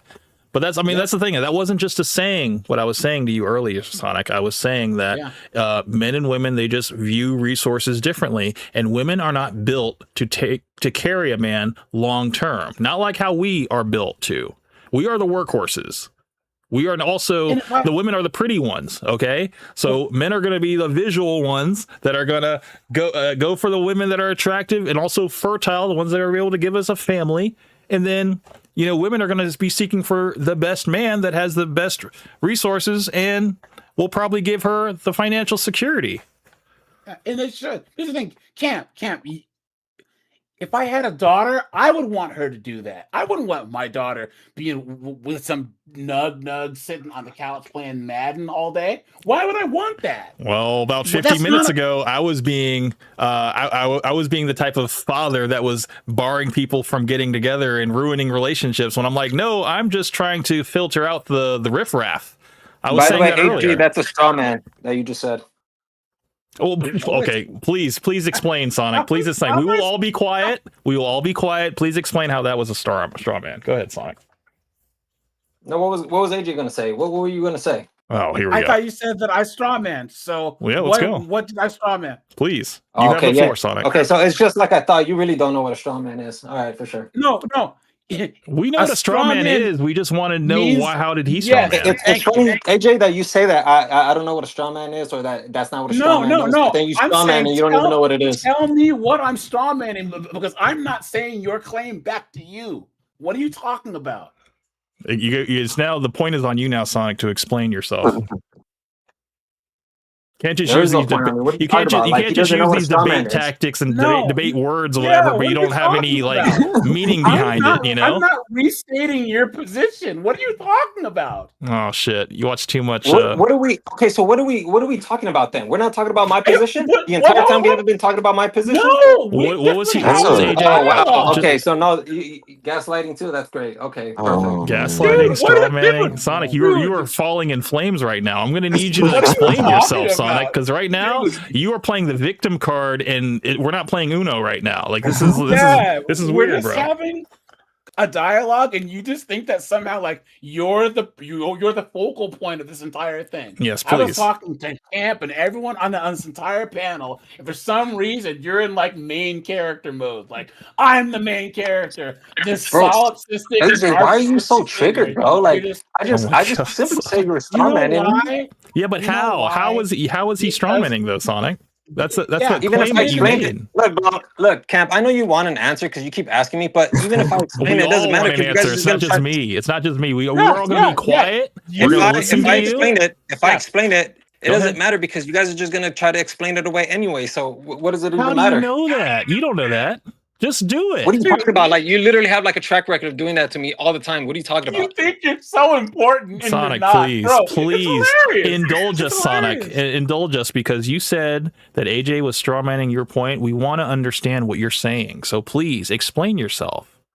I thought he said camp. Like how you're like making it sound so sincere too. Like holy crap, man. I'm That's being crazy. sincere. I know I'm typically a liar, a fraud, and a gaslighter. I don't know what else. A strawmanner. What else? I'm an instigator.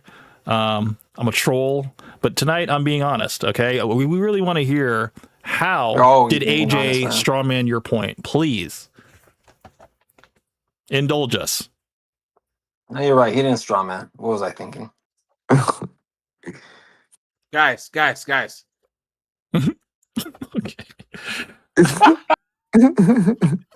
don't know what's happening. I don't know what's happening. Oh my god, dude. I got crickets, bro. Yeah, I don't have the crickets button. All I have is the what? What?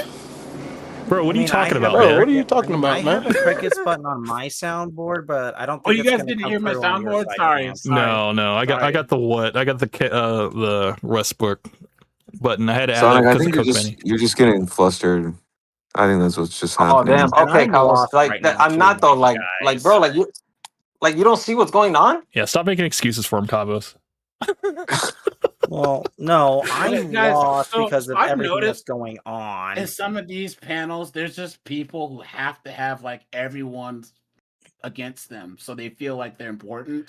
So like this guy, Sonic, he wants to try and make it so that everyone is focused on him to like boost his confidence or his ego. No, I'm willing to give him that spotlight. I'm willing to give it to No, him. seriously. I'm willing to So give guys, it to him right now. Yeah. It's crazy how much AJ is like projecting. It's absolutely insane. Like how you think you know me, bro. Like but you Projecting don't. what Like you don't know though? anything. What is he projecting? Hey, there you go. Well, What are you no. talking The about? thing He's doing is, it right now. the thing is that camp. Everyone's after me. They're straw manning me and gas and every other single buzzword that I could use. Is We just alleviated bullying from like me? the debate. That's what happened, really. bro, like you don't see like what AJ's doing right now. He's like mocking me. He's like saying that I'm a victim or whatever. That everything is around me. Like Carlos, you know me, dude. Like I don't. Am I always trying to make things about me? Like I'm not. Like I'm literally here trying to have No. a conversation with you No, guys. Sonic But doesn't AJ's do like that. trying to like influence you guys to think that I'm like this guy that I'm not. Like, Okay. Well, then at least explain your position. Because you but I've already said explained it multiple times. no, explain this one that he was strawmanning you. But why am I going to explain it, Camp? I already know that you guys Because you guys are gonna explain it away. Like you guys explain everything away. Like it's all the time with you guys. Like No, but I always call you out on this stuff. don't you think me giving you the opportunity to explain yourself would probably add a little bit of clarity to what? Because right now we're all kind of because every time I explain myself, you guys always explain it away. Well, it's assuming a lot without any actual fact, because right now you're kind of like you have the beginning, middle, and end of the conversation, and we're still kind of left on the beginning here, Yeah, I mean, I'm still lost at what the original straw man here was. Well, too much time has passed. So I don't think. I mean, I thought he said Camp strawman you. I don't know why he. No, it was said No, he said AJ. AJ. I heard that clearly. Yeah. And AJ, AJ he was said the one that AJ strawmanned. strawmanned him, and Camp asked him what the straw man was. Yeah, that's it. I just And- wanted a little clarity. That's it. Can you explain what a strawman is, Sonic? So when you create a cheap argument to make it seem like the person that's making a point is like his point is ridiculous. Like that's what it is, to put it simply. Oh shit! I strawman you all the time. Then, goddamn. You do all the time. All the goddamn time. But no, I mean, the one that I said was that you said that we should encourage women to approach men and also women to propose to men. I thought that was ridiculous. I still think that. Yeah, but like that was like the beginning point though. Like that's a whole nother point. Look, man, I like if AJ is just gonna keep like, because I would still want to like converse with you guys, but like I don't want like this like hostility. Like I'm not here trying to be competitive. We I'm can here keep trying doing to- that, dude. Just chill. We can keep going. Yeah, I mean, I think we all kind of just want to have a little bit more clarity on the situation, because if you're saying that we're doing something, we would like to at least have insight on what we're doing. That way we can correct it. But okay, but like I have been telling you guys the entire time, and you guys keep saying that like that it's just me that I'm like losing my mind or whatever the case. Like I've been telling you guys this over and over. Okay, well, can you tell us one more time? How did we strawman you? Well, how did AJ in this? How did AJ strawman you? Yes, please. Fuck, I don't even remember what the strawman was anymore. What was your? Even if I asked you what the strawman was, you're just gonna say it wasn't. Whatever. I don't even remember what the original point was. Okay. Next time that you have, I guess a contention, we're gonna stop and we're gonna actually call you on it so you can actually explain yourself. That way, it's still fresh in your mind. And we don't want too much time to pass, and we don't want you to. We also don't want you to give up on us and thinking that we're too caveman brain to not understand. Okay, let's move forward. Okay. AJ, let me ask this to you. Do you think if a woman proposed to you at the World Cup in front of millions of people on camera, what do you think about that? You're a beta and you're a simp. You should say no. Now explain yourself. Why is he a beta and why is he a simp? Beta.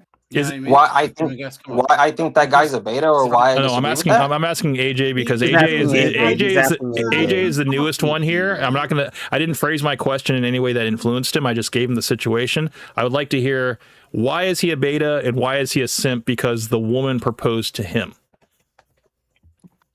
Okay. So guys, men control access to sex. I'm sorry. Women control access to sex and who is born, and men control access to relationships and marriage. That's how it works. A woman is not your girlfriend until you say she is, and she cannot be your wife unless you propose first. When you propose and she says yes and you go through with marriage, the role of a husband is pretty clear and has been for thousands of years, where you have to make the ultimate sacrifice for her. Wait, what did you say? You said 1,000 years? I said thousands. Thousands of years. Thousands. Okay. Okay.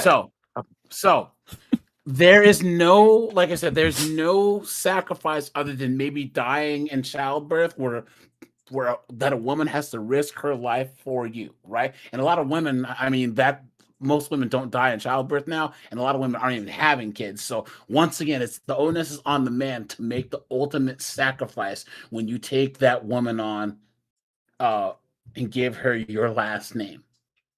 There's no reason why a woman should be proposing to a man because of that power dynamic.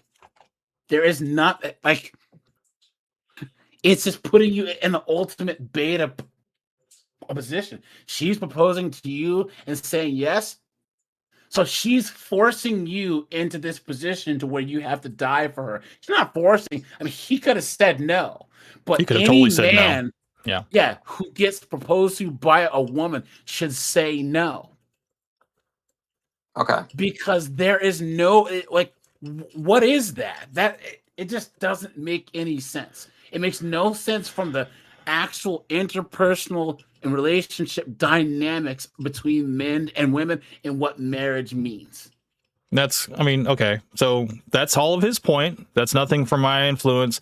I did say last week that, if a woman proposes to a man, it kind of robs him of his agency to be able to choose his wife. The one major decision, amongst many major decisions that a man makes in his life, that is his one decision in life that he should have the choice in making. And I think, there's really no other way to look at it otherwise that, he is stepping into her frame, and, she put him in a very precarious position, and I'm only assuming, I don't know for fact, but she probably paid for the World Cup tickets. She probably paid for the camera time to do the proposal, and she definitely paid for the ring. So she put him in this very precarious position to where if he said no, he would probably have the whole stadium booing him, and he probably didn't want that to happen. Maybe it was a green card situation. I don't know all the facts. Camp, if anything, just let AJ, because right now you just literally I think you created kind of like a chink in his armor. AJ already said his point. AJ already said his point. Wait, AJ, you agree with what? No. You keep telling him what to do on his stream. This is his stream. AJ already said his point. That's why I said my point. Yes. So wait, AJ, you agree with what he said then? Yes, I do. But I want to back up here. You keep doing this. Don't tell Camp when to not talk and when to talk and what he should and shouldn't do. He wasn't really doing that though. Yes, he was. He said, "Hold on, Camp. Let AJ know." Yeah, Camp decides who does what. It's his stream. I also spoke after AJ, so I didn't influence what he thought. That's why I asked him in a very neutral way. I just told him what the situation was and what do you think about this. So he gave us an entire point of view.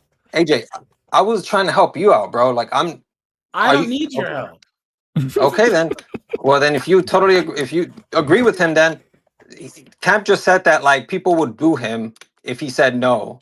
Yes. And I would take those boos. I would totally take those boos. Yes. So if people see it as a beta move, why would they boo him? Wouldn't they cheer for him if he said no? Because a woman would be being embarrassed and disrespected, and that's bad in society's eyes. Yeah, women are. That was literally a non-answer. You know that, right? No, women are protected in society. What are you talking about, Sonic? Why? I'm focusing only on the audience. Why didn't the audience say no? Why didn't they cheer the guy on if he would have said no then? Or why didn't they boo him if he said yes?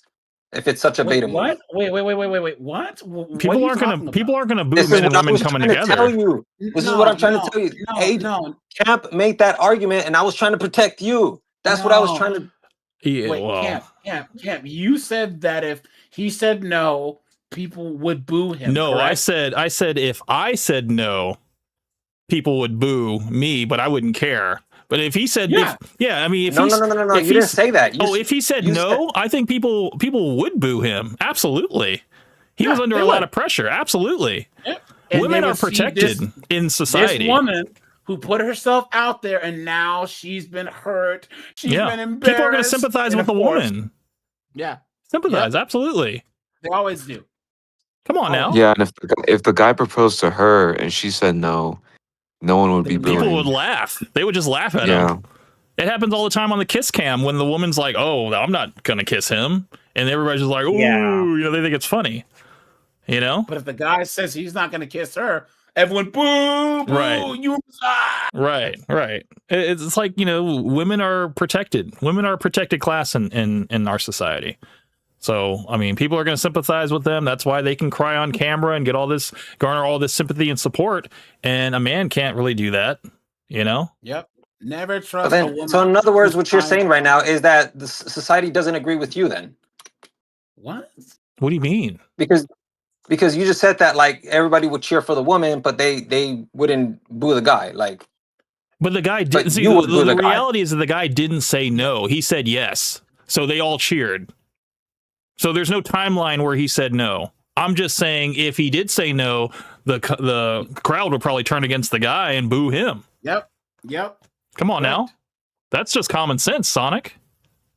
Damn. Okay, that's crazy, bro. All right, whatever. It's not crazy. No. It's actually I remember watching like almost at this stage, nearly almost what was it, almost 15 years ago, this massive contemplation of kiss cam moments. And almost every situation where the guy refused to kiss the girl, they got jeered, or there was one case where like the team mascot came and like picked up the girl and just carried her off. Or she started making out with the I guy remember next that. to him. Yeah, I saw remember that seeing shit. that. Yeah, but the guy always is gonna get the short end of the stick or whatever if he doesn't comply, you know. But the guy in this situation, he did comply, and you know, I'm gonna apply on men and women coming together. I'm a big supporter of that. Okay, I don't. I just the only thing I care about is how it happens, and I just think that he got massively emasculated, you know, just being made a pussy in front of the entire world, you know. Yep. And I don't know if he's Latin or not, but I mean, in that community, dude, they're very machismo, and I'm sure he probably caught a lot of hell from a lot of his uncles and. But here's the thing, you know, I don't think that like Camp, you and I are, well, I'm like the last year of Gen X, and you're like the oldest millennial, right? So Mhm. like we're the last kind of group of men that realize practically that there's gonna come a time where your manhood is tested. And when you fail, guys, don't fail. I don't care what it is. Don't fail telling online. you guys, Don't fail online, dude. guys, but I'm talking about real life. Yeah. All right. You know what I'm saying? Guys, there's two concepts that I call the arrogance and the ignorance of abundance. We have so much abundance here that we're so arrogantly ignorant, but there's places like Africa, Southeast Asia, Eastern Europe, where it's more kind of third world, and your manhood gets tested more practically on a day-to-day, week-to-week, month-to-month basis. That's why those men have a more solid idea of masculinity. It's because it gets tested often. We have young guys now that are 19 to about 36, 38 who've never had their manhood tested, but it's in the mail. And guys, the amount of depression, disappointment that you feel in yourself when your manhood gets tested and you fail, it's a rough thing to swallow. I've seen guys fail that manhood. And I'm not trying to say that you got to be John Wick, but what I'm saying is if there's a time where you got to stand up for what's right, where you have to protect your sister or your mom or your wife or your girlfriend, and you got to step in and say, look, I'm going to put myself in danger to do what's right. Some people, especially young guys now, can't fathom that concept, right? You know what I'm saying? But when you're emasculated, it takes you farther from being able to understand what that is, right? When we accept the emasculation of men, it means that it's taking men farther and farther away from this kind of balance of dangerous and safe to where they can respond and be good men. It's This crazy. is all like- subjective, by the way. No, it's Everything true. you're saying is No, subjective. it's younger men policing older men, you know? Yes. That's literally what it is, because now you've been taking, you've had all these different social things changed or whatever to while this is like all you know is men and women being equal, you know? gays and lesbians being accepted, being married and stuff like that. Trans people being able to play in women's sports, whatever. Like you're probably, I don't know if you support that or not, but there is an older generation that is just like completely against that. Yeah, yeah. Or like how many fights that you've been in. There are times, guys, there was only 33 black kids in my high school. So like I was in a predominantly white school with like a big afro and like Coke bottle glasses back in the day. So we would fight. We would fight, right? That's just the way it works. Oftentimes with men, you would get bullied, you'd fight it out, and it was cool. And all the guys I'm friends with from high school now are guys that I whooped their ass in high school.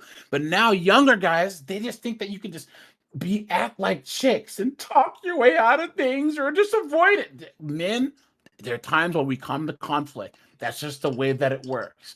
And it actually makes us better for it. That's just the way it works. That's just the way it is everywhere else outside the West.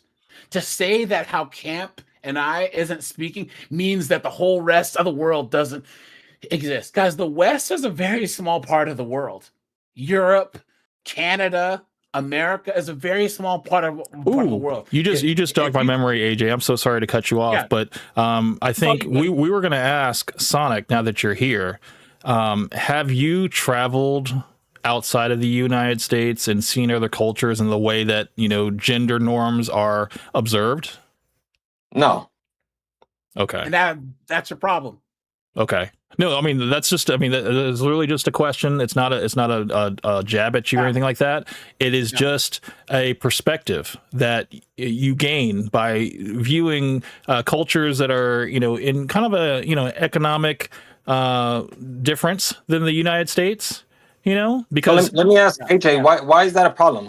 Because you'll see these cultures living in the ways that human beings have lived since time immemorial. It's only been in the last 60 years that we think that we know better than people have known for thousands of years. If you go to like the third world, where the majority of the ways to make money is back-breaking labor, women in those cultures are like, I'm not equal to a man because I don't want to be working in salt mines and friggin' all these other crazy things. I cannot do that physically.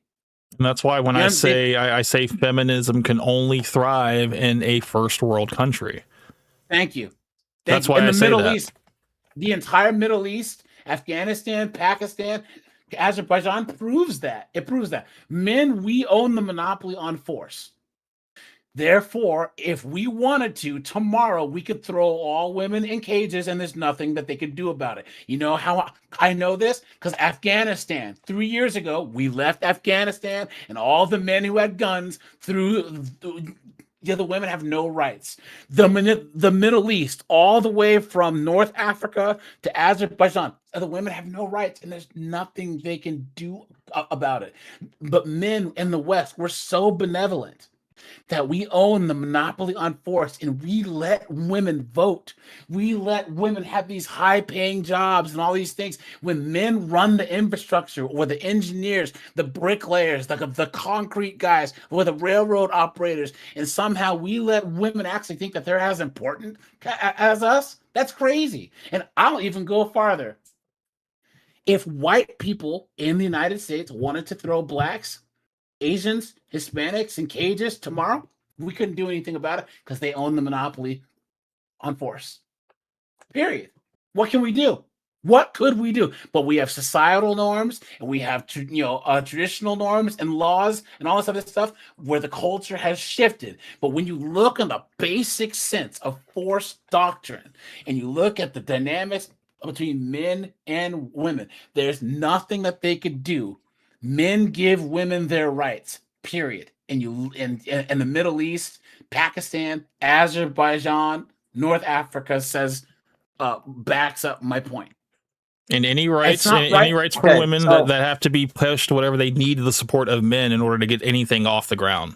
Yes. So first off, like a lot of what AJ said, it's pretty unrealistic. Like you're suggesting that like everybody, if they wanted to, you said I think white people, right? You said that if white people wanted to like put all of the other groups in cages or whatever the case is, then it will happen.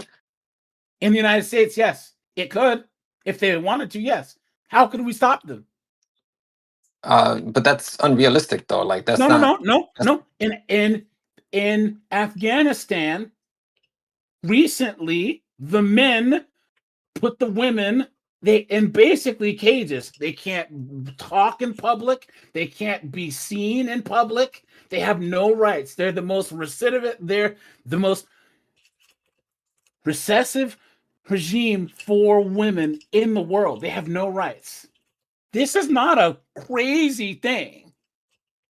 Right, but I'm talking about the United States, though. I'm not talking about Okay, Afghanistan. what I'm saying is that if somehow it could happen, it's not probable, but it's possible. What I'm saying is I'm using that as an example of what I mean by the benevolence of men, right?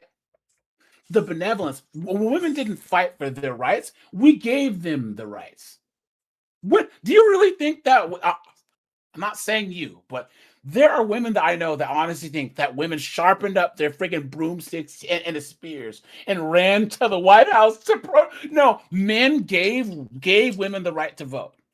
And if we wanted to, we could take it away. And there's nothing that they could do about it. Now, as unlikely as that might be, can you admit that it's possible that it could happen? Hmm. Not Is it- probable, possible.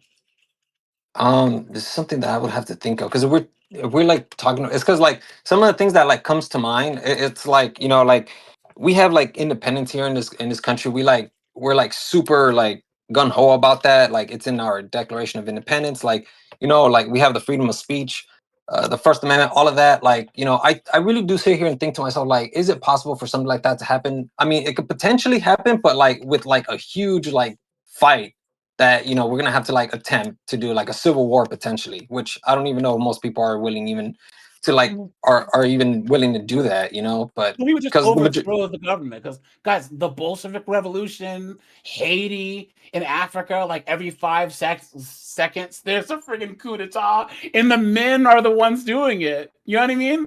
It might, like I said, it's not probable. What I'm saying is that it's possible, and it's happened in different parts of the world all the time, where a bunch of men get together and they say, this government or this constitution, we're not going to recognize that anymore. And guess what? We just don't. If the majority of men right now decided that there was no U.S. government, guess what? There is no government. There isn't. I don't know, man. Like that's like, and I'm not. The majority of men in the colonies in 1776 or whatever decided that there was no British rule. Guess what? There was no British rule. But they had to like fight for that though, like exactly. genuinely. Ding ding ding ding ding Yeah, ding men ding ding. had to fight. You're absolutely right, Sonic. Yeah, like I don't understand. Well, what's the big deal?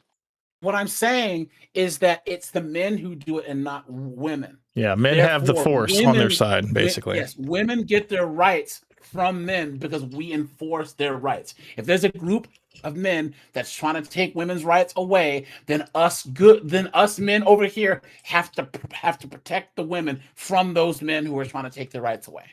Okay, so that I agree with you. All right. But when we shift to the modern time, we have more and more women participating in voting. More and more women are starting to become, part of the military branches. Yes. Everything's just completely different now, like compared to what it was like. Don't hold the monopoly on force. Sonic, as someone here who actually is a veteran, AJ's if you're talking in pure force doctrine terms, he's 100% correct here. Because monopoly on force means you actually have the manpower behind it to enforce things.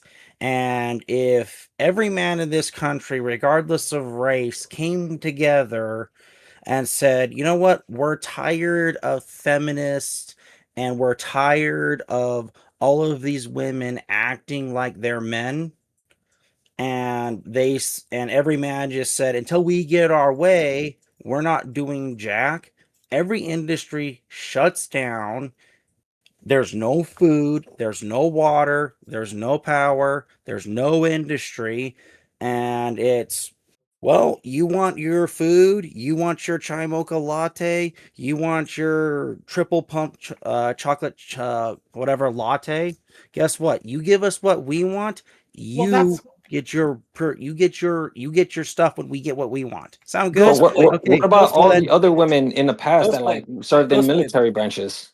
Yes, but they don't serve in combat roles, and they don't have the strength or the endurance to carry the weapons to shoot as straight. They don't have the force. And Ghostblade is talking about a more passive way. Guys, this is what I believe. People call it MGTOW. I call it men minding their own business. The only way things will change is if enough men check out, and then they have to incentivize us men to come back. And look at what Kentucky did, where they did automatic 50-50 custody, and divorce went down by 40%. Okay. they My actually point changed. is yes. Wow. Kentucky did automatic 50-50 custody now for all custody disputes, and it Damn. gave men power back. But my point is, Ghostblade, I'm talking about if men were to take a more active, meaning if we were to actually mobilize like they did in Afghanistan recently and take women's rights away. That happens. I'm not saying it should. I'm not saying that's right. I don't think that that's the thing to do. What I am saying is these man-hating men are trash, men are this, misandrous, gynocentric morons, which I'm not saying that any of you guys are, because I haven't heard really anything from any of you guys that would place you guys in that ilk. What I'm saying is these people who say that they would choose the bear and all this, they don't understand that they're relying on the benevolence of men, Mm-hmm. of good men who want to take care of their wives, their children, their family members, guys who will work jobs they can't stand. There are men who die, who go to work, kiss their wives bye, and they die. They don't come home every day, and nobody cares. Nobody gives a damn. The service members, Ghostblade, you are a veteran. How many service members self-delete? Men self-delete. Nobody cares. Yeah, I mean, I This is what's personally wrong know. with our society, is nobody cares about men except other men. And the sooner that men understand that the only people who will care about you are other men, and maybe your family, and maybe hopefully that woman who you decide to bring into your life, the sooner that you realize that, the better off that you'll be. That's Yeah. my point. Yeah, he's right. I knew a Marine who actually attempted self-deletion twice. And touching on Afghanistan, I personally knew one of the Marines who died protecting that airport. Wow. Yeah, it's just crazy that society is a pyramid. You got rich men's wives at the top, you got rich men, you got women, and then you got the rest of us men at the bottom. And all these women are standing on our shoulders, looking down on us, just disrespectful, talking mess, saying that all men are essayers and all this other crap, and we victimize it when most men just want to have some respect by a woman that they love, have a couple of kids. Most of us dreamed about playing catch with our son when he was a little kid. You know what I'm saying? And now women walked away from the table first. Men didn't. But they expect men to just sit at the table and wait while they bang Chad and Tyrone and get the herp derp and the high five and have bastard kids. And then they come back to the table and be like, accept us. And us guys, we're saying no. Why would I do such a stupid thing? Why is it that you have a guy in Mexico or in Brazil? He works at a pineapple stand, cutting pineapples on the side of the street, and he can have a loving wife and children and a great life. But you have guys that are titans of industry, CEOs, lawyers. They can't have a woman who will support them and treat them good. My good friend, he's a PhD in aeronautical engineering. He makes $250,000 a year. He's not a drunk or an alcoholic. He's a good-looking guy, no diddy. and he had to divorce his wife because his wife won't give him kids. Yet a person can come here illegally from the southern border and work day labor in front of Home Depot, and he can have a wife and kids. It's crazy. It's It doesn't almost make any it's sense. almost like the simpler you go in terms of like economical scale, you know, Yes. the more men and women settle into their gender roles. Yes. The more stress, Mm-hmm. the more crisis, and the more danger, the more traditional gender roles come out. Period. And then, Because it when just it makes sense. It makes sense for the world, like not just in economic strata, but just also, you know, from first world to third world countries and stuff. I mean, it's all relative, and Sonic, that's really what I'm trying to say is like the more that you see what's out there, what's beyond your doorstep and stuff, you gain a little bit more perspective that not the whole world is not like this. You don't have to conform to this world that is being, you know, pushed to you. You know, there is still a point, there's still a chance for you to have a little piece of this world with something a little bit simple, you know, someone who is willing to be your support system and not try to take you for everything you got. Sonic, have you seen all those body cams of all of these female officers being disarmed by criminals or being beaten up and knocked out by criminals? Like, just go on YouTube and just go look at this. It's everywhere. Matter of fact, there was just a thing in the UK, like in the airport, and this one black dude just goes whop whop and just knocks these two female. This is how crazy it is in the West when we have the ponytail patrol. And I call female cops the ponytail patrol because they're useless. They're a one-legged man in an ass-kicking contest. They're useless. I'm 6'3", 250. You really think that a 5'2", 120-pound woman with a friggin' pepper spray is going to take me down? But that's what I'm saying is like what's wrong with America is we have this elephant in the room. I don't think Sonic was here for when you were here last time, AJ, and we watched the one woman do the fireman drill, and how she took she made like I think like 10 minutes, 20 minutes to complete the whole course and stuff, and she was really just trudging through the whole thing, you know, not making any records whatsoever. But it just goes to show you that the standard is a lot lower for women trying to be in equal positions. Yeah, I mean, I think it's kind of, there's an understanding, I think. There was a guy, my sister knows this woman who's another psychiatrist, and she bought land in Ghana because she was like, I'm going to go back to the motherland. I'm in Africa. So she buys her property, and they messed up the deed. So she had to go to like not the DMV, but like the government building type thing. You know what I'm saying? Mm-hmm. So she's waiting in line. They're taking a while. She's tapping her foot because she's a black American chick. So she gets in. She's like, why is this taking so long? And the government worker goes, ma'am, I will get to you when I get to you. So she gets in the guy's face and knocks his hat off his head. And you guys know how your parents used to grab you by the cheeks. Yeah. He goes, if you don't get out of my face, I'm going to knock you out. Jeez. And she looked to see if those African men would help her, and they just watched her. And he let her go, and she sat down, and she was quiet. The rest of the world doesn't play this mess. Dubai, the Middle East, all this other stuff. And I'm not saying that that's how you treat people. What I'm saying is we live in this Western society that privileges certain groups of people, namely, especially white women are the most privileged group of people on planet Earth. Mm-hmm. They live better than anyone else. White women, especially liberal white women, are the most privileged group of people in America right now. And they're the ones who complain the most about patriarchy and all this other stuff when they benefit the most. You have white women who will complain about white men, but then they're married to a rich white man and jump in their Lamborghini Urus and drive home to their big house as they complain about their white male, their cisgendered hetero white husband.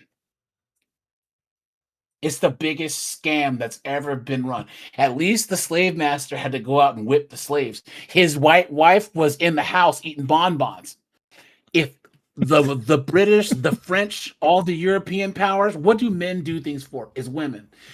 All these British conquerors who were going out, they were bringing the spoils back to their wives, who didn't even have to work for it. And now they expect people like Camp, myself, all the people of color, quote unquote, to expect us to believe that we were oppressed the whole time. 40% of slave owners were women. 40%. 4 out of 10 were white women. And you expect me to believe that they're oppressed? Come on, man. They got the Susan B. easiest life, Anthony? man. They got the easiest life Yeah. now. More free The than ever. The suffragettes were racist.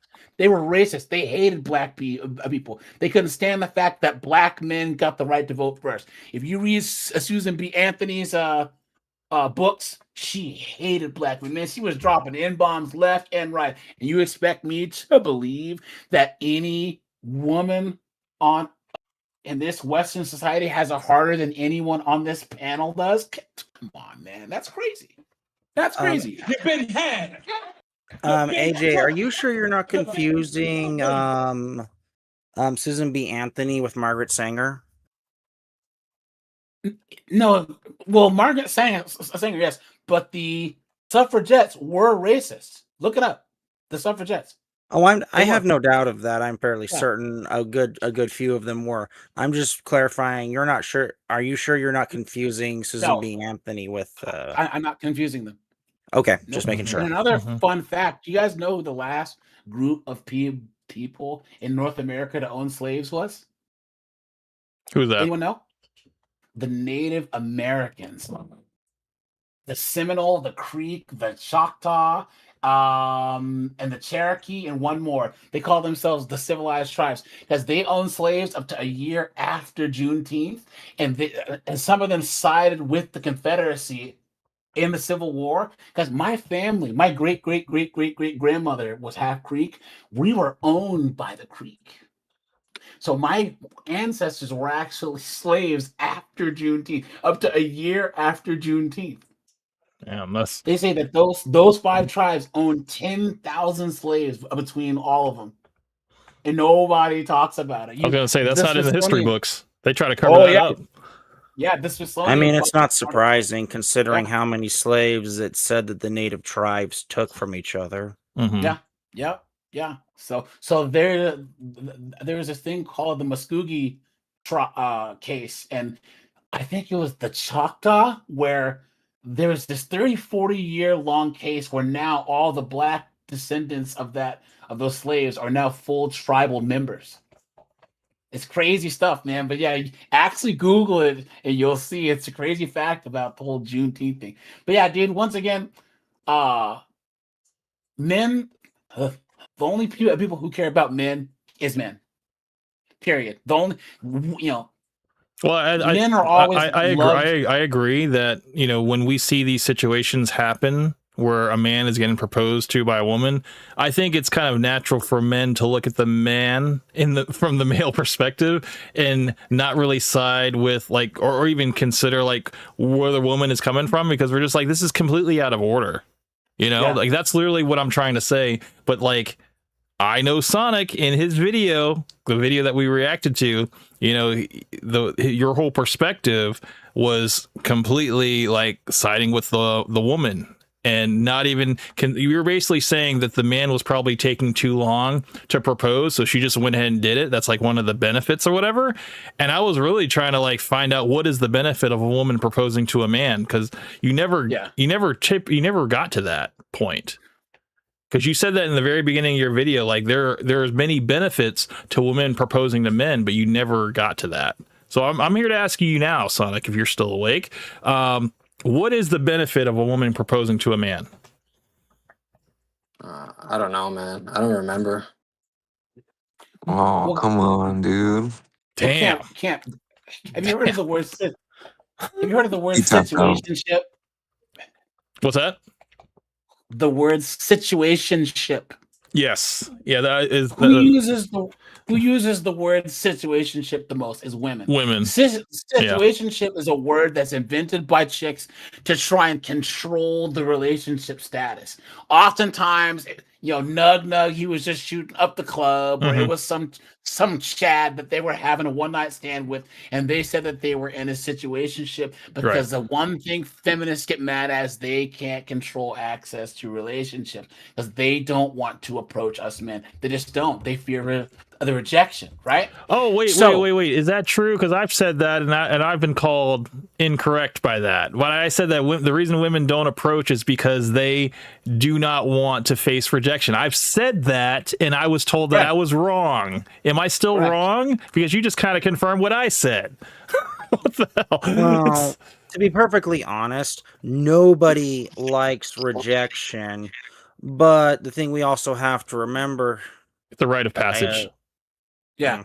But the thing we also have to remember here is that besides the fact that nobody likes rejection, somebody who actually has their ego fully intact, who's never actually had themselves turned down, getting that first rejection is one hell of a gut punch.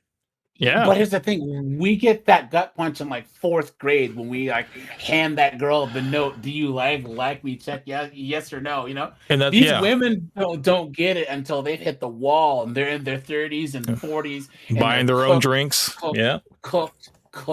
Right. Cooked. Well, that's what I was trying to explain to Sonic is that men should not bow out of the dating game or approaching women altogether because of this whole rejection or even the possibility of getting posted online and stuff and being called a creep and all that stuff. It's like you should still approach and still have that assertiveness to go after what you want because, if a woman says, hey, I don't want to be approached, then don't approach that woman. There are so many other women that you can approach.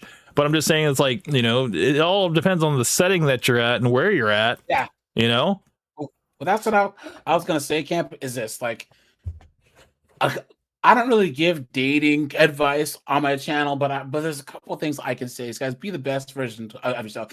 Get in shape. You don't have to be a friggin', Olympic athlete, but guys, work out, If you're going bald, shave your head and grow a beard. For the love of God, guys, go let to it go, Reddit man. Balding. Let it go. Guys, go to Reddit Balding and look. Guys, and also, too, get really good at something. Yeah. Guys, I know 2 guys in college. One guy had an arm. He had like a gimp arm. You know what I'm saying? But bro, he was a pool shark. He was really good at pool. So he would go to these tournaments and go to these bars and run the table. He was taking chicks home and just smashed and left and right. And then this other guy that I knew, he had like a thing where like he had no neck, so his head and his body were like fused. You know what I'm saying? I don't know. It was some disorder. But he was the manager at Abercrombie back in the day. You remember, Camp, in 2004, 2005, Abercrombie was the one. You know what I'm saying? I worked in the back room of Abercrombie for one summer, so I'm pretty sure of the target audience. Are you talking about like the Abercrombie like fashion store? Yes, Abercrombie and Fitch. Yeah. Oh damn! Yeah, Abercrombie and Fitch. You had it in then. Holy cow! Yeah. What kind of girls worked at Abercrombie? White girls. White girls. No, but they were all like dimes. There was no. Absolutely no. There was no. Yeah, he was the manager. So he was just smashing chicks left. Guys, always put yourself where you have the best advantage. Access. And if you are having problems dating, guys, run. If you go to a 5K on a Saturday, 70+% of the people there are women. 77 out of 10 people there. If there's 1,000 people there, over 700 of them will be women. You'll be one of the only guys there. I'm telling you guys, my brother does this and he cleans up, guys. So that's not like you're trying to run game. It's just practical advice. Yeah.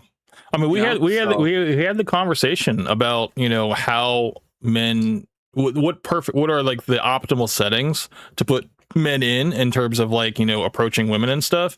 And, you know, we said, you know, don't go to bars or clubs or whatever like that, because you're only going to get a specific type of woman there, you know. But if you want to, you know, put yourself in like a park or something, or if you want to go to, you know, like a social, something that's social, you know, maybe like we were talking like an art exhibit or something, or, you know, just something that, you know, kind of fosters creativity, something that's kind of, you know, not where alcohol is involved, you know, and inhibitions are low and stuff, but people are still in their right mind and stuff, and you can actually have, you know, person-to-person contact. It's like, that's gonna be better because you're gonna have a chance to, you know, communicate and work on, you know, just game, you know, just talking. And I told Sonic, I was like, look, if you have this this expectation where you just kind of take it off the board, where you're like, I don't have to bag this chick, but I can still have a good conversation, you know.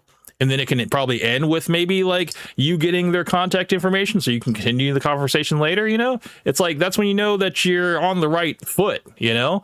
But like this whole like coming up with a cheesy pickup line or one liner or something like that, it's just like people can see you from a mile away. That only works on Chads, like Chads have pickup lines, or guys who just naturally have that charisma. Like I said, my best friend, I don't know how, but he just naturally has that ability. Backhanded compliments, he just has those lines. I don't know how, but I've seen him bag chicks or guys go. I'm telling you, passports. I'm telling you, if you go to like East, you know, you go to the Czech Republic, you go to Brazil, just women are just different. They're more friendly. There's no nuclear rejection where they laugh in your face. You know what I'm saying, guys? Just go and experience the world. There's more feminine minded women out there. A good friend, he's just celebrating his 13th anniversary. His wife's from Indonesia. Yep. You know, and that's why I was just trying to drive the point home. It's just that, you know, you gotta see the world. You gotta be well traveled as a man and get that experience, you know, because otherwise you're gonna be in this echo chamber and you're gonna be spinning your wheels trying to gather information online, and you know you're gonna be on WebMD diagnosing yourself, and you're gonna be thinking that you're all types of sick when really you're not. You know, you're just getting too much information and you're not getting enough world experience, you know. So Camp, can I just say? I mean, I agree with both of you guys here. I mean, you know, I went into the military and I've met guys from Philly, Louisiana, New York, Kentucky, Missouri. I swear I've met people from almost 45 out of all 50 states. And when you actually sit there and talk to people and you actually get an idea of what goes on, it's actually really interesting when you actually talk to these people. Well, I can tell you, Camp, that this is the reason why platforms like look at your platform, where you have a platform where you exchange ideas. You don't see Camp trying to sell courses or this pickup artist foolishness or all this. I think that the new crop of like red pill creators are guys that have been through it, and we're trying to have a space for the free exchange of ideas. And also, guys, Camp and I you're 43, Camp? Yeah. I'm 45. Guys, unlike these women that are trying to compete, like your 45-year-old chicks trying to compete with 25-year-old chicks, guys, we're not trying to compete with you guys. We want to see you guys do better than us. I literally said that. I literally said that last stream. I was like, I would never sabotage you guys so that you guys would be single. I want you guys in loving relationships too. I said that shit.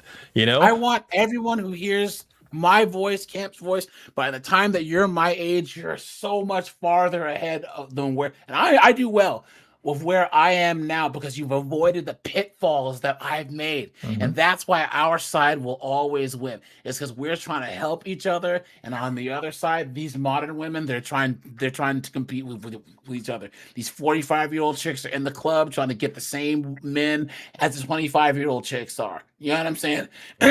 Guys, we find older guys that are living successfully. Guys, we'll share information. We'll let you guys know. There's no shame in our game. We've all simped. We've all got. We've all got cooked. All of us have, and we've come out the other side. And there's nothing wrong with people learning from people who've failed and managed to dig their way out. So, but all right, Camp, I'm gonna head out. I appreciate you My joining friend. the stream, AJ. Hey, I Man, didn't mean you're to be welcome. aggressive. No, you're welcome here anytime, man. I appreciate your Thanks, input, man. Thank you. I just once again, if there's one thing that I dislike is when people this when it's someone's platform, can you come up on their platform, you respect their platform, right? I agree. That's agree. one. I mean, Camp has an audience. Yeah, we get a little contentious sometimes. I know, but it's Here's the thing, guys. Camp has an audience he's talking to.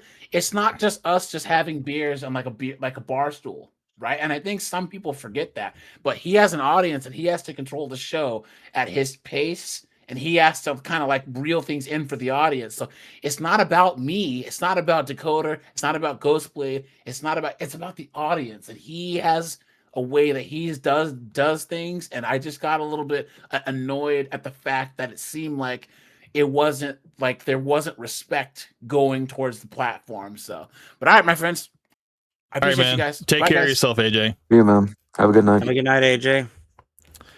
Damn, Sonic left too.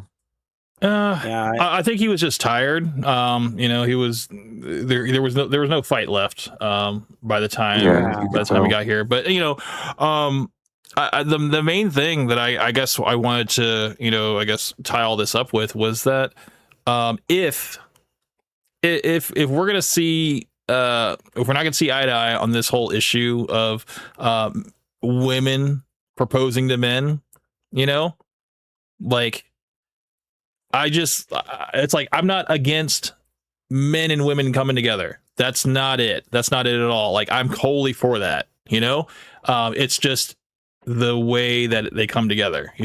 I think it's just the masculine imperative for a man to choose his wife, and then the woman to be the support system and the helpmate and stuff like that. I'm not saying the woman doesn't have to work, because I'm a realistic person as well. I understand that inflation is here and it's here to stay.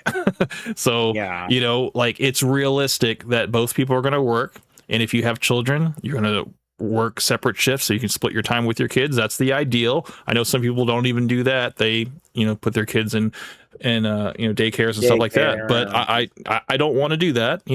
I'm against that. I'd rather be the one raising my kids and my wife raising our kids. So we work opposite each other, and it works for us.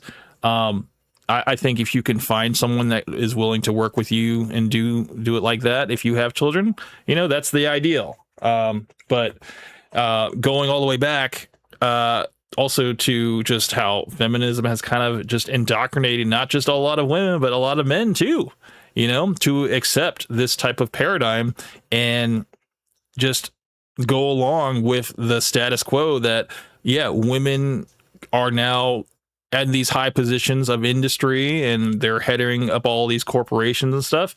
And yes, is it okay for women to do that? Absolutely. If that's the choice they want to make. Do we have to date them? No. Do we have to take them on for marriage? No, we don't. It's like, I think there is I said last stream that there's a woman for every man, and there are some men that are willing to take a woman like that on. But I'm just speaking for myself and hopefully the general populace that, this is what people think, like men don't want masculine women, and it is what it is, we're better as opposites, and that's how we come together and attract each other. And it's like, I don't think it's out of the line to say that men want soft women, because we are so hard and so callous from all the hard work that we do that it's nice to come home to a nice smelling soft woman. Yeah, that's all I'm saying. That's why that's why I said a guy who works and sells 60 hours a week chasing money to bring home, he's doing the same thing as the woman who's cooking, cleaning, taking care of the kids. It's the same thing. They're just doing it in different spheres. Right. And I'm just surprised Sonic disagreed with me, but well, that's kind of the point of contention that I always try to bring every time we have a debate, is because I think it's, even if we don't agree I think it's still good to at least hear his side and at least gain a little of his perspective. You know, like we don't have to agree with it, but I think it's important. It's important to be heard, and you know, and not take up too much time to where the person doesn't have a chance to speak. You know, so Sonic, Yeah. I will publicly say, if you feel that you didn't feel like you were heard today, you're always welcome here, you know, to speak freely and stuff. And I don't want you to think that there's any bad blood or whatever like that. I'm always here to hear your perspective, and yeah, you're always welcome here. So I hope you get that, or I guess hear that. But I don't know. I don't know what you guys are. If you guys are want to keep going with this, because I can keep going. I was gonna say I still have like 2 more minutes of Sonic's video that we have to get through, and I want to close it out, you know, so we can at least get the full perspective about it. And if you guys have anything to say, let's hear it. You know, I do kind of have to head Whereas a out, woman- but Okay, yeah, that's fine, Kavos. I appreciate you coming out, man. yeah, man. Of course. Hopefully next time we can have this discussion again. I love having these talks, man. No, honestly. I do too. I was looking forward to tonight, and I didn't speak with Sonic, you know, previously before the stream started, so I was just, you know, saying his name 3 times and hoping he would show up, and you know, sure enough, he did. So I do wish that we had a little bit more of a back and forth and not more of a power struggle, you know. But you know, it is what it is. It happens. Yeah. Yeah. But yeah, take All right, care of yourself, guys. man. I'll talk to you soon. Yeah. Have a See good you night, guys. Kavos. Later. All right, let's continue here. Is probably not going to do that. A woman is probably going to I just mean, eat her just way into a I'm conversation. guessing Sonic's never really taken an anthropology class before. Oh, hold on. I realize I'm not sharing my screen. Let me share this real quick so you can hear it. Entire I screen. mean, Camp, have you ever taken an anthropology class before by chance? I've dated a girl that took anthropology, so she kind of filled me in terms of you know, stuff like that. Like, but you know, I didn't really. I can't say I'm an expert on it. Neither am I, but I yeah. paid attention Mhm. when I had class. Yeah. To say the least. All right, Well- let's let the video play, and then all right. if we have time, I'll share a little bit of what I know, and I'll make it quick. Alrighty. And create an opportunity for you to potentially make the move as well.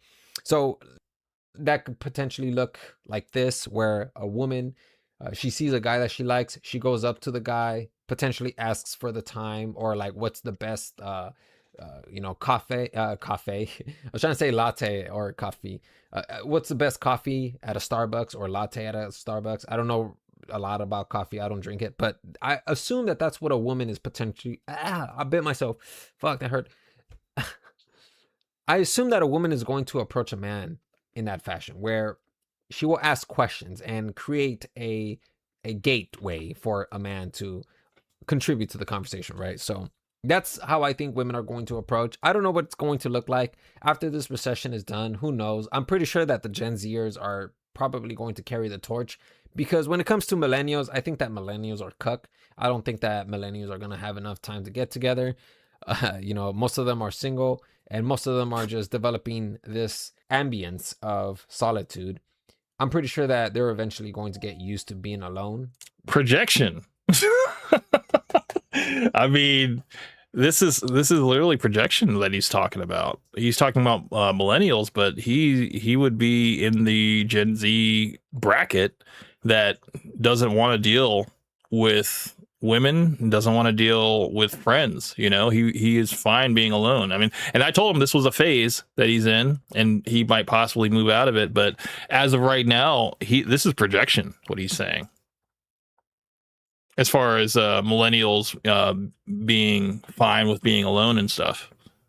Let's keep going. They're probably not going to want to disrupt their peace. So that being said, I'll go ahead and leave it here. You guys let me know what you guys think about women proposing to men. And yeah, man, thank you to Kavos for the shout out. And of course, if you guys want to check out the debate, I will link that down below. You guys can go check out the debate over at Camp Hustle 1. Take a listen. Tell me what you guys think. It's mostly just me calling out Camp Hustle, because like that dude, like he creates fallacies like they're going out of style, man. Yeah. So if you guys want to watch me just completely annihilate Camp, I serve him a big capital What? L He does need No. help moving it. So if anybody's available, I will create like this link where you can go and submit applications. We are definitely going to need men and women who can lift over 120 pounds. I know that there's women out there who are bodybuilders. If you could, You see how he tried to like revamp that joke for tonight's stream, and it still didn't Yeah. work. I was like, come Yeah. on, Sonic, don't quit your day job, man. Leave the comedy to the professionals. do that. Sadly, Camp, your sense of humor is better. Thank you. I appreciate that.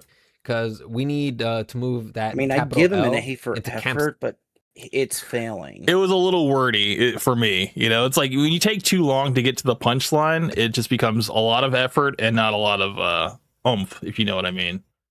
Yeah. Yeah, it's all right.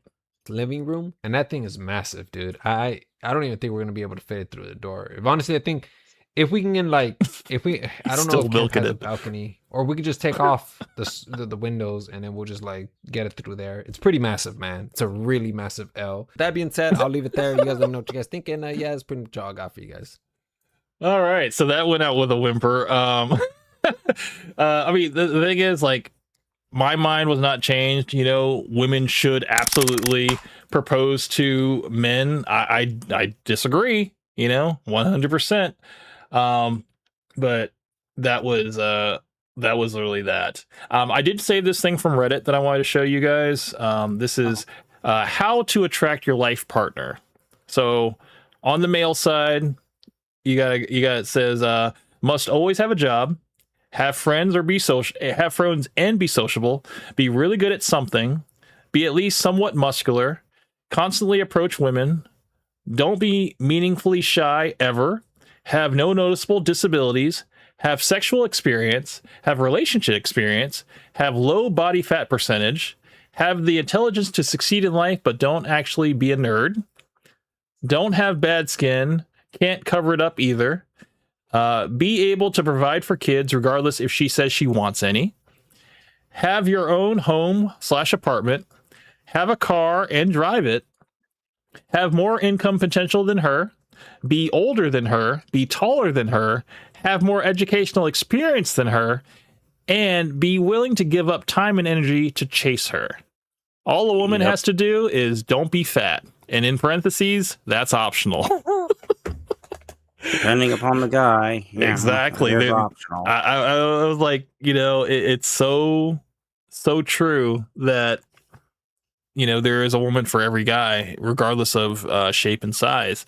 And, you know, I said last stream that the list for what a man demands out of a woman is very short. You know, just don't be a whore, be feminine, be friendly. You know, you don't necessarily have to be fit. Some guys, you know, don't really prioritize that, you know, but it would be nice. Just basically be attractive to him, you know, and that's about it. Yeah. You know, if you want to be family oriented, that's a plus. If you're good with kids, that's a plus, you know. But you know, you can experience all of these things in terms of, you know, being good with kids for the first time when we have kids, you know. So if you never had experience with kids, that's fine. That's something that, you know, we can work on together as the relationship develops, you know.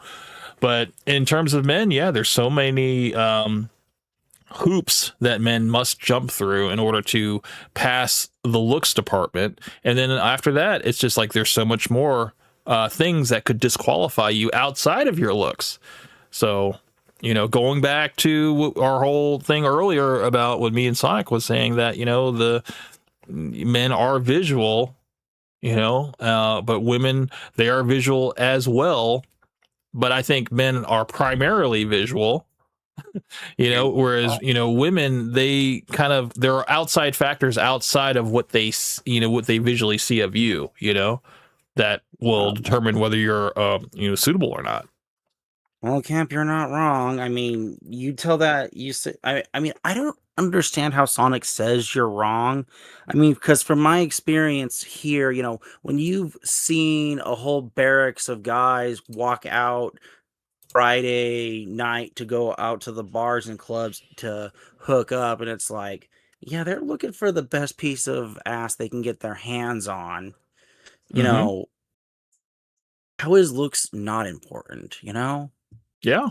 I mean, why is the term Slow Tuesday even a term? It means, it's whatever you can get on a Slow Tuesday, We start compromising, what we want in looks and stuff, and like, she'll do, and that's when going back to saying that men have a range of women that they'll take on, and women are almost kind of laser focused on what they want, in terms of their type.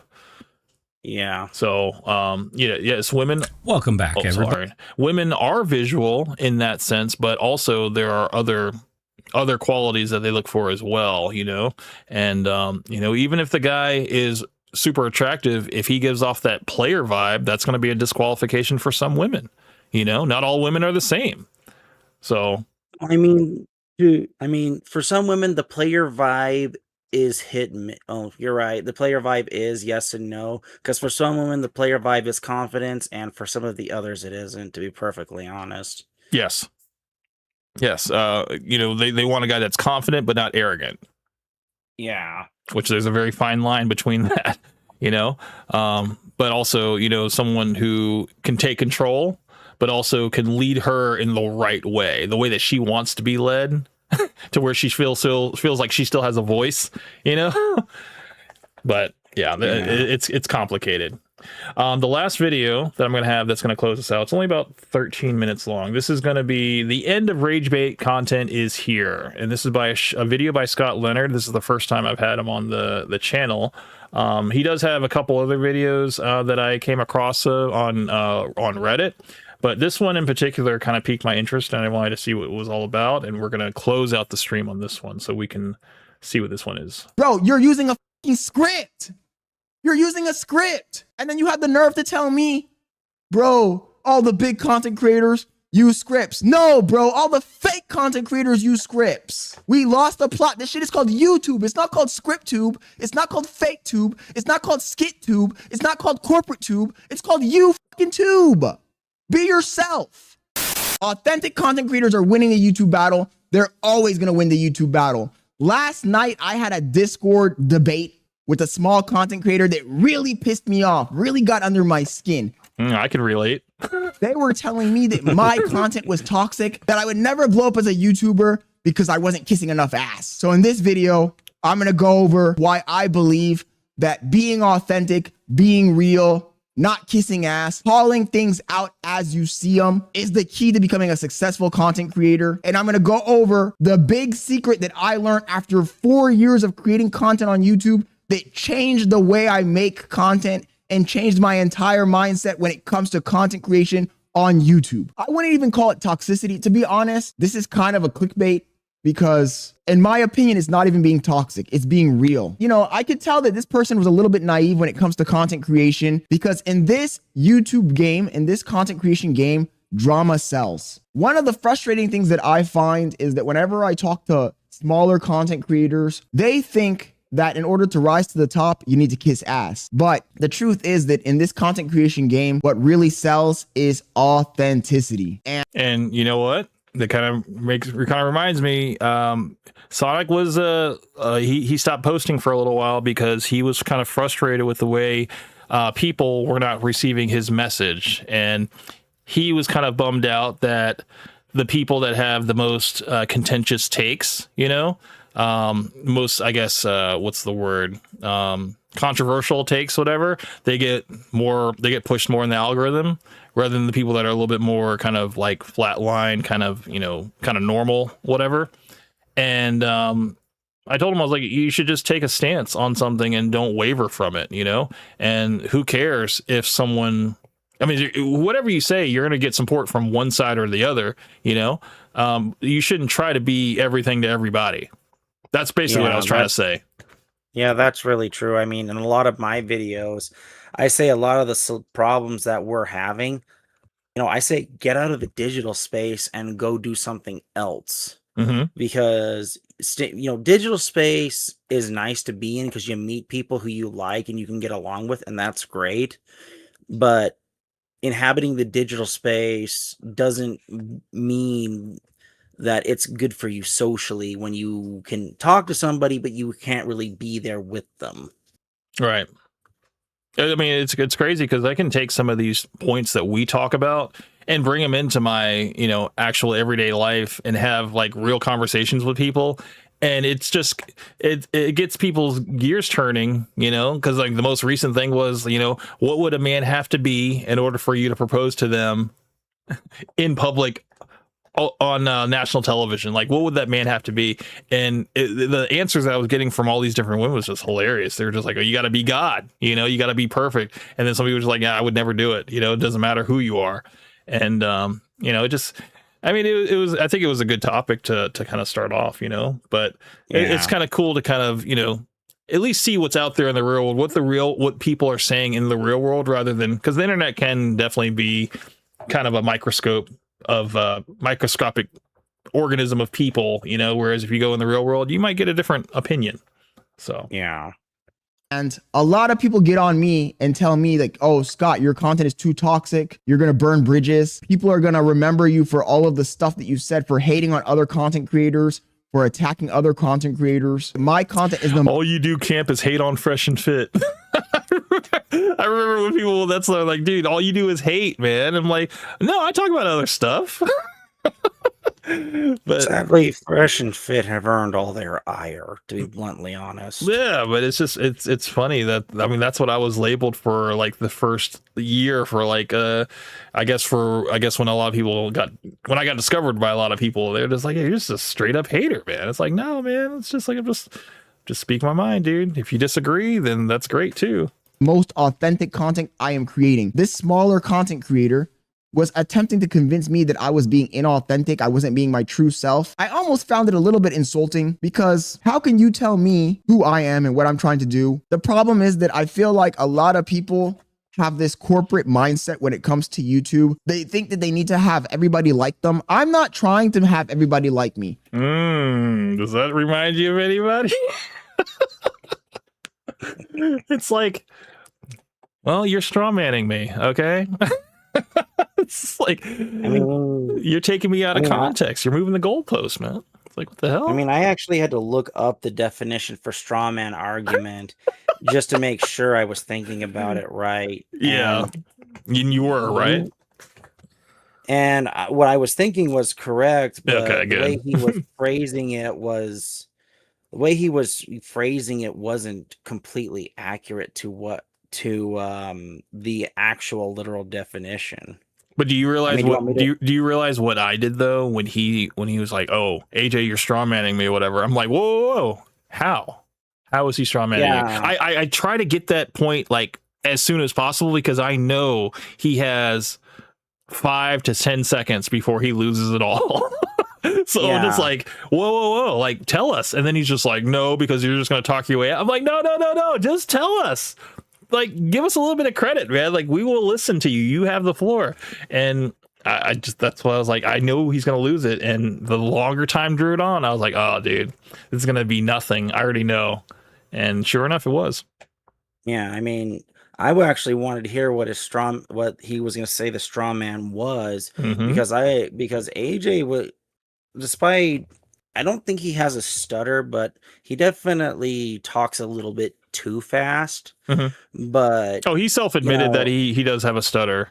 But he does have a stutter? But he said that he's been working through it and stuff like that, and he's actually gotten a lot better over time and stuff. But it still comes up every once in a while. And I have a stutter sometimes too, I mean, it happens to the best of us. So I get that. But yeah, he has come forward and said that.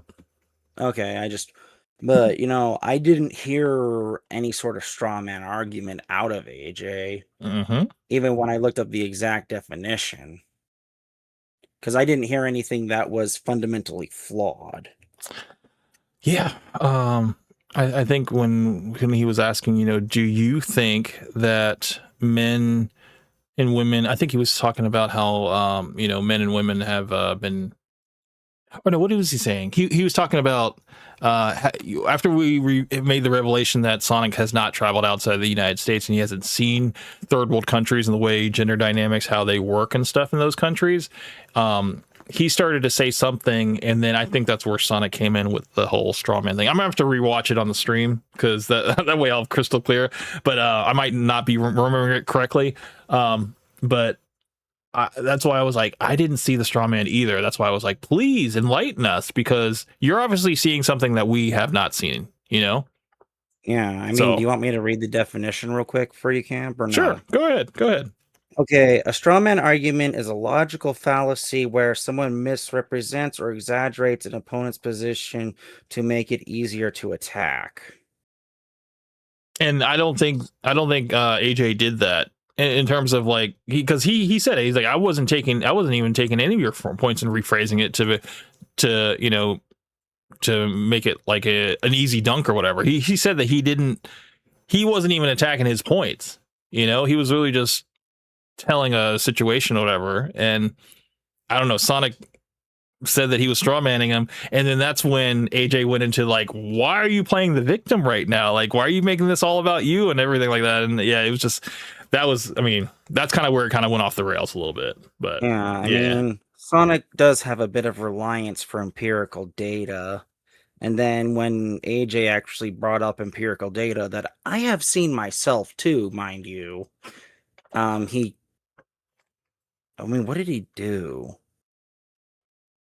I'm trying to remember what he did, but he kind of just shut down a little bit after that. yeah, I mean, to be fair, it was late, you know. Yeah. And you know, it happens, you know. I mean, he comes in hot, but then he burns out quick, and can't necessarily hang with the best of us. But you know, it's still something that, you know, I want to give him his chance to speak, because, you know, we both have lots of life experience, and I'm sure AJ has lots of life experience to draw from when it comes to talking about his perspective on certain topics. It does get a little long-winded sometimes, and I know Sonic, he's usually just waiting to counter, and when he has to wait too long, he gets frustrated, and you saw that tonight. And yeah, you know, it comes out a little bit little antsy, you know, and I'm just like, hey, you know, like, and you know, and I try to, like, you know, be considerate of that. So, you know, I even told you, and you know, also AJ, let's just make sure that we're being clear and concise on our points, and try to, you know, give enough time for everybody else to speak and stuff. Otherwise, some people don't have pen and paper handy to where they can just write down their thoughts and then come back to it, you know. But or their memories are good enough to keep up. Right. Yes. But you know, I don't want to make him more of a victim. If you're on here being milquetoast, if you're on here trying to make everybody like you, you're not gonna blow up. That's the point. The argument that we're having with me was that, oh, you're making this too personal. You're going after other content creators. How do you expect to build bridges? How do you expect to collaborate if you're attacking other content creators? First of all, there are millions of content creators, so it doesn't really matter if you break a few eggs to make an omelet. And secondly, I'm just being myself. Just like Neon, just like Rakai, just like all of the content creators that you guys watch, they're just being themselves. They're not worrying about whether people like them or not. If you come on YouTube expecting people to like you, you're going to be in for a rough ride. Either that, or you're going to make very, very boring virtue signaling content. And who really wants to watch boring virtue signaling content? People want authenticity. People want something that's relatable. People like seeing people hate on each other. They love that shit. People love drama. People love chaos. People love real. Being nice to everybody, sugarcoating everything, trying to not step on anybody's toes, that's not real. Nobody wants that. So this content creator, and I'm going to call them a content creator, I want to see this person continue making content. They were adamantly trying to convince me that being a real person on this platform, calling out other content creators that might be bigger than me, might be smaller than me on their bullshit, was going to hurt me in the long run. And I'm going to say, no, you're wrong, bro. People love that shit. People crave that shit. Brondo's got what plants crave. It's got electrolyte. The plants. I mean, Camp, are some of your best videos with you arguing with Sonic? Those are my favorite videos. I don't know how other people feel about them. I love watching the debates. I can rewatch them over and over again. I do find them entertaining because, you know, like a lot of those stances I have, I'm still standing on the same stance that I had, you know. And again, I'm always speaking from an experience standpoint, and you know, like I'm not just spitballing this, you know, I'm not freeballing it, you know. But no, it's funny. It's always funny to revisit those old debates. And but also, you know, the critiques that I have of, you know, Fresh and Fit and stuff. I mean, I don't know if I can watch those now, but, you know, when I was, you know, about a year or 2 years ago, and I was, you know, heavily talking about Fresh and Fit and stuff, like that stuff was funny because I was garnering a lot of people that agreed with me. And some people thought that, yeah, you should totally just continue to call them on their bullshit, because you start to see that they don't fight back, you know, at least when somebody is spitting facts, you know, they don't fight back, and they just kind of sit there and take it. And, you know, but it's, I don't know. I just, those times are great, but I think, you know, by me being authentic and stuff and just speaking my mind and stuff, I think that a lot of people connected with that, you know? So I do agree, you know, to be a confident asshole will make you successful. You know, just stand 10 toes down on whatever you're feeling, and who cares if you offend some people, you know? You'll get some people that will you know, agree with what you're saying, and you know, that's who you got to really focus on, you know? Yeah. This being liked by everybody is just it's a what's it called? Unrealistic notion. Yeah, it's a pipe dream. It's just, yeah, it'd be nice that everybody liked me, you know, but I know that's not realistic. You know? So I just can only foster the audience that I have, and hopefully I pick up a couple more, you know, with each video. That's all I can hope for. Pretty sure that the Brondo's not working. Now, I'm no botanist, but I do know that if you put water on plants, they grow. But Brondo's got what plants crave. It's got electrolytes. Yeah, but why did they use them to make Brondo? Because Brondo's got electrolytes. Sitting here and making a boring ass video trying to psychoanalyze the creation space, trying to virtue signal to other people in order to gain favor. That is what people are not going to react to. But the truth is, I went back and I looked at this person's channel and I realized they're full of shit, because all of their videos are toxic calling out. They were doing exactly the same thing I'm doing. They were trying to call me out on calling out other people, and I go look at their videos and they're literally doing the same thing I'm doing. So don't kind of like how that one guy that hated on me, what's his face, Villatube, like how he said that you can either hate, you can create, or what, I forgot the other thing that he said, but he was just like, yeah, he's like, I don't understand how these people can just hate online and stuff. I'm like, dude, welcome to the internet, bro. Like, it's the wild west out here. What are you talking about? Yeah. I mean, they haven't even seen some of the Reddit trolls who do this stuff just because they can for fun. Yeah. I mean, dude, it's funny because Instagram and TikTok is turning into like X, you know, in terms of like people's extreme views and, you know, racial comments and stuff. It's pretty funny, man. It's almost like Reddit and X are taking over in terms of people. The communities are starting to cross over, you know. And yeah, it's not surprising. Yeah, I mean, I think people that are what's the word controversial, you know, they're gonna get a lot more attention than people that are just gonna be run of the mill, try not to offend anybody, and, you know, just try to be like, be nice, you know. It's like, no, dude, fuck you. Sadly, there's a very fine line between being polite and just, okay, dude, I'm trying to be polite here, but my opinion still stands unless you have something that actually proves I'm wrong. Right.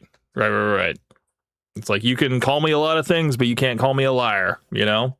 So it's like that. Don't come at me like, oh man, I can't believe this guy is calling other people that hater activity. What he really meant to say is, I can't believe this guy is calling out creators that are bigger than him. One of the things that this person did that pissed me off was they referenced another content creator that has over 1 million followers that I made a few videos about. I don't know if you remember this. I don't know the name of this guy, but he was in a car with Selena Powell.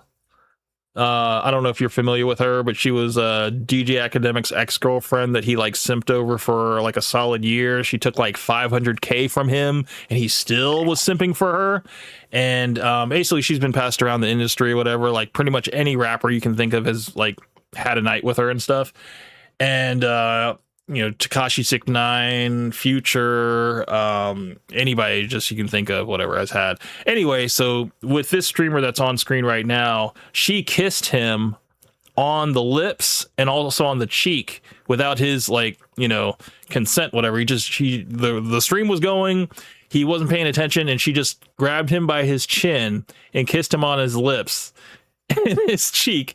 And he was just like, oh my God. And so then he did this publicity stunt where he did this fake makeup on his lips and also on his cheek to make it look like he had this venereal disease. So that's what you're looking at right now. Oh, and it was all a PR stunt. But I remember this. I don't remember who this person was, but I just remember it was a thing. So I don't know. For those of the people that are watching this that have no context of what we're looking at right now, I know the context. So there you go. Out and they said, it I almost can't looks believe like you late called stage gonorrhea. Yeah, it looks nasty, dude. This looks very gnarly. This makeup is very good. This person out. That's negative energy. How do you expect to build your platform if you're getting into beefs with bigger content creators? And I'm telling this person, that's what it's all about. People want to see passion. They want to see real. They don't want to see you glaze, bro. Stop glazing. And that's the problem with you people that come on YouTube and want to make money, right? I'm in here for the love of the game. They think I'm like them, pretending to be a YouTuber, pretending to be a content creator because I'm trying to make money. If you're on here trying to make money, you're wasting your time. 99% of you guys are going to burn out in a year. If I was on here trying to make money, I would have already given up. I've been on YouTube for 4 years. It ain't about making money. It's about being real. It's about being authentic. You're going to tell me that I'm not being authentic. Who the fucks are you? Yeah, the supporters that I've garnered from building this channel is more value to me than any money that I could ever earn from YouTube. And I can say that honestly. Like I find everybody in this community valuable to me. And it's like I would not trade you guys for anything, If I stayed if I stayed at this current subscriber number, like I don't even care about that. I only care that you guys show up every week and we have the conversation, man. It's like I don't know, man. It's great to me. It's not something that I had years before, and I'm glad that I finally got to this point. And I feel like I've already won. I don't need to make money from this. This is a pleasure for me, So yeah, it's a privilege at the end of the day. You to tell me I'm not being authentic. You don't even know who I am. You know nothing about me. So now that I'm thinking about it, it really is starting to piss me off. All of the content creators you guys like, man. Young Don Reacts, Astral Dior, Aiden Ross Rakai, Tysonot, Agent, Phantom, the FaZe Clan guys, FoozyTube, Low Tier God, Asmin Gold, more Pegasus. All of the content creators that are popping off, they pop off because they're real. They don't care about being liked. If you're on here and you're trying to have everybody like you, you're going to fail as a YouTuber. Or if you don't fail, you're going to be extremely fake and unhappy. I'm trying to explain to these guys that I'm making the kind of content that I like. I'm not trying to use some sort of strategy. I'm not trying to be in some sort of niche. I'm not trying to game the system, game the algorithm. I'm just being me. It's called YouTube, man. It's not called corporate tube. It's not called glaze tube. Now, I don't know if you got a glaze tube in your house, and I'm not trying to glaze anyone. And that's the problem with these people, man. These people want to climb the ladder. They see YouTube as a corporate structure. They want to brown nose their way to the top. I told this person, in my world, nobody is big, bro. The only person who's big is me. So if I see a content creator do some dumb shit, I'm going to call them out. I'm not going to sit there and glaze and pretend like I didn't see it. And if they don't like it, they can fuck off. And the same thing with the viewers. You're going to sit here and you want everybody to like you. This is the reason why there's content creators that get negative comments and they don't want to read their comments. It hurts their feelings. It affects the way they create content. The content creators that succeed. I don't know about you, Ghost, but I love hate comments. I engage with hate comments. I love when people take the time out of their day to hate. I love it. I mean, if I actually got some people to actually hate on me, I'd fully engage with them, but I don't have, my following's not big enough for that yet. Well, I mean, that's what I'm saying. It's like, like, that you're on your way when you got haters, and you got like, dude, that one video I had of what was it? It was when Fresh and Fit. It was the thumbnail. I don't even remember the thumbnail, but basically, you got Fresh and Fit on there with the girls that went into space, the whole space crew of women. That video got like the most hate. And I think I don't even know how many comments I had, but they were all hate comments. And I was just having a field day with that. Like, it hasn't been that good since. That was a while ago, dude. That was probably over like a year ago, probably by now. But no, I love the hate. I don't run from it. I embrace it, dude. And because I mean, I grew up with like snaps and like joning on people and just, taking people's heads off, like I came up like that. So whenever anybody wants to like hate on me, dude, it's like I find it as like a free hall pass to fucking rip you a new one or just try to one up you, So like, yeah, I don't run from hate. I love it. I embrace it. And if I can make it into content, I will. Yeah, I mean, I had to learn to develop a thick skin. Mhm. And now that I've actually developed it, it's funny because I actually know how to just like flip it back on them. That's good. That's good, man. And that's a skill that you have to develop over time, I think there's a lot of people out there that they just shut down, and they just get quiet. That's the worst. Yeah, that's the worst thing you can do. Yeah, dude. But no, it's just like, I mean, whoever leaves the chat or whoever, whatever, it's like, yeah, you won, dude. It's like, I don't know. I grew up on Xbox. All right, Xbox Live, trash talking, Call of Duty, I mean, I think if you can make it through that, dude, you can make it through anything, man. To be completely honest. Yeah, I mean, if you can survive the early Halo lobbies, the COD lobbies, if you can survive those lobbies from the early 2000s, right? Hate comments are nothing. Absolutely. And if you've got a brother who can make people cry and with just dissing if you piss him off enough, because my brother's done that. Yeah. It's either you learn to develop a thick skin or you're just a pushover. Absolutely. And I developed a thick skin. Yeah, I mean, if you can't laugh at yourself, man, nobody will laugh, man. It's like you gotta be able to laugh at yourself, You know what's funny is comedians say that's the first rule of comedy. You have to be able to laugh at yourself. Yeah, absolutely. And you know what? I think one of my favorite comedians of all time, Patrice O'Neill, he's like, I'm not in the business of making people laugh. I'm in the business of just, telling stories, and if it's funny to people, that's fine. But if it's not, I don't give a fuck. And I was like, dude, that attitude is what makes him great, because he is fucking hilarious. But then at the same time, it's like there is a structure to his comedy and the way it works and how, yeah, man, it's like you have to not give a fuck in order to be able to deliver it the way that he delivers it. And no, I mean, that's why he's one of the greats, man. Love Patrice O'Neill. Seed, the big content creators, the people who blow up, they don't care about the comments. They don't care about the backlash. They don't care if ABC content creator doesn't like them. They don't care if people don't want to collaborate with them. They're doing themselves. And people can sense that, bro. People can sense when you're trying too hard, man. When you're trying to fake it, you're trying to pretend, you're trying to be likable. People can sense that inauthenticity, bro. That's why I said, and I hate to throw it back on this guy, that the video was boring. It was boring because, bro, you're using a fucking script. You're using a script. And then you have the nerve to tell me, bro, all the big content creators use scripts. No, bro, all the fake content creators use scripts. This shit ain't a script. You think I'm scripting this shit, bitch? You think I'm scripting this shit? I the only time I've actually used a script was when I did the live book reading. I was really reading from the book. That was it. I guess it's too much prep to go into a video that probably won't work, I probably won't get as much engagement, like something about being read to where it's not as engaging as someone speaking to you, you know? Yeah. I've actually found that a script doesn't really work that well. Having an outline is fine. Yes. But a script just doesn't work. That's what I'll go as far as an outline in terms of like the content schedule and stuff, in terms of like what I'm going to talk about in the video, just kind of keep myself on topic. That way, if I'm not bringing in like everybody else and stuff, if I'm just doing a solo show, yes, I'll work with an outline and or have everything kind of in order and stuff, and that way I can keep myself on track. Because yeah, dude, I'll go on tangents all night if you guys let me. Shit. Yeah, I know the feeling. I've done it before.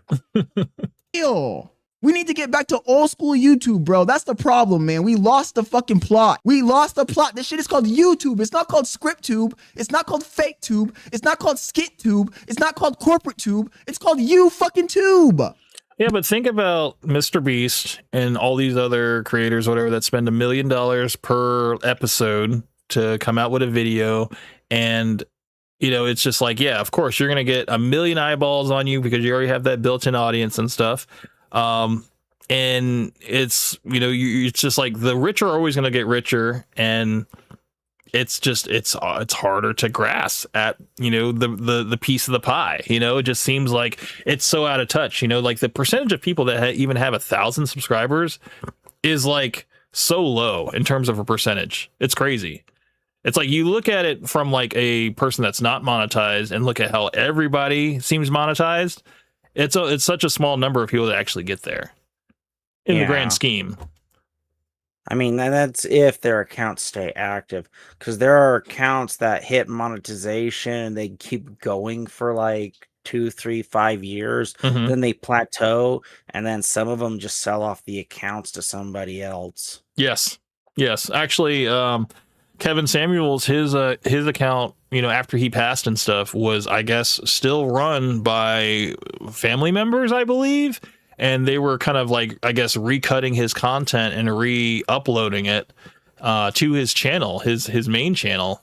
And then you have these other channels that are basically cutting up his stuff and you know, re-putting it out and stuff. Because, I mean, Kevin Samuels' content is still coming out. And, you know, none of it's new, you know, but most of it is just kind of like re-edited and stuff like that. So that's terrible and wasteful. I agree, but it's out there, and that's literally how people get their subscribers and stuff, by just reposting other people's content. And I don't know if you know about that one guy, the music guy, Oliver Tree, that got killed in the helicopter crash.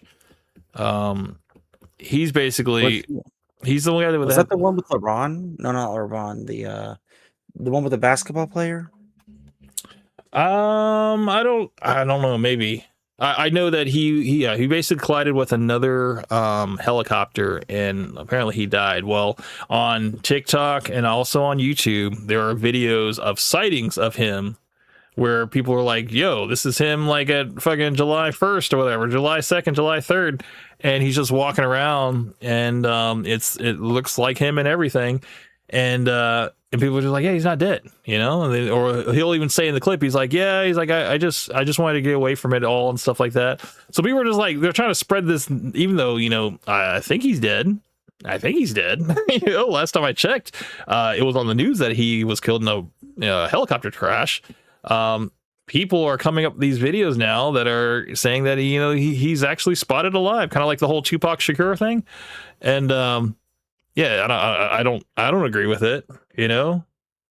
I mean, if he actually is alive, that's crazy. But if he's actually dead and people are making videos trying to say that he's still alive, I don't know. It's not my type of strategy for content. That's pretty disgusting if it is. No, I agree. That's what I'm trying to say, is that, you know, it's kind of weird the places people will go in terms to make content for their channel. Yeah, that's bad. I'm not gonna lie, Camp. I agree. But yeah. Be yourself. Jesus Christ, it makes me so goddamn mad. And then you want to tell me to stop doing what I'm doing. Oh, bro, that's probably not gonna work, dude. That's not a good strategy, bro. Did you look at your analytics? I'm not trying to do any of that. I'm trying to go back old school. Let's throw this shit back. Pause. I'm trying to go back to 2012, 2013, when people would come on here And they were just doing themselves, bro. They were just coming on here and talking about their life, telling it how it is, giving their opinion on different subjects. They didn't have scripts. They didn't have a high production value. They didn't care if people liked them. They were just being themselves. And that was the most authentic era of YouTube. And that's the problem, bro, that we lost the plot. That authentic era of YouTube has been lost. And now you got a horde of people that are on this platform just trying to make money. They don't care about the craft. They don't care about having a voice. They don't care about giving their opinions. They don't care about being real. They're just trying to run up the bag. And they're ruining this fucking platform. They're ruining it. They're ruining it. If I wanted to watch some fake shit, I'd go watch reality TV, man. This fucking generation lost the plot, bro. They lost the goddamn plot. There used to be no content. When I was a teenager, there was no content, bro.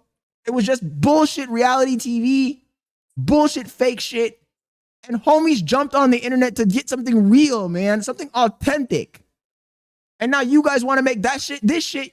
You guys want to make this shit Hollywood. You want to make this shit reality TV. I didn't sign up for that shit. All this bullshit that's going on. It is true, man. The bar has definitely been raised, and there is definitely a learning curve when it comes to YouTube. It's not about, being original and just, uploading and hoping for the best. I mean, there has to be a strategy in mind in terms of hooking an audience, working on your thumbnails, having a clickable title and a video description, Yeah.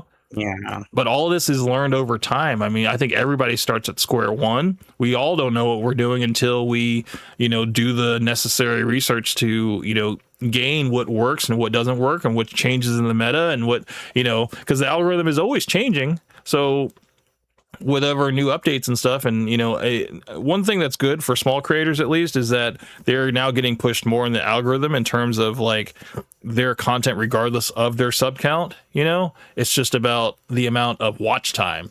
So people that are making longer videos are getting pushed more than people that are making 10-second loop videos on YouTube Shorts, Yeah. I mean, I actually have gotten more boosts out of me doing my live streams than out of me posting my regular content. Yes, same. I noticed that videos don't do as well as my live streams or my shorts. It's either I have people with long attention spans watching my live streams, or I have people with short attention spans watching my shorts, but nobody's watching videos.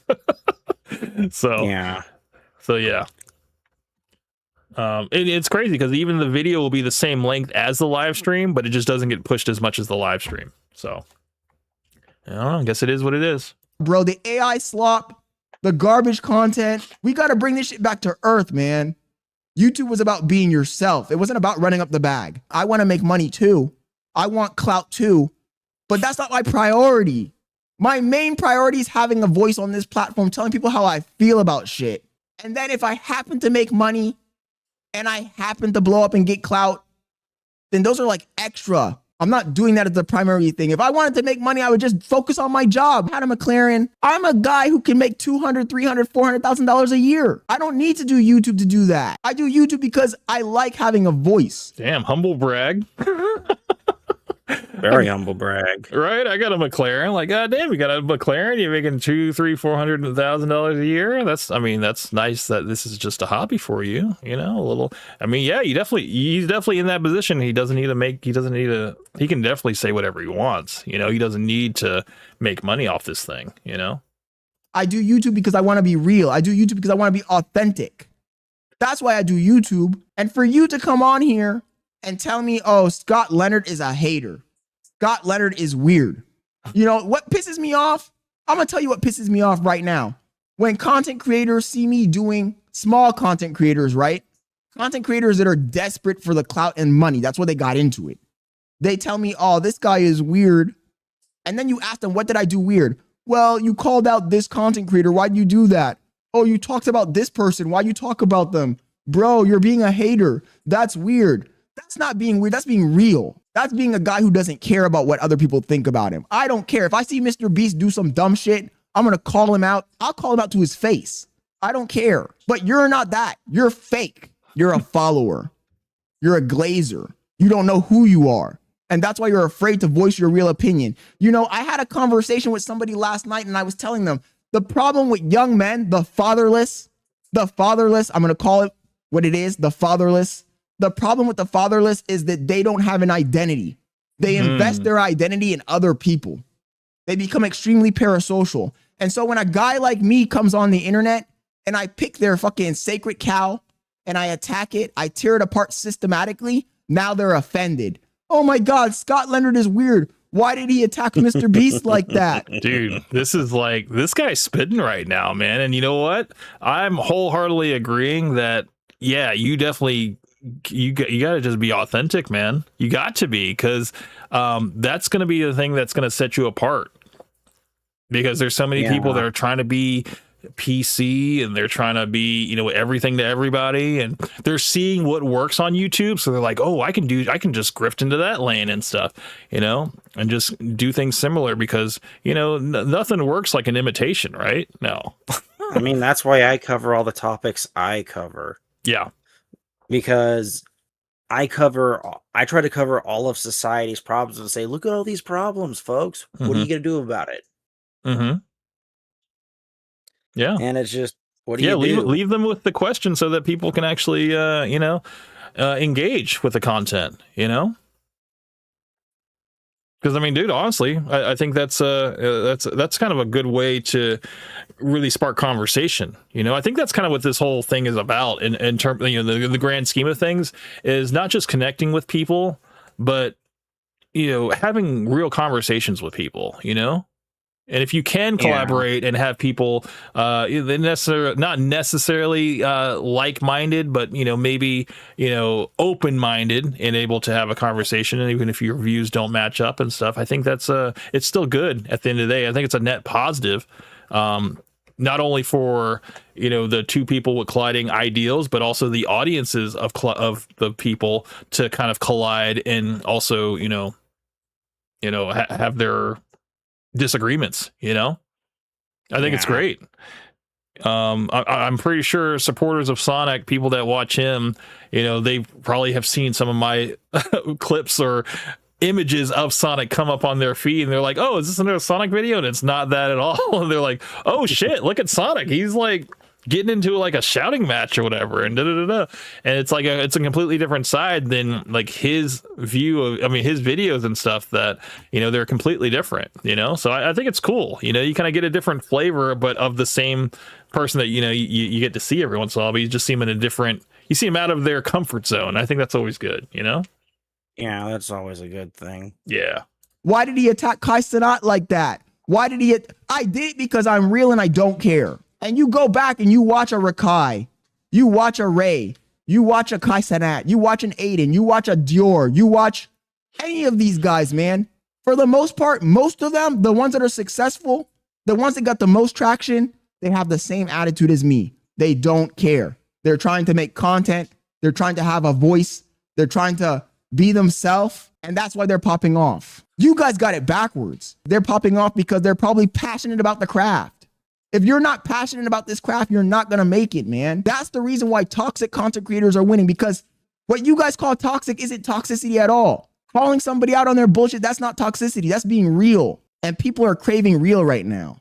There's too much. And, you know, it's sad to say it, but Myron Gaines, you know, I don't have to agree with his politics, whatever, but he is going to have his audience that's going to, you know, follow him to the ends of the earth or whatever with his viewpoints, you know, but at least he takes a stance on something. Yeah. You know, that's like the one net positive that he has. Yeah. I mean, he is going to be controversial for clicks. He's going to be polarizing. He's going to say probably the most unpopular opinion to have, you know, in order to garner some type of, you know, people talking about him. He's going to do it because he knows that any attention right now is good attention, you know. For me, it's a little different, man. It's like I have my topics and stuff, and I feel like I'm starting to getting to these points of view that are probably not lining up with a lot of modern men, and I think it's fine. I think we can agree to disagree, you know. But at least I'm being true to myself, and I'm not changing my opinion, you know. But I'm Yeah. still open for my opinion to be changed. But if I don't see that it's worth changing, then yeah, I'm not going to change it. You know, it's like if I'm not convinced, I'm not convinced. You know, if you didn't give it a strong enough argument or you gave up, then yeah, the point still stands, I guess. Well, Camp, you have to remember to change somebody's mind, you actually have to be able to prove your point. And, Yes. we're not talking, oh, I'm having a brain fart. Ugh. But, the point still stands is you have to be able to change somebody's mind. Mhm. And, we're not talking like religious or anything like that. It's just, what's your point? Where's your evidence? And it's like, okay, you have your points here and here, but you're Much AI slop. disregarding, There's all too much. this. Yeah. Sorry, I hit the button by accident. Oh, that's fine. No, can you say what you were saying? Sorry. Oh, sorry. But I'm not gonna call anybody out here, but it's just if somebody's hitting like 3 very niche points and then you ignore the broader scope, it's like, you're hitting these 3 points, which is, fair in most regards, but you can't just ignore the whole picture if you're talking on the societal level. Right.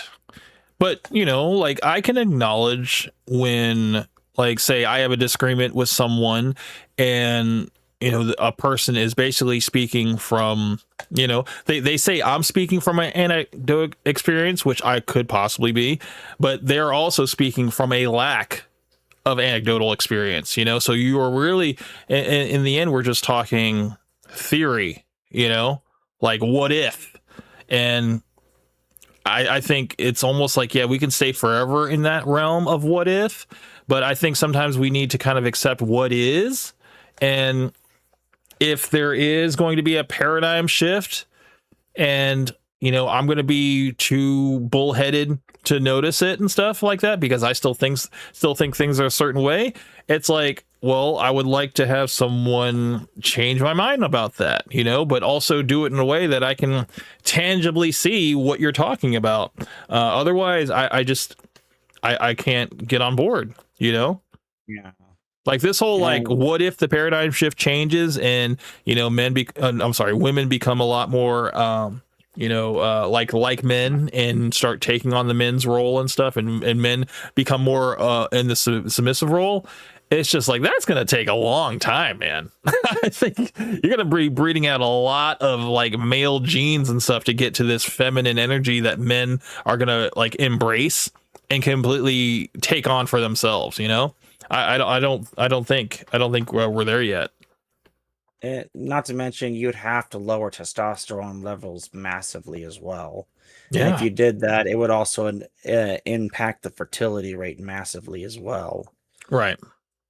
Which, if Gen Z is working hard by not getting together, not pairing off and stuff, then they will single-handedly kind of end a whole generation, Yeah. in terms of, there's always going to be people that are going to like kind of buck against this popular trend of, being single and independent and stuff. And like, no, I'm going to pair off because I saw the example of my parents, so I'm going to kind of follow in their footsteps and stuff. But, then again, you're going to have the people that don't know any better and they grew up fatherless and they didn't have a strong male example and stuff. And so they're going to be a little bit more sensitive to, females and how, their mom raised them or maybe their grandmother, and it's going to be a completely paradigm shift, but again, the thing that's actually sad is that if the grandmother actually raised them, they actually have a better chance of being more masculine. Sure. But, I think as time goes on, you're going to get younger and younger grandmothers. True. And it's going to over time, we might in our lifetime get a Gen Z president, could happen. Could totally happen. It will happen. Let's just be real. It will happen. Yeah, it will happen. So, but it's like we can just hope hope against hope that, you know, people seek the guidance and they find the guidance or whatever to be moral, upstanding citizens and, you know, look at the greater good as something, you know, wanting to protect and not try to manipulate for their own selfish deeds, you know? Let's keep going. Fakeness. There's people trying to pay to win, bot their way up to the top. People are tired of that shit. People don't want to come on this platform and see some person read a script. Robotic as fuck. Talking slow as fuck. People don't want to see that. People don't want to see AI slop. They want to see real. And when you wake up and realize that, then you'll understand why toxic streamers, what you consider toxic content creators are the ones that are popping off the most because they're the realists. They're not reading scripts. This shit is coming from the heart. The other thing is you can't believe everything you see on the internet. Some of y'all just need to wake up, man. I really need to get that off my chest. I'm out. Peace. Yeah, so that was the first time I'd ever seen this guy, Scott Leonard. I'm going to go ahead and subscribe to his channel. I do kind of mess with that message. I think it's great. Wow, there's my video is being suggested on his thing. Female of Happiness Paradox, Why Men Started Looksmaxxing. It says I started 7 days ago. That's not too accurate. That's weird. No, it's not. But anyway, yeah, that was a good video. In terms of the end of rage bait content is here. It seems like, you know, people are starting to realize that yes, we can't all be Mr. Beast. Okay, we can all just kind of do the best we can in whatever lane we are, and just understand that it's not about chasing trends, you know, but it's about being true to yourself in terms of what you want to put out. And eventually you're going to garner an audience of people that find you interesting. You know, it's just a matter of finding your voice. I think that's kind of, there's always a period where people got to find their voice and find their stride and stuff. And, you know, when it happens, it's a beautiful thing, you know? So yeah, that is true. Yeah. I think that's all I got, man. I mean, it looks like we've gone like 6 hours, man. That's pretty healthy of a stream. I think. Oh yeah. It's been an amazing 4th of July. I appreciate, you know, everybody that came out. Teen Toes of Ghost, Sonic, Exo Charles, Kavos, what's his face? Oh gosh, my brain. AJ, thank you, AJ, and then Miles Morales for coming on briefly. Thank you so much. Coke Benny, Eris Playworld, appreciate you all. Yeah, that was the stream. I hope you guys all had a happy 4th of July. 250 years, man. I will say that, you know, I'm going to continue doing my thing here, streaming every week. And, you know, Teen Toes of Ghost, it's always a pleasure having you on. What do you have coming up? I already brought this up in the stream earlier, but I dropped my new video today, so that's up if anyone wants to go check that out. But well, not today, but yesterday, considering it is the 5th now. But yeah. Also, I am doing my live stream today at 5 p.m. Mountain Standard Time. If I'm late, I try not to be, but I have kids and other responsibilities before I can actually hop on. But I generally do it unless I'm having hardware or software issues. Awesome. But it's 5 p.m. Mountain Standard Time. Yeah, so you guys tune that in, and I'm definitely going to take a gander at that video because I saw you posted in the Discord, so I'll take a look at it, and then yeah, man, I'll catch you guys on the next one. I know I didn't get to get to all my content that I had planned for today, but there's always next week, guys. So you guys enjoy the rest of your weekend. I'll catch you guys on the next one. You guys have a good night. Have a good night, everybody. See you later, Cam. Peace, man. Peace out.